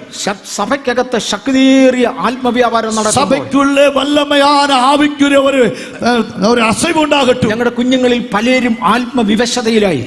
എங்கள் பிள்ளைகள் அநேகர் ஆவிக்குள்ளானார்கள். സഭയിലെ വിശ്വാസികളിൽ പലരും ആത്മവിവശതയിലായി. സഭയ്ക്കുള്ള இருக்கிற വിശ്വാസ பிள்ளைகள் ஆவிக்குள்ளானார்கள். ചിലർ ദീർഘസമയം ബോധമില്ലാതെ കിടന്നു. അനേക നേരങ്ങൾ, പല മണി നേരങ്ങൾ புத்தி அல்லது ஞாபகம் இல்லாமல் இருந்தார்கள். തിരികെ എഴുന്നേൽക്കുമ്പോൾ പലർക്കും പുതിയ വെളിപ്പാടുകളുണ്ട്. அவர்கள் திரும்ப எழும்பும்போது புது புது வெளிப்பாடுகளை பார்த்தார்கள். ചിലർ പറഞ്ഞു ഞങ്ങള് സ്വർഗത്തിൽ പോയിരുന്നു. சிலர் சொல்வார் நாங்கள் பரலோகத்திலே போனோம், അവിടെ ഇന്ന ഇന്ന കാര്യങ്ങൾ കണ്ടു, அங்கே இப்படிப்பட்ட காரியங்கள் எல்லாம் பார்த்தோம், ഇന്ന ഇന്ന കാര്യങ്ങൾക്ക് വേണ്ടി പ്രാർത്ഥിക്കുവാൻ യേശു പറഞ്ഞയച്ചു. இப்படிப்பட்ட காரியங்களுக்காய் ஜெபிக்கும்படி இயேசு எங்களுக்கு சொன்னார். വേറെ ചിലർ നരകത്തിൽ പോയി. சிலர் நரகத்திலே போனார்கள். വിശുദ്ധന്മാരെന്ന് പറഞ്ഞതിൽ പലരും നരകത്തിൽ കിടക്കുന്ന കാഴ്ച അവരെ பரிசுத்தவான்கள் என்று சொல்லுகிற அநேக நரகத்திலே காணப்படுகிற காட்சியை பார்த்தோம். ഇതെല്ലാം കണ്ടേച്ച് കുഞ്ഞുങ്ങൾ മടങ്ങി വന്നു. இதெல்லாம் பார்த்த பிற்பாடு பிள்ளைகள் திரும்பி வந்தார்கள். ഇവരിത് സാക്ഷി പറയാൻ തുടങ്ങി. இவர்கள் சாட்சி சொல்ல ஆரம்பித்தார்கள். അക്രൈസ്തവരായ ആളുകൾ രക്ഷിക്കപ്പെട്ട് സ്നാനപ്പെട്ടിട്ട് 6 മാസം തികയാത്തവർക്കൊക്കെയായി അനുഭവം. சாதாரணமான அல்லது இயேசுவை அறியாமல் இருந்தவர்கள் ரட்சிக்கப்பட்டு ஞானஸ்நானமாகி 6 மாதம் ஆன மக்களுடைய அனுபவம் தான் சொன்னோம். അന്നേരത്താണ് നമ്മുടെ ചർച്ചിലുള്ള ഒരു നല്ല മോള്, அந்த நாட்களிலே எங்க சபையில் இருந்ததான அருமையான ஒரு மகள், അവൾ എന്നോട് പറഞ്ഞു, പാസ്റ്ററെ ഞാൻ ഉണ്ടായത് പിന്നെ ദൈവത്തിന്റെ വഴിയിൽ അല്ലാതെ നടന്നിട്ടില്ല. அவர் சொன்னால், போதகரே நான் இந்த உலகத்தில் வந்த பிற்பாடு ஆண்டவருடைய பாதையை மீறி வேறு ஒரு பாதையிலே நடந்ததே இல்லை. എന്റെ ഭർത്താവ് സുവിശേഷ വേലക്കാരനാ. என்னுடைய புருஷன் ஒரு ஊழியக்காரன். ഒരൊറ്റ സഭയിൽ നിന്ന് ഒരു പൈസ ഞങ്ങൾ വാങ്ങിച്ചിട്ടില്ല. ഒരു സഭയിലിருந்து ഒരു കാശ് കൂടെ വാങ്ങിനതില്ല. ഞങ്ങൾക്ക് സ്വന്തം എസ്റ്റേറ്റുകളുണ്ട്, അതിന്റെ വരുമാനം ഞങ്ങൾക്ക് ആവശ്യം പോലെ ഉണ്ട്. எங்களுக்கு சொந்தமாக எஸ்டேட்டுகள் உண்டு, அதிலிருந்து பல மடங்கு வருமானங்களுக்கு வருகிறது. ഞാൻ ആവോളം ദൈവത്തെ സേവിക്കുന്നതാ. நான் எங்களை முத்திகிற அளவுக்கு அதிகமாய் கர்த்தரை ஆராதிக்கிறவர்கள். ഈ രക്ഷിക്കപ്പെട്ടിട്ട് 6 മാസം ആകാത്ത ഇവന്മാരൊക്കെ സ്വർഗത്തിൽ പോയിച്ചു വരുന്നു. രക്ഷിക്കപ്പെട്ട് 6 മാസം ആകാதவர்கள் எல்லாம் பரலோகத்துக்கு போயிட்டு வருகிறார்களா? എനിക്ക് ഇതുവരെ ഇങ്ങനെ ഒരു അവസരം കിട്ടിയിട്ടില്ല. எனக்கு இதுவரையிலும் அப்படிப்பட்ட ஒரு சூழ்நிலை கிடைக்கவில்லை. എനിക്കും ഇത് വേണം, പ്രാർത്ഥിക്കണം. எனக்கு மறுபடி வேண்டும், ஜெபிக்க வேண்டும். ഞാൻ മോക്ക് വേണ്ടി പ്രാർത്ഥിച്ചു. நான் அந்த மகளுக்காய் ஜெபித்தேன். മോളെന്ന് ഞാൻ പറയുന്നത് എന്റെ പ്രായത്തിൽ നിന്നുണ്ടാ പറയുന്നത്. நான் அவர்களை மகள் என்று சொல்லுகிறது என்னுடைய வயசனுசரித்து சொல்லுகிறேன். അവൾക്ക് അന്ന് ഒരു 27 വയസ്സടുത്ത് കാണും. നാൾക്ക് அந்த பிள்ளைக்கு ஒரு 27 വയസ്സ് இருக்கலாம். 2 കുഞ്ഞുങ്ങളുണ്ട്, 2 പിള്ളകളുണ്ട്. അവൾ ഇങ്ങനെ എന്നും പ്രാർത്ഥനയാ, കർത്താവേ എനിക്ക് സ്വർഗത്തിൽ പോകണം, സ്വർഗം കാണണം, സ്വർഗം കാണണം, സ്വർഗം കണ്ടേച്ച് തിരിച്ചു വരണം. அவள் என்றைக்கும் ஜெபிப்பார்கள், ஆண்டவரே எனக்கு பரலோகம் போகணும், பரலோகத்தை பார்க்கணும், பார்த்து தான் திரும்பி வர வேண்டும். ഒരു ദിവസം എന്റെ അടുക്ക വന്ന് പറഞ്ഞു, ஒரு நாள் என்னிடத்தில் வந்து சொன்னார்கள், കഴിഞ്ഞ രാത്രിയിൽ എനിക്കൊരു ദർശനം ഉണ്ടായി. போன இரவு எனக்கு ஒரு தரிசனம் காணப்பட்டது. ആ ദർശനത്തിൽ ഞാൻ സ്വർഗത്തിലേക്ക് എടുക്കപ്പെട്ടു. அந்த தரிசனத்திலே நான் பரலோகத்தில் எடுக்கப்பட்டேன். ആ മോള് വന്ന് പറയുകയാണ്, ഞാൻ ഇങ്ങനെ ഉയർന്നുയർന്നു പോകുകയാണ്. அந்த மகள் இப்படி சொல்கிறான், நான் அப்படியே பரலோகத்திலே உயர உயர எழும்ப போனேன். ഞാൻ താഴോട്ട് നോക്കുമ്പോൾ എന്റെ ശരീരം ബെഡിൽ കിടക്കുന്നു. நான் கீழே பார்க்கும் பொழுது என்னுடைய சரீரம் அந்த படுக்கையிலே காணப்படுகிறது. എന്റെ ഒരു കുഞ്ഞ് ഒരു സൈഡിൽ കിടപ്പുണ്ട്, മറ്റേ കൊച്ചു കുഞ്ഞാണ്, 1 വയസ്സേ ഉള്ളൂ, അത് 1 വയസ്സിന് താഴെയാ, അത് മറ്റേ സൈഡിൽ കിടക്കുന്നു. ஒரு பிள்ளை ஒரு பக்கத்தில் படுக்கையில படுத்திருக்கிறாள், இன்னொரு பிள்ளை 1 வயதுக்குள்ளே தான் உண்டு, அந்த பிள்ளை அந்த படுக்கையில படுத்திருக்கிறது. തൊട്ടടുക്കൽ വേറെ ഒരു ബെഡ്, അതിൽ ഭർത്താവ് കിടപ്പുണ്ട്. அருகாமல் இன்னொரு படுக்கை இருக்கிறது, அதில் புருஷன் படுத்திருக்கிறார். എന്റെ ബോഡി ഈ 2 കുഞ്ഞുങ്ങളുടെ ഇടയ്ക്ക് കിടക്കുക. என்னுடைய சரீரம் அல்லது பிணம் இந்த 2 பிள்ளைகளுடைய நடுவில் காணப்படுகிறது. എനിക്ക് ഒത്തിരി സങ്കടം തോന്നി. எனக்கு மிகவும் கவலையா இருந்தது. എങ്കിലും സ്വർഗത്തിൽ പോവുകയാണല്ലോ, പോവുക. ஆனால் பரலோகத்துக்கு போக வேண்டுமே, போகிறாள். അവൾ പറഞ്ഞു, എന്റെ ദർശനത്തിൽ ഞാൻ സ്വർഗത്തിന്റെ പടിവാതിക്കലെത്തി. அவள் சொன்னால் தரிசனத்தின் மூலமாய் பரலோகத்தினுடைய வாசற்படி வரைக்கும் வந்து ഒരു ഭയങ്കര ഗേറ്റ് ഉണ്ട്, ഒരു ഗേറ്റ്. അതിന് ഭയങ്കരമായ ഒരു ഗേറ്റ് இருக்கிறது. അവിടെ ഒരു പുസ്തകം വെച്ചിട്ടുണ്ട്. அங்கே ஒரு புத்தகம் வைக்கப்பட்டிருக்கிறது. അവൾ പറഞ്ഞ പുസ്തകത്തിന്റെ വലിപ്പം ഭയങ്കരമാണ്. அவள் சொன்ன அந்த புத்தகத்துடைய அளவு மிகப்பெரியது. പുസ്തകം തറയിൽ താഴെ വെച്ചാൽ, புத்தகம் தாரையில் இருந்தாலும், പാസ്റ്റർ സ്റ്റേജിൽ നിന്നാൽ, போதகரே நீங்கள் அந்த மேடையில் நின்றாலும், കൈ ഉയർത്തിയാലും പുസ്തകത്തിന്റെ മേളിൽ തൊടാൻ പറ്റത്തില്ല. கை உயர்த்தி பிடித்தால் அந்த புத்தகத்தின் மேலே தொட முடியாது. അത്രയും കട്ടിയുള്ള പുസ്തകമാണ്. அவ்வளவு கட்டியான ஒரு புத்தகம். അതിന്റെ മുമ്പിൽ ഒരു ദൂതൻ ഇരിപ്പുണ്ട്. അതിന് മുன்னாடி ஒரு தூதன் இருக்கிறார். ആ ദൂതൻ എന്നെ കണ്ടുടനെ ചിരിച്ചു. அந்த தூதன் என்னை பார்த்த உடனே சிரித்தார். മോളെ നീ ഇപ്പോഴേ ഇനി വന്നോന്ന് ചോദിച്ചു. மகளே இப்பமே இங்க வந்தாயா என்று கேட்டார். അവൾ പറഞ്ഞു, ഞാൻ വന്നു. അവൾ சொன்ன நான் வந்தேன். ഓ സന്തോഷം നിന്നെ കണ്ടത്. உன்னை பார்த்தல் மிகுந்த சந்தோஷம். നിന്റെ പേര് ഈ വലിയ പുസ്തകത്തിനകത്തുണ്ട്. உன்னுடைய பெயர் இந்த பெரிய புத்தகத்தில் இருக்கிறது. ഇത് ജീവന്റെ പുസ്തകമാണ്. இது ஜீவ புஸ்தகம். ഇതിനകത്ത് പേരൊന്ന് ടിക്ക് ചെയ്തേച്ച് നിന്നെ അകത്തോട്ട് വിടാനൊക്കെ തോന്നും. இதற்குள்ளே இந்த பேரை உன்னை டிக் பண்ண பிற்பாடு உன்னை உள்ள விட முடியும். ഇപ്പൊ വിട്ടേക്കാം. இப்ப விடலாம். ഒരു പേജ് നോക്കിയിട്ടും കിട്ടിയില്ല. ஒரு பேஜ் பார்த்துட்டு கிடைக்கவில்லை. അതിനോടകം രണ്ടാമതൊരാൾ വന്നു. இரண்டாவது ஒரு நபர் வருகிறார். അയാളോടും ചോദിച്ചു നീ വന്നോ? நீ வந்தாயா? നിന്റെ പേരൊന്ന് ടിക്ക് ചെയ്യാം. உன்னுடைய பேரை டிக் பண்ணுகிறேன். തൊട്ടുടനെ ആ പേര് കിട്ടി ടിക്ക് ചെയ്തു. தொட்ட உடனே பேர் கிடைத்து டிக் பண்ணா. കേറി പോകോളാൻ പറഞ്ഞു. ஏறி போகும்போது അടുത്ത ആള് വന്നു. முதலாவது ஆள் வந்தார். അവനോട് പറഞ്ഞു നിന്റെ പേര് ഇവിടെ അല്ല, അങ്ങേ സൈഡിലാ. அடுத்த ஒரு ஆள் வரும்போது உன்னுடைய பேர் இங்கே அந்த பக்கம். നരകത്തിലോട്ട് പോകുന്ന ഗേറ്റ് അപ്പുറത്ത്, അവിടെ നിന്റെ പേര്. நரகத்தில் போகிற வாசல் அங்கே இருக்கு, அங்கே உன்னுடைய பேர். അങ്ങോട്ട് പോയിക്കോളാൻ പറഞ്ഞു. அங்கே போகும்போது சொன்னா ഈ മോള് മാത്രം അവിടെ നിൽക്കുക. இந்த மகள் மட்டும் அங்கே நிற்கிறார். വരുന്നവരുടെ പേര് ടിക്ക് ചെയ്തു, എല്ലാവരും കയറി പോകുന്നു. வருகிறவர்கள் எல்லாருடைய பேரையும் அப்படியே டிக் பண்ணி അവർ போகிறார்கள். ഇവള് പറഞ്ഞൊരു 15 മിനിറ്റ് കഴിഞ്ഞപ്പോൾ இவர் சொல்ல ஒரு 15 நிமிடம் தாண்டின போது എന്നെ ആകെ വേർക്കാൻ തുടങ്ങി. அவருடைய சரீரமெல்லாம் அப்படியே வியர்வை வந்தது. എന്റെ പേരുള്ള ലക്ഷണമില്ല. என்னுடைய பேர் உள்ளதாக இல்லை. ദൂതൻ പറഞ്ഞു പേടിക്കണ്ട, നിന്റെ പേര് ഞാനായി എഴുതിയത് എനിക്ക് ഓർമ്മയുണ്ട്, ഇതിനകത്തുണ്ട്. தூதன் சொல்லுகிறது நீ பயப்படாதே, உன்னுடைய பேர் எழுதினதாக எனக்கு ஞாபகம் இருக்கிறது. പേര് കിട്ടുന്നവരെയൊക്കെ ടിക്ക് ചെയ്ത് കയറ്റി വിടുന്നു. ഈ മോൾ അവിടെ നിൽക്കുക. எல்லாரும் டிக் பண்ணி அங்கே அனுப்பி வைக்கிறார்கள். ഈ മോൾ അവിടെ നിൽക്കുക. இந்த மகள் அங்கே நிற்கிறாள். ഒരു ഒത്തിരി നേരം കഴിഞ്ഞപ്പോൾ கொஞ்ச நேரம் தாண்டின பிற்பாடு ഇവിടെ പേര് കണ്ടു. അവളുടെ പേര് பார்த்தார். ഇതേ മോളെ നിന്റെ പേര് കണ്ടു. ஓ உன்னுடைய மகளே, உன்னுடைய பேரை பார்த்தேன். ഇത് പറഞ്ഞ മോള് പറഞ്ഞത് കേൾക്കണോ? இதை சொன்ன பிற்பாடு மகள் சொன்னது கேட்க வேண்டுமா? ആ ദൂതന്റെ കയ്യിൽ ഞാൻ എന്റെ ദർശനത്തിൽ ഒരു പേന കണ്ടു. அந்த தூதனுடைய கையிலே தரிசனத்தில் ஒரு பெண் கையில் இருக்கிறதை பார்த்தேன். ആ പെൻ അദ്ദേഹം തറയിലോട്ട് താഴോട്ട് വെച്ചു. அந்த பெண் அவர் கீழே வைத்தார். എന്നിട്ട് കൈ കൊണ്ട് നെറ്റിക്ക് ഒരു അടി അടിച്ചു. ആ കൈനാലെ അവളുടെ മണ്ടയിൽ ഒരു അടി അടിത്താർ. നാണമില്ലല്ലോ, ഈ ചുമ്മാതല്ല നിന്റെ പേര് കാണാഞ്ഞത്. ഓ ഉനക്ക് വെട്ടമില്ലയാ, ചുമ്മാ ഇല്ല ഉന പേരുങ്ക ഇല്ല. 40% മാർക്ക് വാങ്ങിച്ചുകൊണ്ടാ ഇങ്ങോട്ട് പോരുന്നിരിക്കുന്നു. 40% മതിപ്പെൺകൾ പെറ്റ് നീங்க வருகிறாய். വന്നവരൊക്കെ 100ഉം 99ഉം ഒക്കെ വാങ്ങിച്ചവരാ. ഇങ്ങ വന്നവർ എല്ലാരും 100ഉം 99 മതിപ്പെൺകൾ എടുത്തവர்கள். 40% മാർക്കും വാങ്ങിച്ചുകൊണ്ടാ ഇങ്ങോട്ട് വന്നിരിക്കുന്നു. നീங்க 40% മതിപ്പെൺകൾ എടുത്തതാ ഇങ്ങ വന്നിരിக்கிறாய். അതെ, രക്ഷിക്കപ്പെട്ട് സ്നാനപ്പെട്ട് പരിശുദ്ധാത്മാവിനെ പ്രാപിച്ചവന്റെ എല്ലാം പേര് ഇതിനകത്തുണ്ട്. ஆனால் രക്ഷിക്കപ്പെട്ട് ஞானസ്നാനം എടുത്ത് പരിശുദ്ധാവിയെ പെറ്റതാണ് അത്തനെ പേരുടെ പേരും ഇങ്ങ ഉണ്ട്. പക്ഷെ ദൈവ പ്രമാണം സൂക്ഷിച്ച് വില മുടക്കിയവർക്ക് മാർക്ക് കൂടുതലുണ്ട്. ஆனால் தேவனுடைய நியாயப்பிரமாணத்தை விலை கொடுத்து பாதுகாத்தவர்களுக்கு மதிப்பெண்கள் வேற. നീ തിരിച്ച് ലോകത്തിൽ പോ. നീ മറുപടി തിരുപ്പി ഉലകത്തിൽ പോ. ചൊവ്വ ജീവിക്ക്. നേർമയായി പോയി വാള്. നിനക്കൊരു 4 ആത്മാക്കളെ നേടിക്കൊണ്ട് വന്നാൽ തകരാറ് എന്തായിരുന്നു? ഓ ഉനക്ക് 4 ആത്മാക്കളെ ആദായം പണക്കൂടെ വായ്പിരുന്നത്. നിനക്ക് ഭാഷയില്ല, വിദ്യാഭ്യാസമില്ല, കാറില്ല, നിനക്ക് എന്തിന്റെ കുറവാ? ഉനക്ക് മൊഴിയില്ലയ്യാ, ഉനക്ക് അറിവില്ലയ്യാ, ഉനക്ക് വാഹനമില്ലയ്യാ, ഉനക്ക് എന്നെ കുറെ വൈത്ത്. അവൾ പറഞ്ഞ ലജ്ജാകരമായ സ്ഥിതി എനിക്ക് മനസ്സിലായി. ഓ അവൾ சொன்னார் என்னுடைய அந்த லட்சிக்க அல்லது அதாவது வெட்கமான சூழ்நிலை எனக்கு புரிந்தது. ആ ദൂതൻ അവളോട് പറഞ്ഞു, அந்த தேவதூதன் அவளை பார்த்து சொன்னார், ലക്ഷോപലക്ഷം ഭക്തന്മാർ ദൈവത്തെ രാപകൽ ആരാധിക്കുകയാ. லட்சாதி லட்சக்கணக்கான பக்தன்மார்கள் பரிசுத்தவான்கள் தேவனை இரவு பகலாக ஆராதிக்கிறவர்கள். നിനക്ക് കൂട്ടത്തിൽ കയറാനൊക്കത്തില്ല. உனக்கு அந்த கூட்டத்தில் போக முடியாது. അത് 40% വാങ്ങിച്ചവരല്ല. அவர்கள் 40% மதிப்பெண்கள் எடுத்தவர்கள் அல்ல. അവിടെ കാണുന്ന മനോഹര കെട്ടിടങ്ങളുണ്ട്. அங்கே பார்க்கிற அழகிய கட்டிடங்கள் இருக்கிறது. നിനക്കതിൽ പാർക്കാൻ ഒക്കത്തില്ല. அது உனக்கு ஏறி பார்க்க முடியாது. നിന്നെ പോലെ മാർക്ക് കുറഞ്ഞവർക്ക് വേണ്ടി അപ്പുറത്ത് കുറെ കുടിലുകളുണ്ട്, നീ അവിടെ താമസിക്കേണ്ടത്. ஒன்ன மாதிரி மார்க் மதிப்பெண்கள் குறைவந்த அளவுக்கு வாங்கினவർക്ക് அங்கே சில குடிசைகள் கட்டி இருக்கிறோம், அங்கே பார்க்கலாம். നിന്നെ പോലെ ഫലമില്ലാതെ വന്നവർക്ക്, உன்னை போல கனிகள் இல்லாமல் வந்தவர்கள், ഇവിടെ തറ തുടയ്ക്കുന്നത് മുതൽ ചില ജോലികളുണ്ട്. இங்கே தரை துடைக்கிறதான சில வேலைகள் உண்டு. അതൊക്കെയാ നിന്റെ പണി. அதெல்லாம் தான் உன்னோட வேலை. നിനക്ക് തൽക്കാലം തിരിച്ചു പോകാം. ஆகவே தற்சமயம் உனக்கு திருப்பி போகலாம். സ്വർഗ്ഗത്തിൽ മാന്യത വേണമെങ്കിൽ പോയി ചൊവ്വ ജീവിച്ചേച്ചു വാ. ஓ உனக்கு பரலோகத்திலே கனமாய் இருக்க வேண்டும் என்று சொன்னால் வாழுகிற வாழ்க்கை ஒழுங்காய் வாழு. ഒരു മരണാനന്തര ജീവിതമുണ്ട്. മരണത്തിന് പിற்பாடு ഒരു வாழ்க்கை ഉണ്ട്. നിനക്കും കൂടെ കൊള്ളാമെന്ന് തോന്നിയത് മാത്രം ചെയ്യുന്നവൻ സ്വർഗ്ഗത്തിൽ പോകത്തില്ല, അവൻ യാതനാ സ്ഥലത്താ. உனக்கு நல்லது என்று சொல்லுகிற பாதை செய்கிறவன் அவன் பரலோகத்தில் போக முடியாது. அவன் போகிறது வேதனை நிறைந்த இடத்திற்கு. ഒന്ന് ഇളകി ചിന്തിക്കാൻ വേണ്ടിയാ ഞാനിത് പറയുന്നത്. நான் உங்களுக்கு நீங்க சிந்திக்கும்படியாக இந்த வார்த்தையை சொல்லுகிறேன். ഇവിടെ മനോഹരമായ പാട്ടുകൾ കേട്ടു, இங்க அழகிய நல்ல பாடல்களை கேட்டோம். ഒട്ടും സ്റ്റാൻഡേർഡ് കുറയാത്ത വചനം തരുന്നത് എന്റെ കടമയാണ്. கொஞ்சம் கூட ஸ்டாண்டர்ட் குறையாத வசனத்தை தருகிறது என்னுடைய மீது கடமை. സത്യമായി എനിക്ക് ശബ്ദം തീരെയില്ല.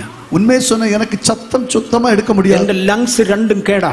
என்னுடைய லென்ஸ் ரெண்டும் பழுதடைந்தது. പക്ഷെ ഇന്നലെ രാവിലെ ഇങ്ങോട്ട് വരുന്നതിന് മുമ്പേ ഞാൻ ഒരു പ്രാർത്ഥന പ്രാർത്ഥിച്ചു. ஆனா காலையிலே நான் வரும்போது ஒரு ஜெபம் பண்ணினேன். കർത്താവേ, ഞാൻ ഓൾ ദ വേ ഇവിടം വരെ യാത്ര ചെയ്തു. ஆண்டவரே, இவ்வளவு தூரத்தில் நான் பிரயாணம் செய்கிறேன். ഈ സഭ ചെയ്യാവുന്ന സകല ചെലവും ചെയ്തു.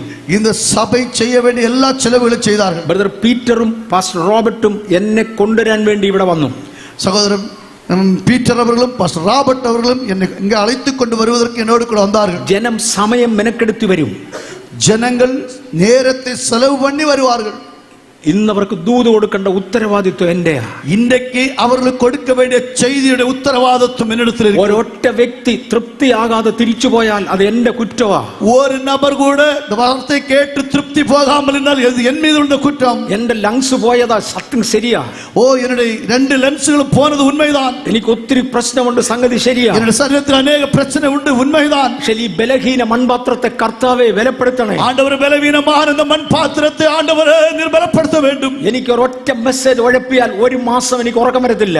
ഒരു മെസ്സേജ് ഞാൻ ഏനാതാണ് എന്ന് சொன்னால் ഒരു മാസം തൂക്കം വരാതെ. ഈ ജനത്തിന് കൊടുക്കേണ്ടത് അതിന്റെ ഫുൾ സ്ട്രെങ്തിൽ കൊടുത്തേ മതിയാകൂ. ഓ, இந்த ജനങ്ങൾക്ക് കൊടുക്ക വേണ്ടത് മുഴു അളവിലെ കൊടുക്ക வேண்டும். കർത്താവിനെ കഴിഞ്ഞ 4 സെക്ഷനുകളിൽ സഹായിച്ചു. ആണ്ടവരെ പോന 4 പകുതികളൊക്കെ എനിക്ക് ഉദവി ചെയ്തു. ദൈവം എനിക്ക് കൃപ ചെയ്തു. ആണ്ടവനെ കൃപ അളിത്താർ. ഇന്ന് രാത്രിയിൽ ദൈവത്തിന് പകരുവാനുള്ളത് മുഴുവനും നമ്മുടെ മുമ്പിൽ പകർന്നു വെച്ചിരിക്കുകയാണ്. இந்த இரவு வேளையில் ஆண்டவர் தம்முடைய பிள்ளைகளுக்கு தர வேண்டியதை முழுமையாய் உங்களுக்கு தந்திருக்கிறார். ഈ രാത്രിയിൽ എത്ര പേര് പറയും എനിക്കൊരു നല്ല മാർക്ക് വേണം?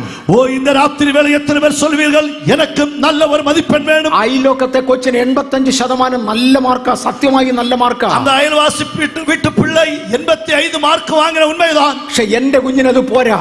என் பிள்ளைக்கு அது போதாது. അവളത് പെർഫെക്ഷനിലേക്ക് മാറണം. അത് പൂർണ്ണമായ നിലയ്ക്ക് വര வேண்டும். ഇന്ന് രാത്രിയിൽ എന്നെ ശബ്ദപരിധിയുടെ ഉള്ളിൽ കേൾക്കുന്നവരും ഇന്റർനെറ്റിൽ ശ്രദ്ധിക്കുന്നവരും, ഓ, இந்த നാட்களிലും இந்த ஒலிபெருக்கின் மூலமாய் ஆண்டவர் வார்த்தை கேட்கிறவர்களே, സ്വർഗ്ഗത്തിൽ ഉന്നതമായ സ്ഥാനത്തേക്ക് മാറുവാൻ, പരലോകത്തിൽ ഉന്നതമായ ഒരു സൂழ்நிலைக்கு നേരെ മാറുമ്പടി, മരണാനന്തര ജീവിതത്തിന്റെ ആഴങ്ങളിലൂടെ ഇറങ്ങിക്കയറുവാൻ, ഓ, മരണത്തെ പിற்பாടുള്ള வாழ்க்கையில் ആഴമായി ഇറങ്ങി വരുമ്പടി ദൈവം എനിക്ക് തന്ന കൃപയ്ക്കായി ഞാൻ കർത്താവിനെ ദേവൻ വാഴ്ത്തുന്നു. എനിക്ക് തന്ന കൃപയ്ക്കായി ഞാൻ ആണ്ടവരെ സ്തുതിக்கிறேன். എല്ലാ കണ്ണുകളും ദയവായി അടയ്ക്കുമോ? എല്ലാവരും കണ്ണുകളെ മൂടலாம். ഇന്ന് രാത്രിയിൽ നമുക്ക് ഒരുമിച്ചൊന്ന് പ്രാർത്ഥിക്കാം. ഇന്ന് இரவு நாம் ഒരുമിച്ച് ജപിக்கலாம். കർത്താവേ, ഞാൻ ഈ ജനത്തെ ഞങ്ങളുടെ കരങ്ങളിൽ തരികയാണ്. ആണ്ടവരേ, இந்த ജനത്തെ നമ്മുടെ കരത്തിൽ തരുகிறேன். പരിശുദ്ധാത്മാവിന്റെ സാന്നിധ്യം ഞങ്ങളുടെ മീതെ മൂടണമേ. പരിശുദ്ധ ആവിയുടെ മഹിമയിനാലെ മൂടുവീരാക. ഇന്ന് രാത്രിയിൽ ദൈവകൃപ ഞങ്ങളുടെ മേൽ ഇരിക്കണമേ. இந்த இரவு தேவனுடைய கிருபை எங்கள் மீது இறங்கட்டும். ഈ കോമ്പൗണ്ട് മുഴുവനും കർത്താവേ അഗ്നിമയമായ ദൈവിക കാവൽ ഉണ്ടാകട്ടെ. இந்த மைதானம் முழுவதும் അഗ്നിമയമായ ഒരു കാവൽ ഉണ്ടാകട്டும். ശബ്ദപരിധിയിൽ എവിടെയൊക്കെ ജനം ശ്രദ്ധിക്കുന്നു അവിടെയെല്ലാം ദൈവകൃപ വ്യാപരിക്കട്ടെ. இந்த ஒலிபெருக்கின் மூலமா எங்கெல்லாம் ஜனங்கள் கர்த்தருடைய வார்த்தைகளை கேட்கிறார்களோ அங்கெல்லாம் கர்த்தருடைய கிரியை வெளிப்படட்டும். രക്തം തളിച്ച് അന്തരീക്ഷത്തെ വിശുദ്ധീകരിച്ചാലും, ഓ,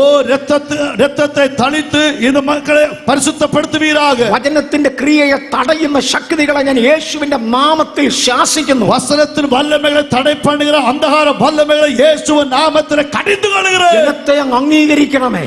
இந்த ஜனங்களை அங்கீகரிப்பீராக. അങ്ങയുടെ ജനത്തെ അങ്ങ് ആദരിക്കണമേ. உம்முடைய ஜனங்களை ஆதரிப்பீராக. മാനിക്കണമേ.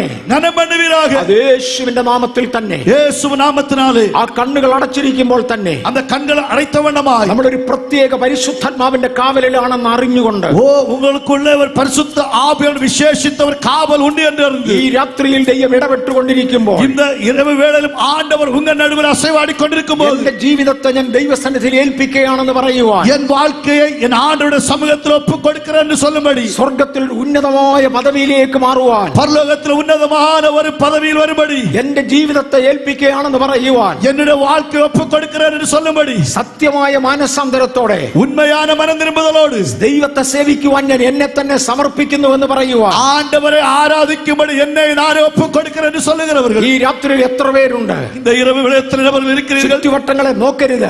அக்கம் பக்கம் இருக்கிறவர்களை பார்க்க வேண்டாம். നിങ്ങൾ സ്നാനപ്പെട്ടവരായി എന്ന് വരാം, நீ ஒரு ஞானஸ்நானம் எடுத்தவராயிருக்கலாம். പക്ഷെ ആത്മീയത്തിൽ വളരേണ്ടതിന്, ஆனால் ஆவிக்குரிய வாழ்க்கையில் வளரும்படி, വിശുദ്ധിയിൽ വളരേണ്ടതിന്, பரிசுத்தத்தில் வளரும்படி, ദൈവിക വെളിപ്പാടിൽ വളരേണ്ടതിന്, தெய்வீக வெளிப்படுத்தல வளரும்படி ഈ രാത്രിയിൽ ഞാൻ എന്റെ ജീവിതം ഏൽപ്പിക്കുന്നുവെന്ന് இந்த പറയുവാൻ இரவு வேளையில் வாழ்க்கை ஒப்புக் கொடுக்கிறேன் என்று சொல்லுகிறவர்கள் എത്ര പേരുണ്ട്? അവരെ കണ്ണടച്ചിരിക്കുമ്പോൾ തന്നെ കരമുയർത്തുവാൻ ഞാൻ യേശുവിന്റെ നാമത്തിൽ ആവശ്യപ്പെടുന്നു. எத்தனை நபர்கள் உண்டு? நீங்க கண்களை மூடின வண்ணமாய் வலது கரத்தை உயர்த்துவதற்காய் துதிக்கிறேன். ഇവിടെ അനേക കരങ്ങൾ ഉയരുന്നത് എനിക്ക് കാണാം. இங்கே அநேக கரங்கள் உயர்த்தப்படுவதை பார்க்கிறேன். ദയവായി ദയവായി അത്രയും പ്രിയപ്പെട്ടവരെന്ന് എഴുന്നേറ്റാൽ தயவாக கரம் உயர்த்துறவர்கள் தேவ சமூகத்தில் எழுப்பி நிற்கலாம். ഇതുവരെ യേശുവിനെ രക്ഷിതമായി അംഗീകരിക്കാത്തവർ അംഗീകരിക്കുന്നത് മുതൽ, இதுவரையிலும் இயேசுவை சொந்த ரட்சகரை ஏற்றுக்கொள்ளாத ஏற்றுக்கொள்ளுகிறது முதல், സ്നാനപ്പെടാത്തവർ സ്നാനപ്പെടാൻ സമർപ്പിക്കുന്നത് മുതൽ, ஞானஸ்நானம் எடுக்காதவர்கள் ஞானஸ்நானம் எடுக்கும்படி சமர்ப்பிக்கப்பட்டவர்கள் முதல், ജീവിതത്തിൽ വേർപാടാതിരിക്കാത്തവർ വേർപാടാതിരിക്കേണ്ടതിന്, வாழ்க்கையிலே வேறுபட்ட அனுபவத்தில் வாழாதவர்கள் வேறுபட்ட அனுபவத்தில் வாழ்வதற்கு, ഉന്നതമായ ആത്മിക നിലവാരം കാത്തു സൂക്ഷിക്കേണ്ടതിന്, உன்னதமான ஆவிக்குரிய சூழ்நிலை காத்து பாதுகாக்கும் ഞാൻ എന്റെ ജീവിതത്തെ ഏൽപ്പിക്കുന്നുവെന്ന് പറയുക என் வாழ்க்கை ஒப்பு கொடுக்கிறேன் என்று சொல்லுகிறவர்கள் ഉള്ളവരാണ് എഴുന്നേറ്റ് നിൽക്കുന്നത്. அப்படிப்பட்ட எழுப்பி நிற்கிறார்கள். കർത്താവേ, ഈ ജനത്തെ ഞാൻ യേശുവിന്റെ നാമം ചൊല്ലി അനുഗ്രഹിക്കുന്നു. ஆண்டவரே, இந்த ஜனத்தை இயேசுவின் நாமத்தினாலே ஆசீர்வதிக்கிறேன். ഞാൻ അങ്ങയുടെ ദാസനാകയാൽ நான் நம்முடைய ஊழியக்காரனானபடியால் ഈ ജനത്തിന് കൊടുക്കുവാൻ അടിയനെ ബലപ്പെടുത്തിയതിനാൽ,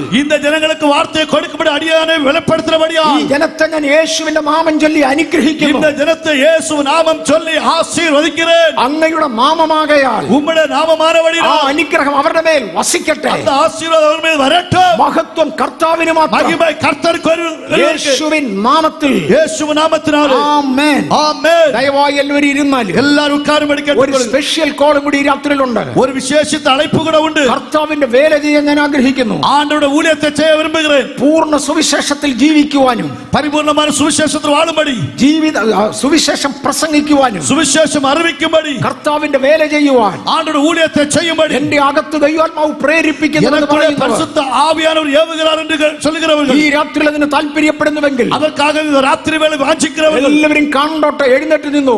எல்லாரும் பார்க்கட்டும், எழுப்பி நிற்கலாம். ആ നിർബന്ധം ചിലരുടെ മേൽ ഉണ്ടെങ്കിൽ, அப்படிப்பட்டதான அழைப்பு, நிர்பந்தமான அழைப்பு ഈ உண்டല്ലോ, രാത്രിയിൽ അവരുടെ മേൽ ഒരു ദൈവ സാന്നിധ്യം ഉണ്ടാകും. இந்த இரவு அவர்கள் மீது ஒரு தேவ வல்லமை வெளிப்படுகிறது. കർത്താവേ, എഴുന്നേൽക്കുന്നവരെ ഞാൻ തൃക്കരങ്ങളിൽ തരുന്നു. ஆண்டவரை எழுப்பி நிற்கிற பிள்ளைகளை கர்த்தருடைய கருத்திலே தருகிறேன். യേശുവിന്റെ നാമത്തിൽ ഞാൻ ഇവരെ അനുഗ്രഹിക്കുകയാണ്. இயேசுவின் நாமத்தில் நான் இவர்களை ஆசீர்வதிக்கிறேன்.